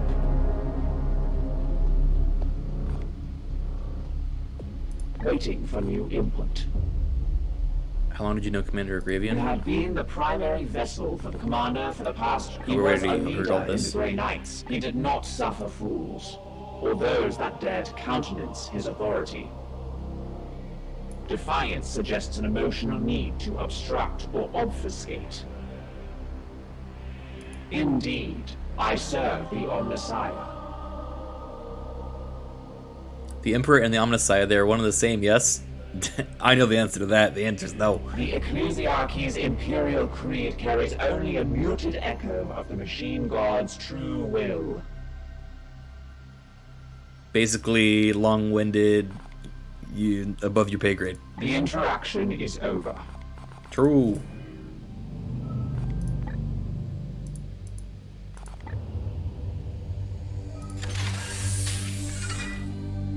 Start a new project.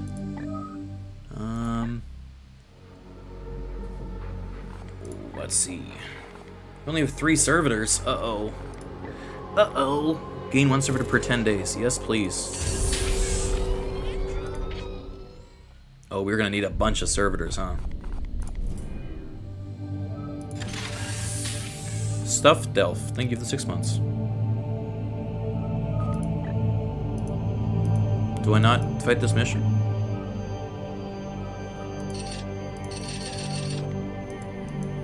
Is it too late?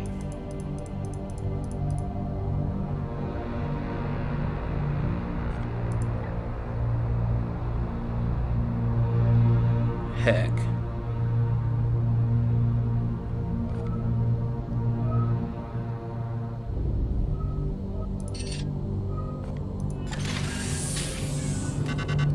Oh.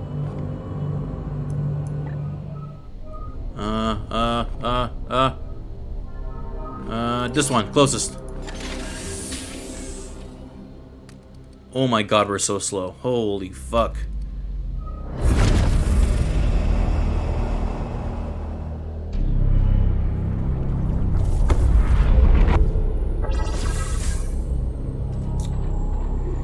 Chaos detected. Glorious deed. Win a mission without using willpower. Okay. How's our barracks looking? Your brothers will rejoice at the challenge, Commander. New knights are available from Titan at a small cost of requisition. You can recruit them at any time if your roster gets low. You don't have enough requisition. Shoot, we're gonna have to go in with the some weakened guys.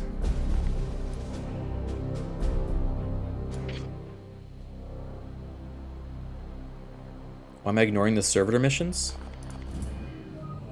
I'm not ignoring, there's just, I have no time to get to them, right?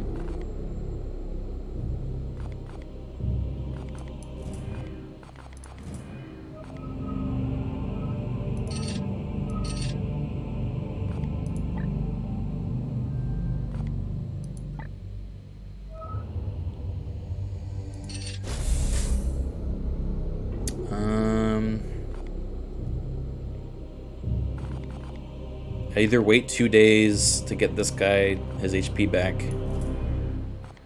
or because I don't think I can reach anything in time.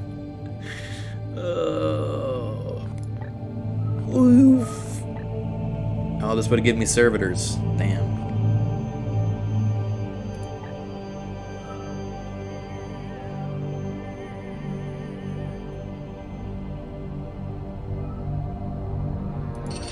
Might as well wait. Okay. Give it 2 days. Alright. Glorious deeds are optional objectives that add risk to a mission, but grant requisition rewards on success. You must choose whether to accept before beginning the mission. I accept.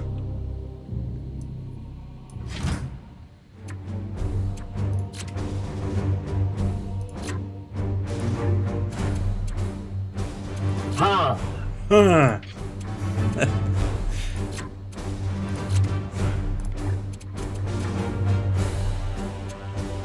Pause.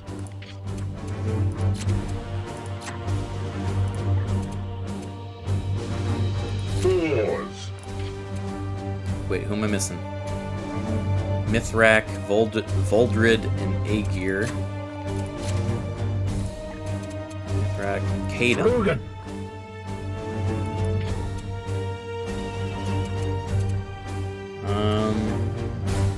Alright, we got a few little baby recruits here. 2 sword boys. Wait, 3 sword boys. Oh shit.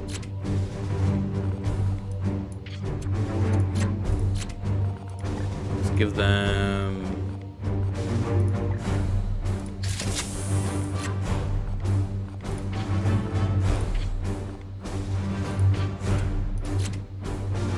Oh, they say their last name.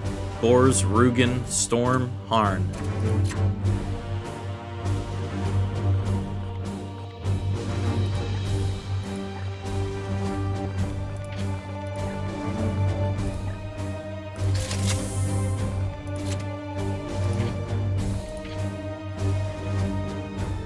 You can change their last name too? Where? Character.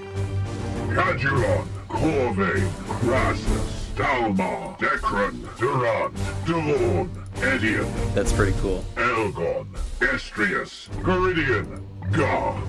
Gar. Yo, he's sick. Okay, that is pretty cool. Yes, Commander. Unleash me.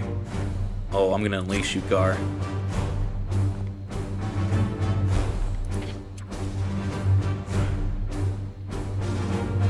How we looking? We got Apothecary Man.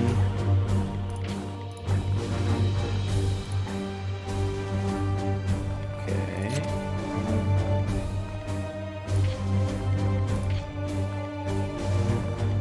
Alright, good enough. Let's begin. God.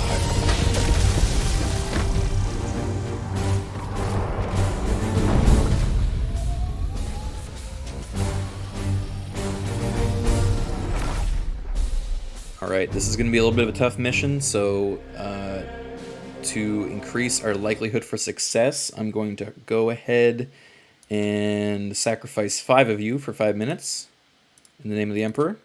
We say farewell to South Park 1993, Nudawa, Perestroika, Prosaic, I Imperial Johnson. I put up very fast.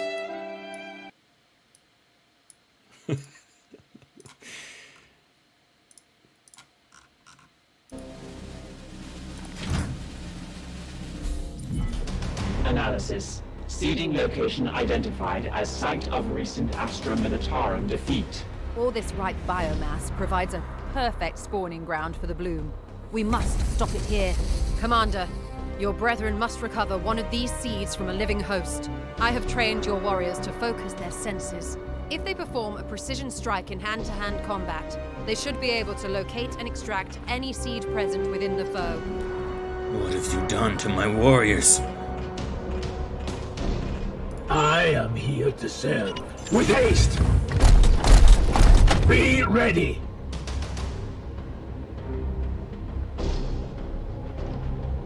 Wonder what happens if I get chosen for sacrifice.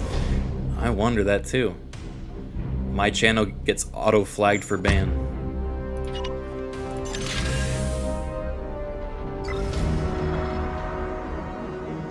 On my way.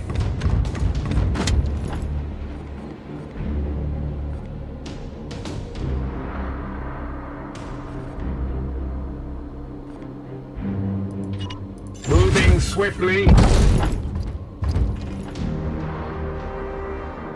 Changing position.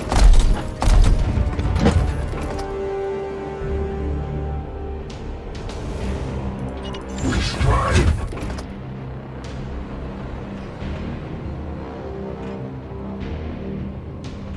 I'm gonna stand next to the explosive barrel. At once. Don't fuck it up.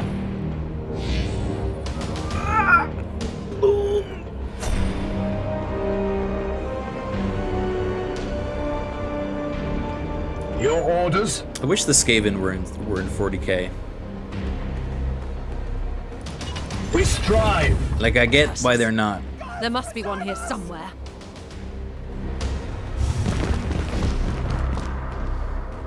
They'd probably be like living in like the planet crust, like mole people. These heretics will suffer the ultimate punishment. Seeking the tainted.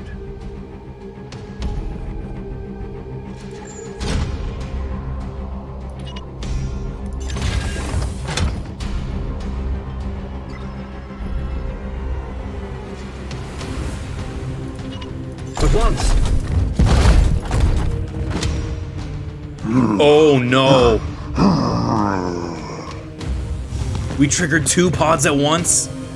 Brothers, stand There it is. ready. Commander, harvest the seed from that creature's flesh. Okay, this got pretty bad.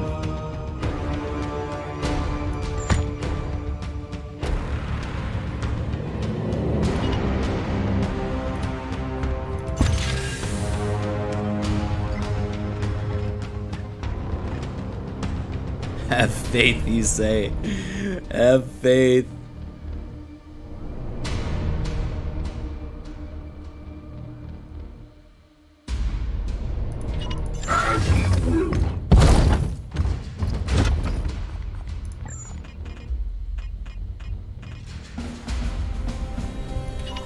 Okay, that's pretty good. Fucking grenade, though. Let's go!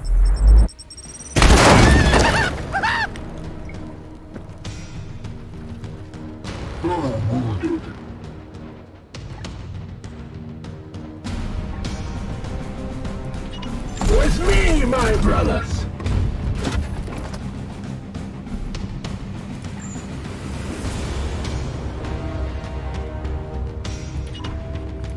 At once, Commander. Alright, let's see what happens.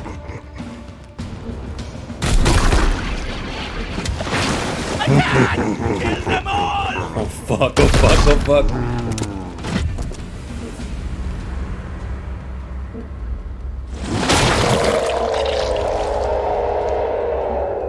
Oh no. Die! Die! Die! Strong we shall stand.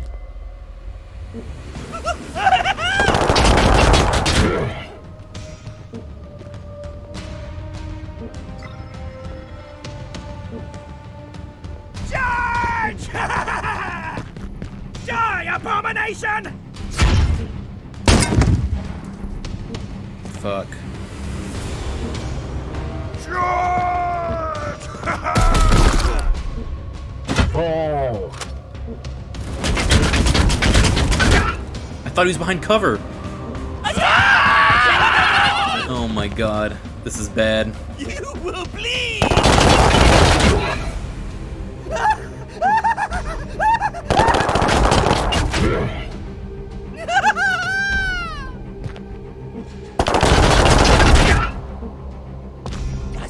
Does he yet stand?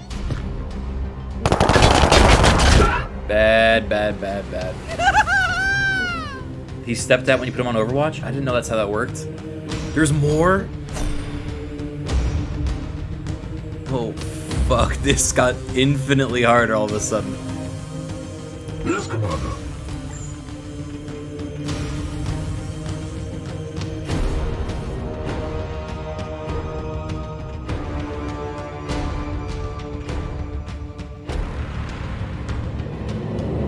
If I blow up that guy, we fail that part of the mission, do we?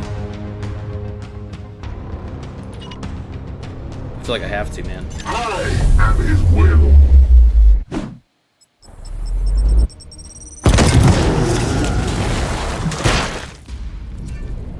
So to the unworthy.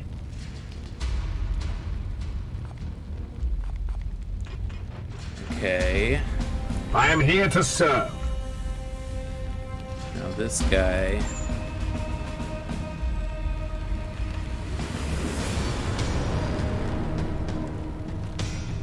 Can frag a bunch more. Purge.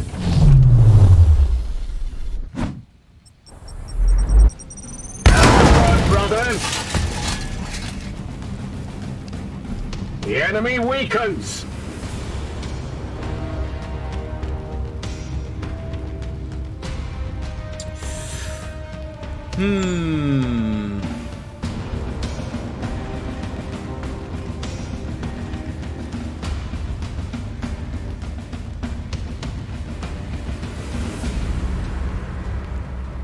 That's the seed carrier, so I have to melee him.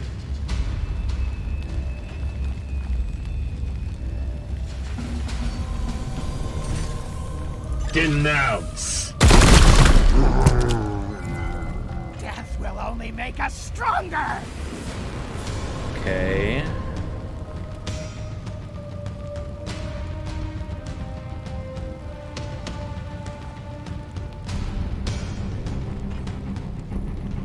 So I'm gonna Aegis for one turn.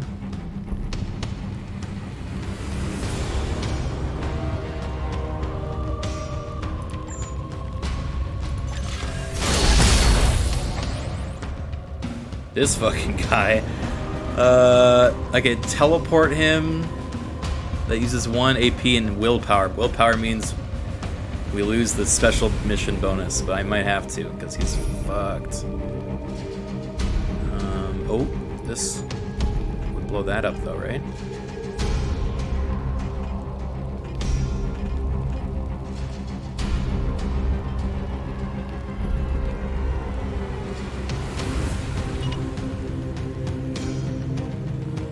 Purge.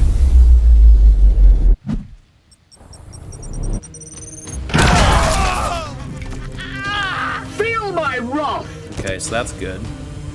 Where did that fire come from? I don't know.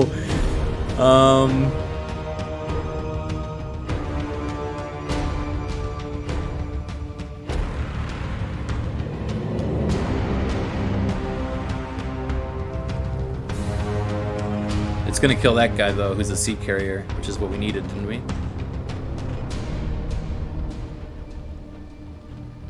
I could go here and bolster maybe? No, that takes my AP.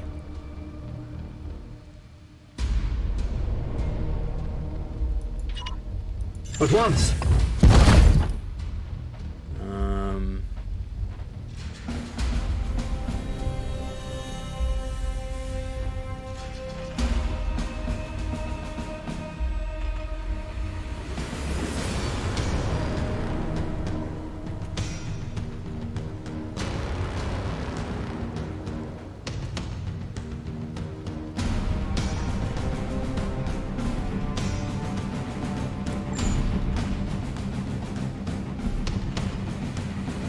Okay, so I'm gonna go here.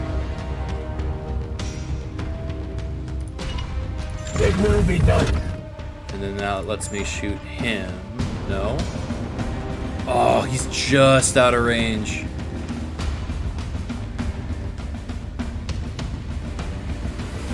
Fuck. I think I can still move and shoot.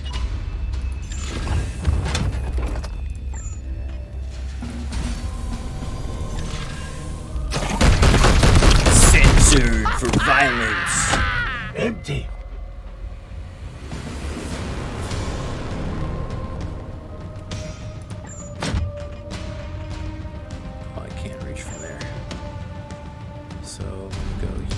here.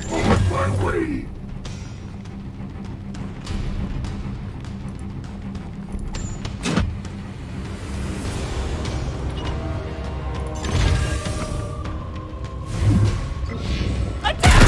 You've destroyed the seed. Are you not the Emperor's most Shut elite? the fuck up.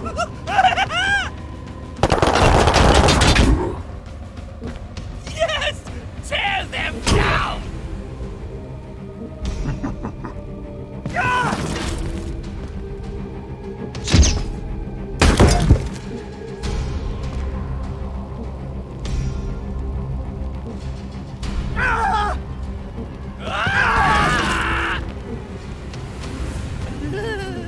Just wait. Just wait. Can I melee the guy? I'd have to run into the fire. Does he yet stand? Ah!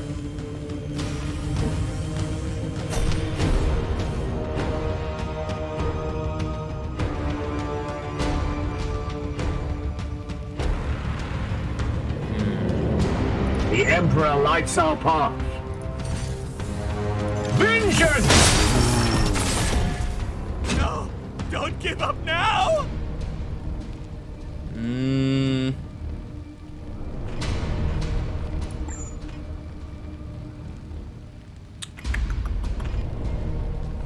Man, the fire really hurts, huh?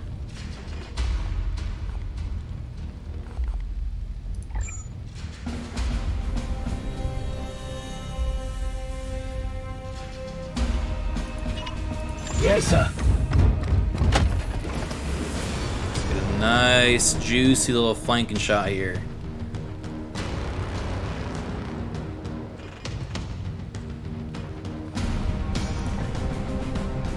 Wait, can I hit him?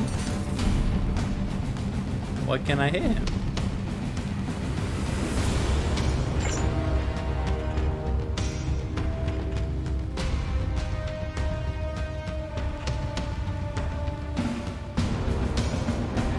Oh, wrong guy? Oh, they got pinned. Fuck.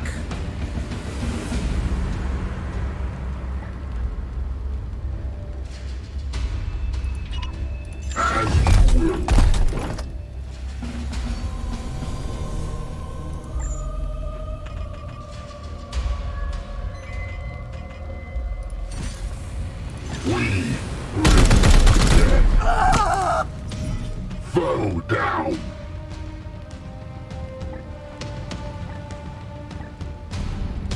I might retreat this guy. My blade is yours. Might bring this guy here. We strive. What is your will? So I can go here and heal, right? These wounds will heal. Pure among impurity.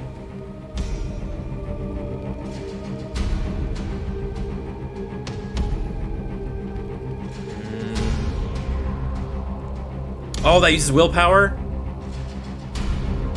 Fuck.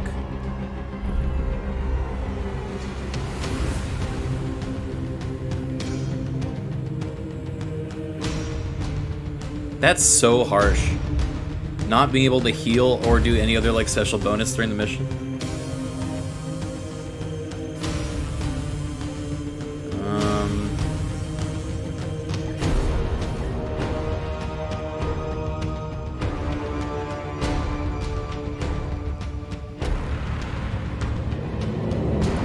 On my way.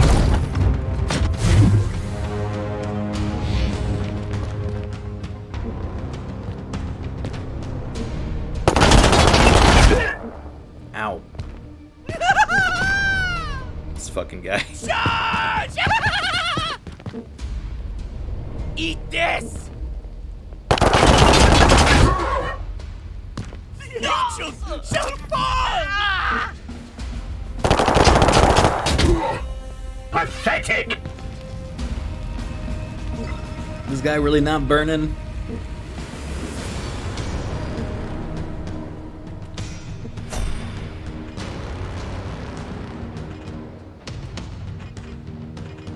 Standing ready.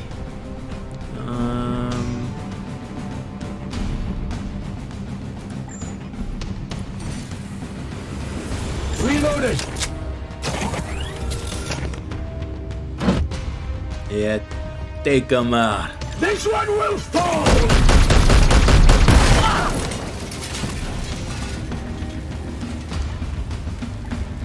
Take him out. Take that one out too. Another battle ends in triumph. Alright, now we gotta get across the map.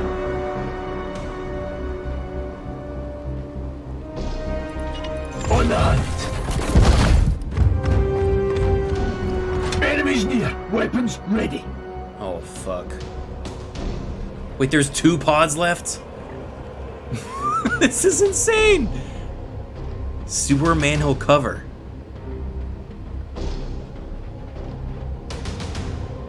Target a blast attack over area 2 within range 10 to deal 5 damage.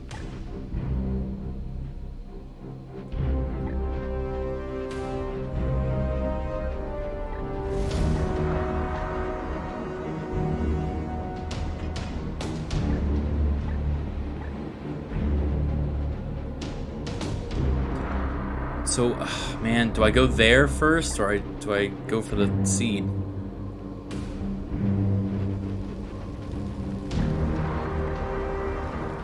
I am here to serve. Moving now.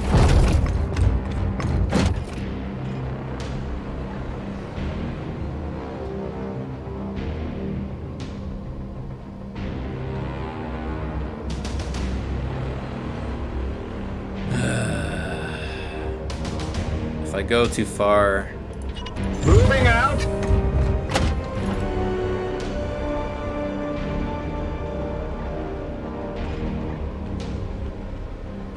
I can't wait. I gotta go. They're going to die. They're all going to die.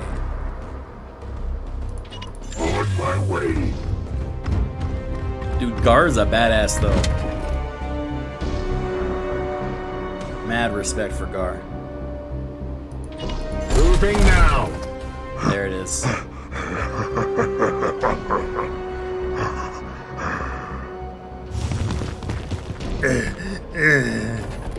Another seed.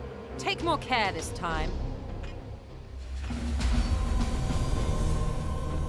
Oh, we got our AP back. I didn't know that. All right, that's good to know.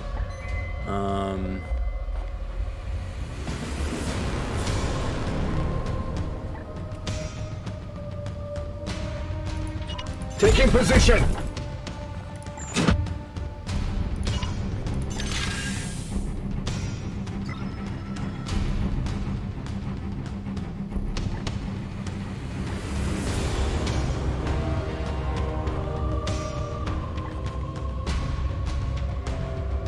I wish. Oh, we were so close.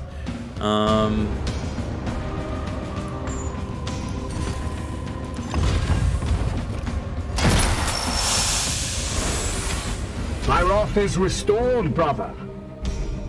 Brother.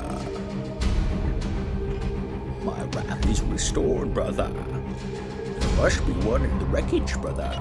Moving now.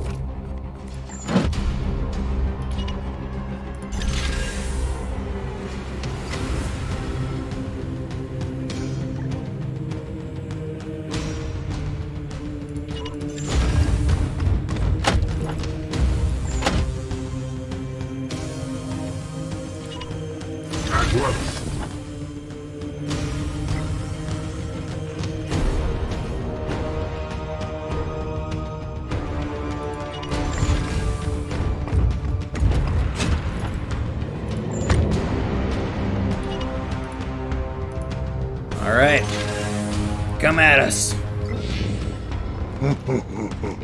Oh no.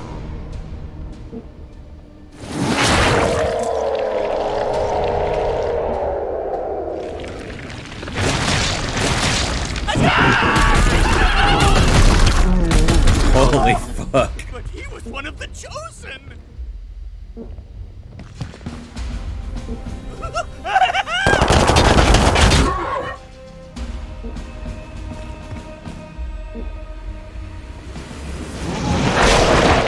Oh my god.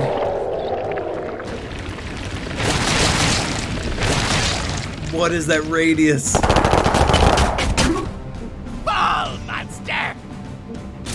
Commander, I sense a massive spike in war activity below. It is a warp surge, Inquisitor. Such events are common in pitch battles between Cygers. And yet your brothers have clearly restrained their powers. Something foul is at work below. Uh-oh. That's really bad.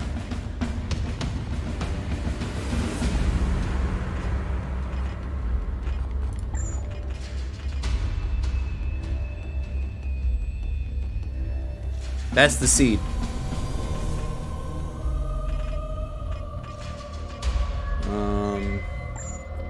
Fuck. Praise the Emperor. Yes, praise the Emperor, praise the Emperor. I might have to do a crazy move. Incoming crazy move. Blammo! In an instant. Give me a fucking seed, asshole! Blammo!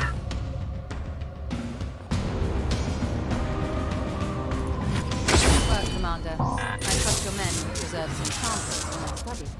Do return them to the edict. Huh? What? Reinforcements? You're kidding me! This is coming with me. Oh no! I'm fucking dead.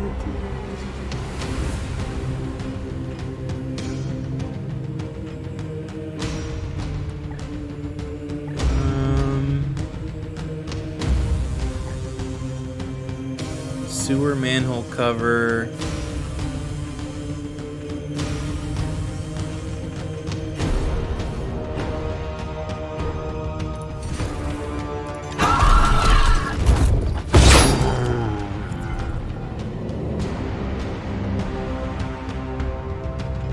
I just gotta kill the guys that are flanking him.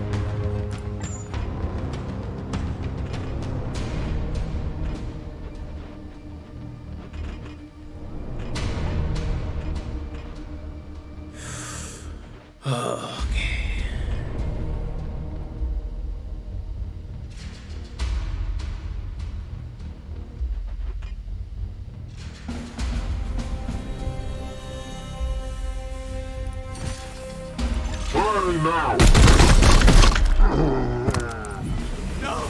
Don't give up now!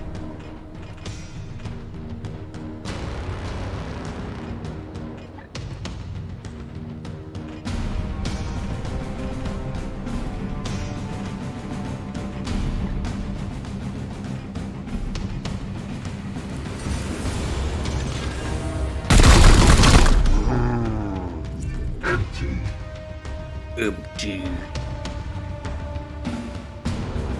Reloading uses my last AP, or I can Aegis shield, but fuck.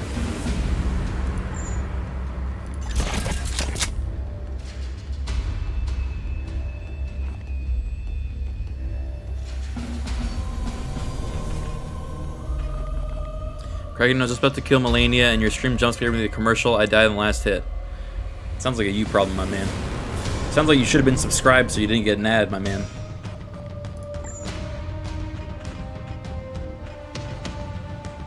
The Emperor lights our path.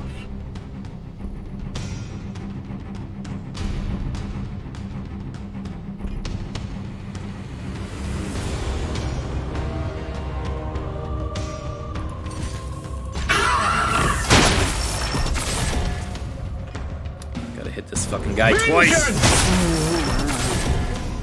So to the unworthy.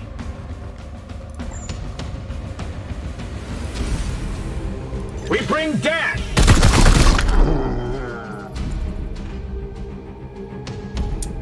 Okay. Well, this guy's got 5 health. Go here for 2. I still got 1 shot.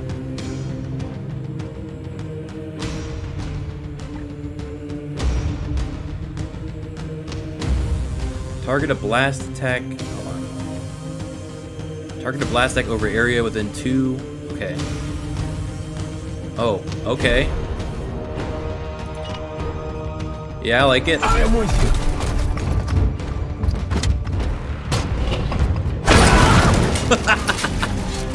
Wait, that hit him too? Another falls to the Knights of Titan. I didn't understand that. Why did that? He took damage from that.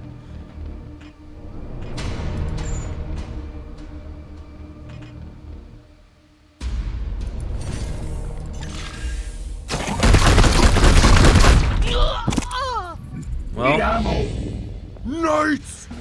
no, come on, man. Brothers, straight from the chapter.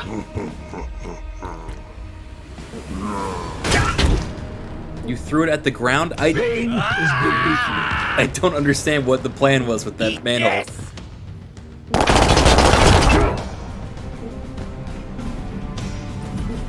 I sense the enemy converging. Dude, this is brutal. This is brutal. Permission to engage, Commander. Oh my god.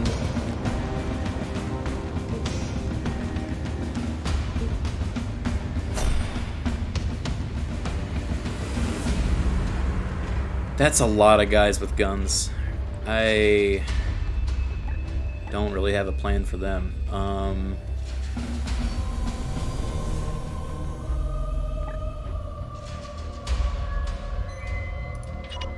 Eyes on.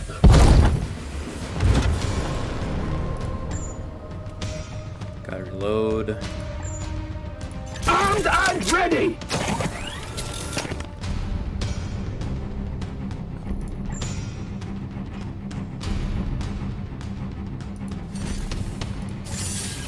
Nope.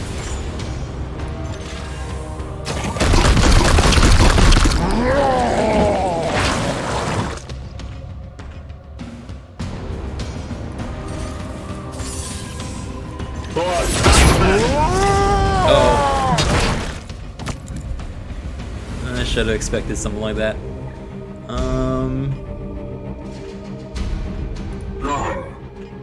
My blade is ever ready. What does plague do? It's the fun question that we're all wondering.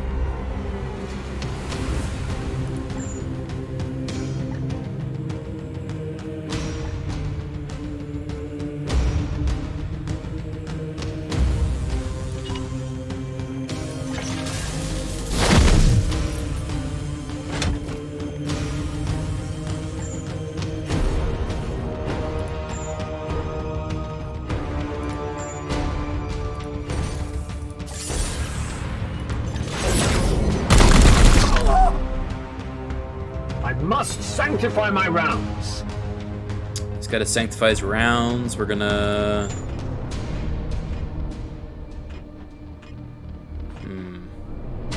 Let me heal myself.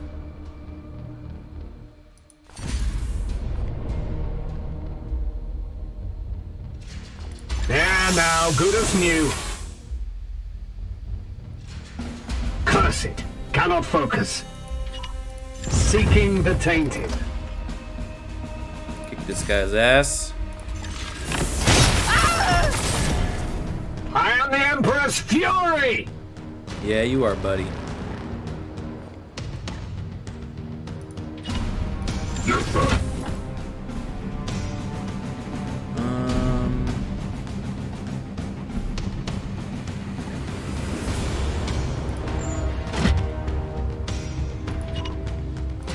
Position secured, Commander.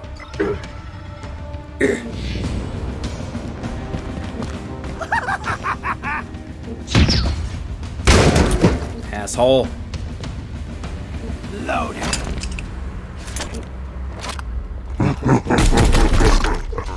Didn't even kill him. Oh no.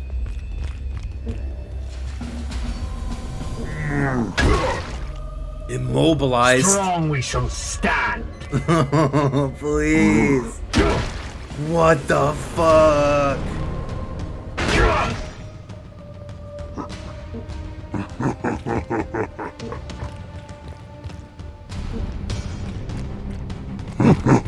So much laughing.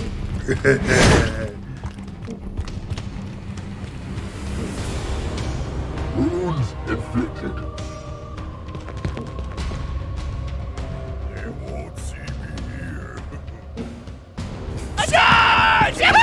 Oh my god. I love the voices. Come at me now.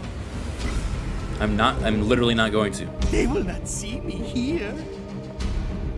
Gods, watch over me.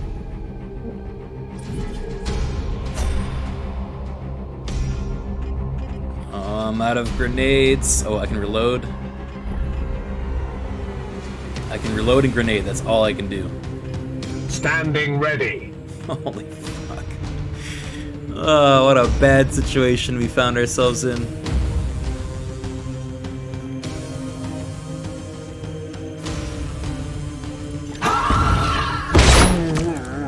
Alright, the wrong guy selected. Get up!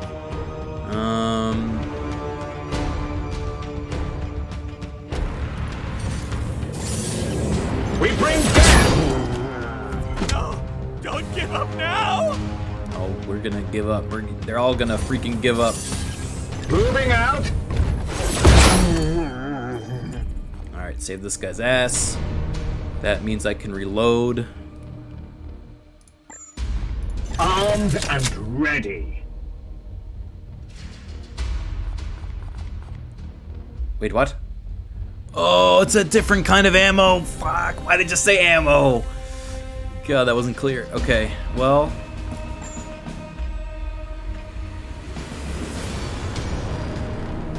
Yikes.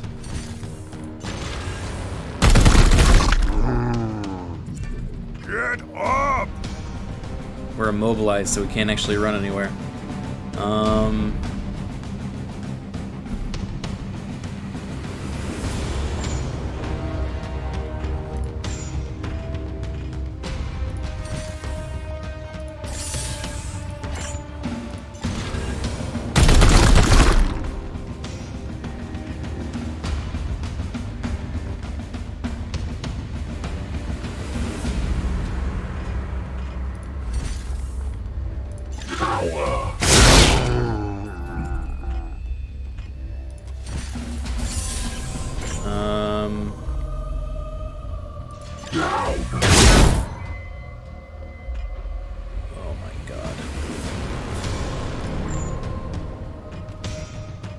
That's gonna trigger Overwatch. Man, that Overwatch really fucks me bad.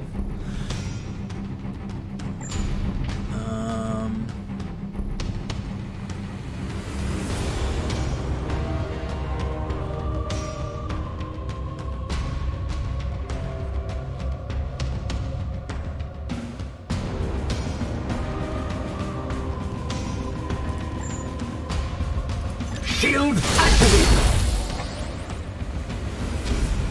That would counter the Overwatch, actually.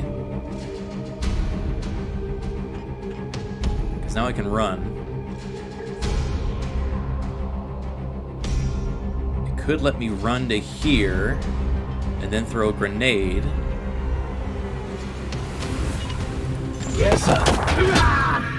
Barely a scratch. Oh. Kinda big brain, maybe?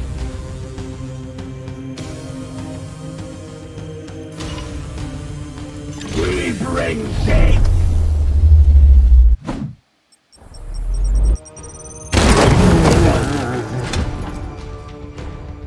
Oh, and it blew that thing up. Taste my fury. Kinda big brain, maybe. Die, abomination!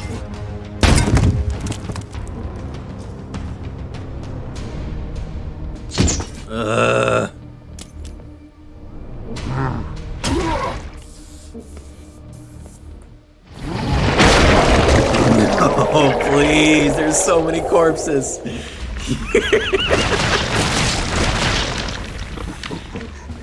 Oh, you guys aren't fun. Immobilized? Are we within the bomb?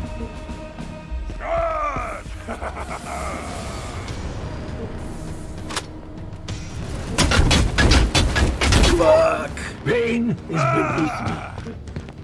Eat this.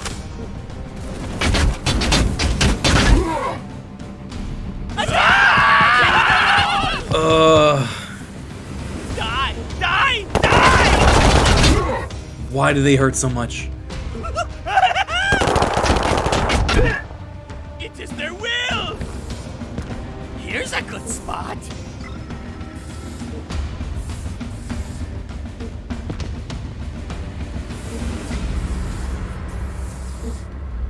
Recovery sequence initiated. Yeah? Are we out? Am I free? Thank you, thank you, thank you, thank you, thank you. No, all the boys came home.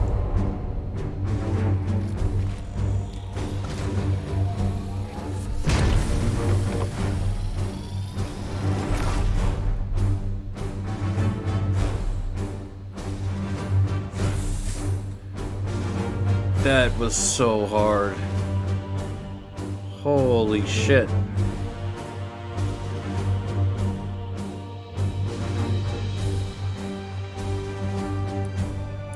You can select as many rewards as you like. Unspent requisition can be used after future missions. You can or use the as next many Grandmaster's rewards as you report. like. Thank you. I'll take this one. What is this? A side cannon.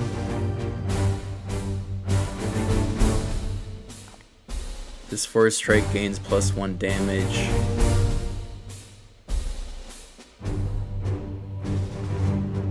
Weapon gains 1 ammo. Overwatch gains an additional 1 damage.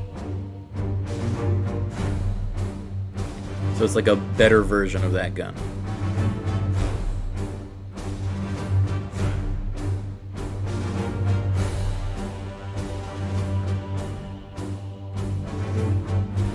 Side cannon seems pretty good. Yeah. I'll just take those two.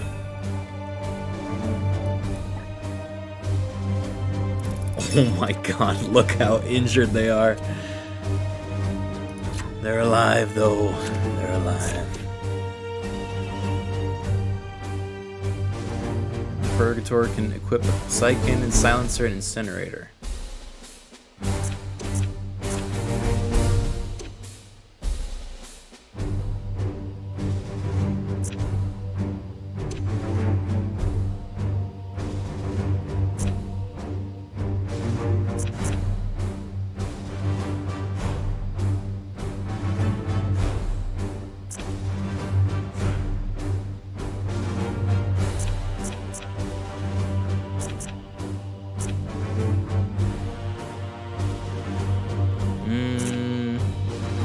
Man, I don't really know what I should be aiming for yet.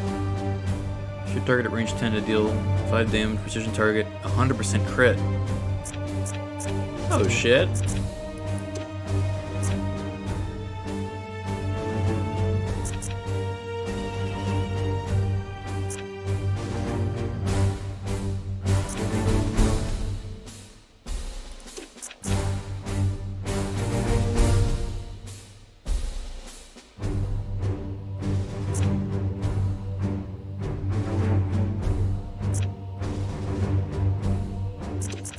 It seems like it's a random thing. Like each of these trees, like the different nodes are random per person. So it's kind of hard to know what to build. I have to kind of read each of it each time. Sanctified kill zone. Target blast anywhere over area 3 at range 10.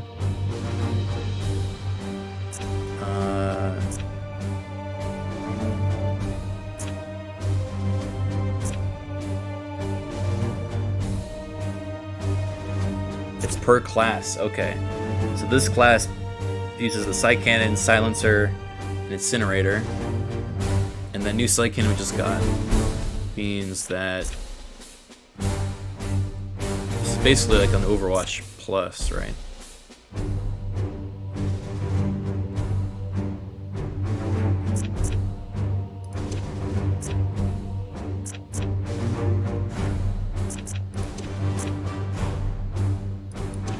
Yeah, this is an Overwatch man. How about you? Apothecary. So he's the one that uses the medicine. Target a knight within one range to gain +2 crit damage, melee attacks, and move speed. So super, you know, drug him up. Target a blaster with Tyranids range. Okay. Afflicts bleed. Terminator armor.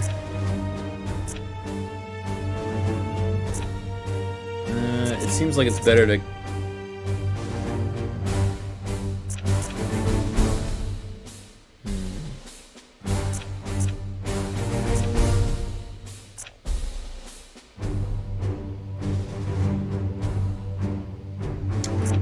Like the super drug.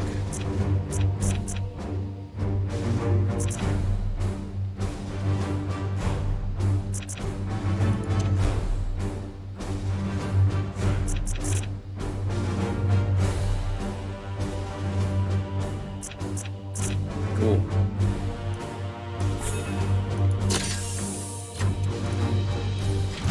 You serve the Emperor well, Commander. We should study this seed at once. Research the seed.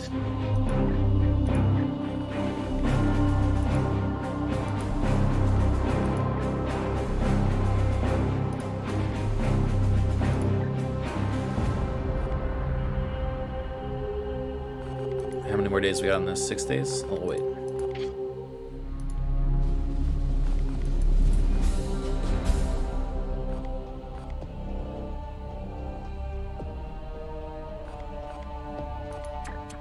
This is pretty neato. Oh, is this the new guy we just got? This is either the new guy we just got or God, everyone's fucked up. Holy shit. Rugen. Did I already have this guy? Interceptor's melee attacks cannot be parried. This knight cannot permanently die. He will not lose resilience when he suffers a critical wound. He starts with -2 max willpower. Damn! Unkillable. Yo, what? Look at all this shit he's got. That's the new fella. Chooses a target at range 10 to inflict silenced.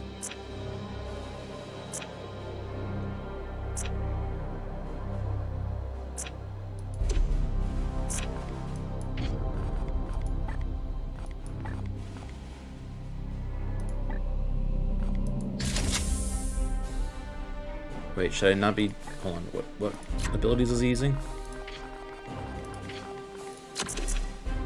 He gets shit for...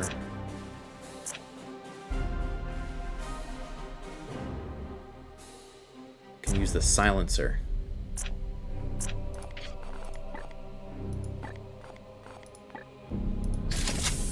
Okay. This game's cool. Yeah, man. I think I'm gonna stream this again. I'm enjoying this. What do you guys think?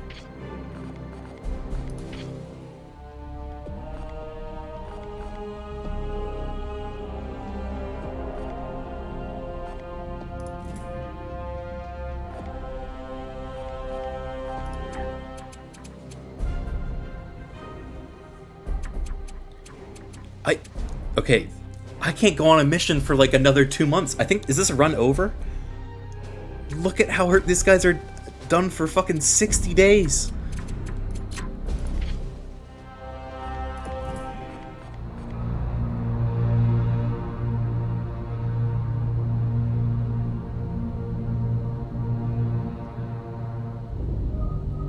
Oh, it's only minus HP. Yeah.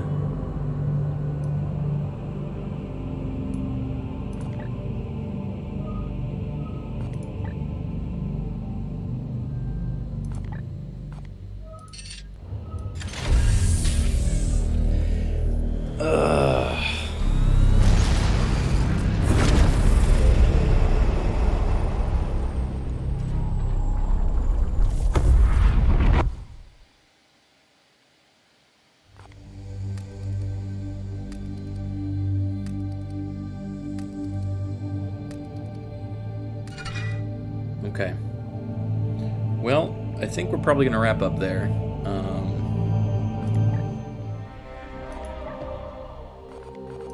Yeah, start doing your little receipt research.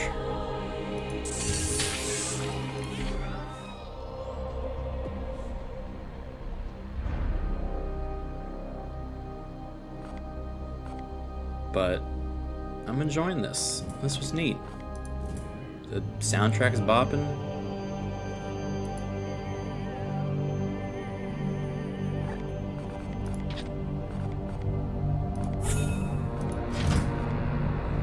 Good stream, Commander. Look at that grinning little goblin. We'll see you next time.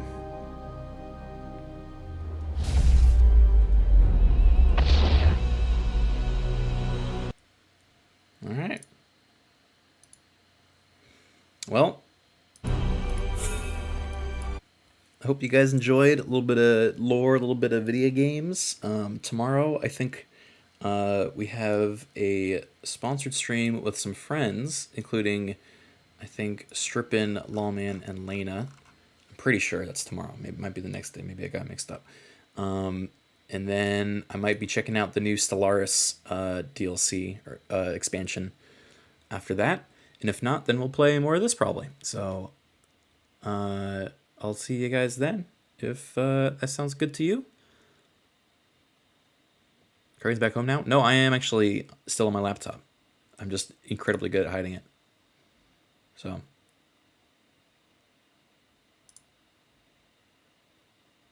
Thank you for watching my stream.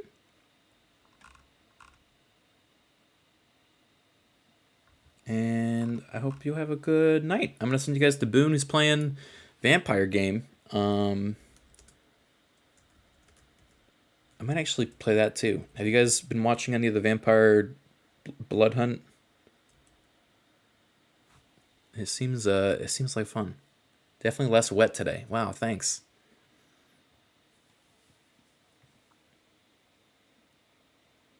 Less wet, but still dusty. Got a dusty voice. All right, this is an Exterminatus raid. So when you guys raid, you gotta let him know that he's getting an Exterminatus and say that we're sorry, but we detected heresy on the stream. Okay, it had to be done.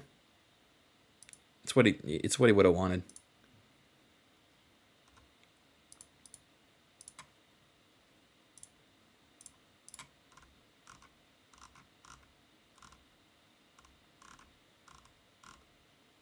Yep. I'm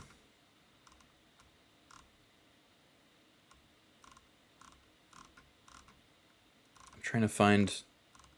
Nope, can't find that. Okay.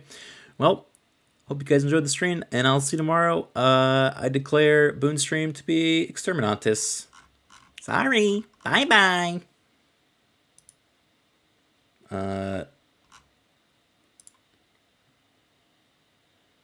We say farewell to JAC_. Terra Sunny 1.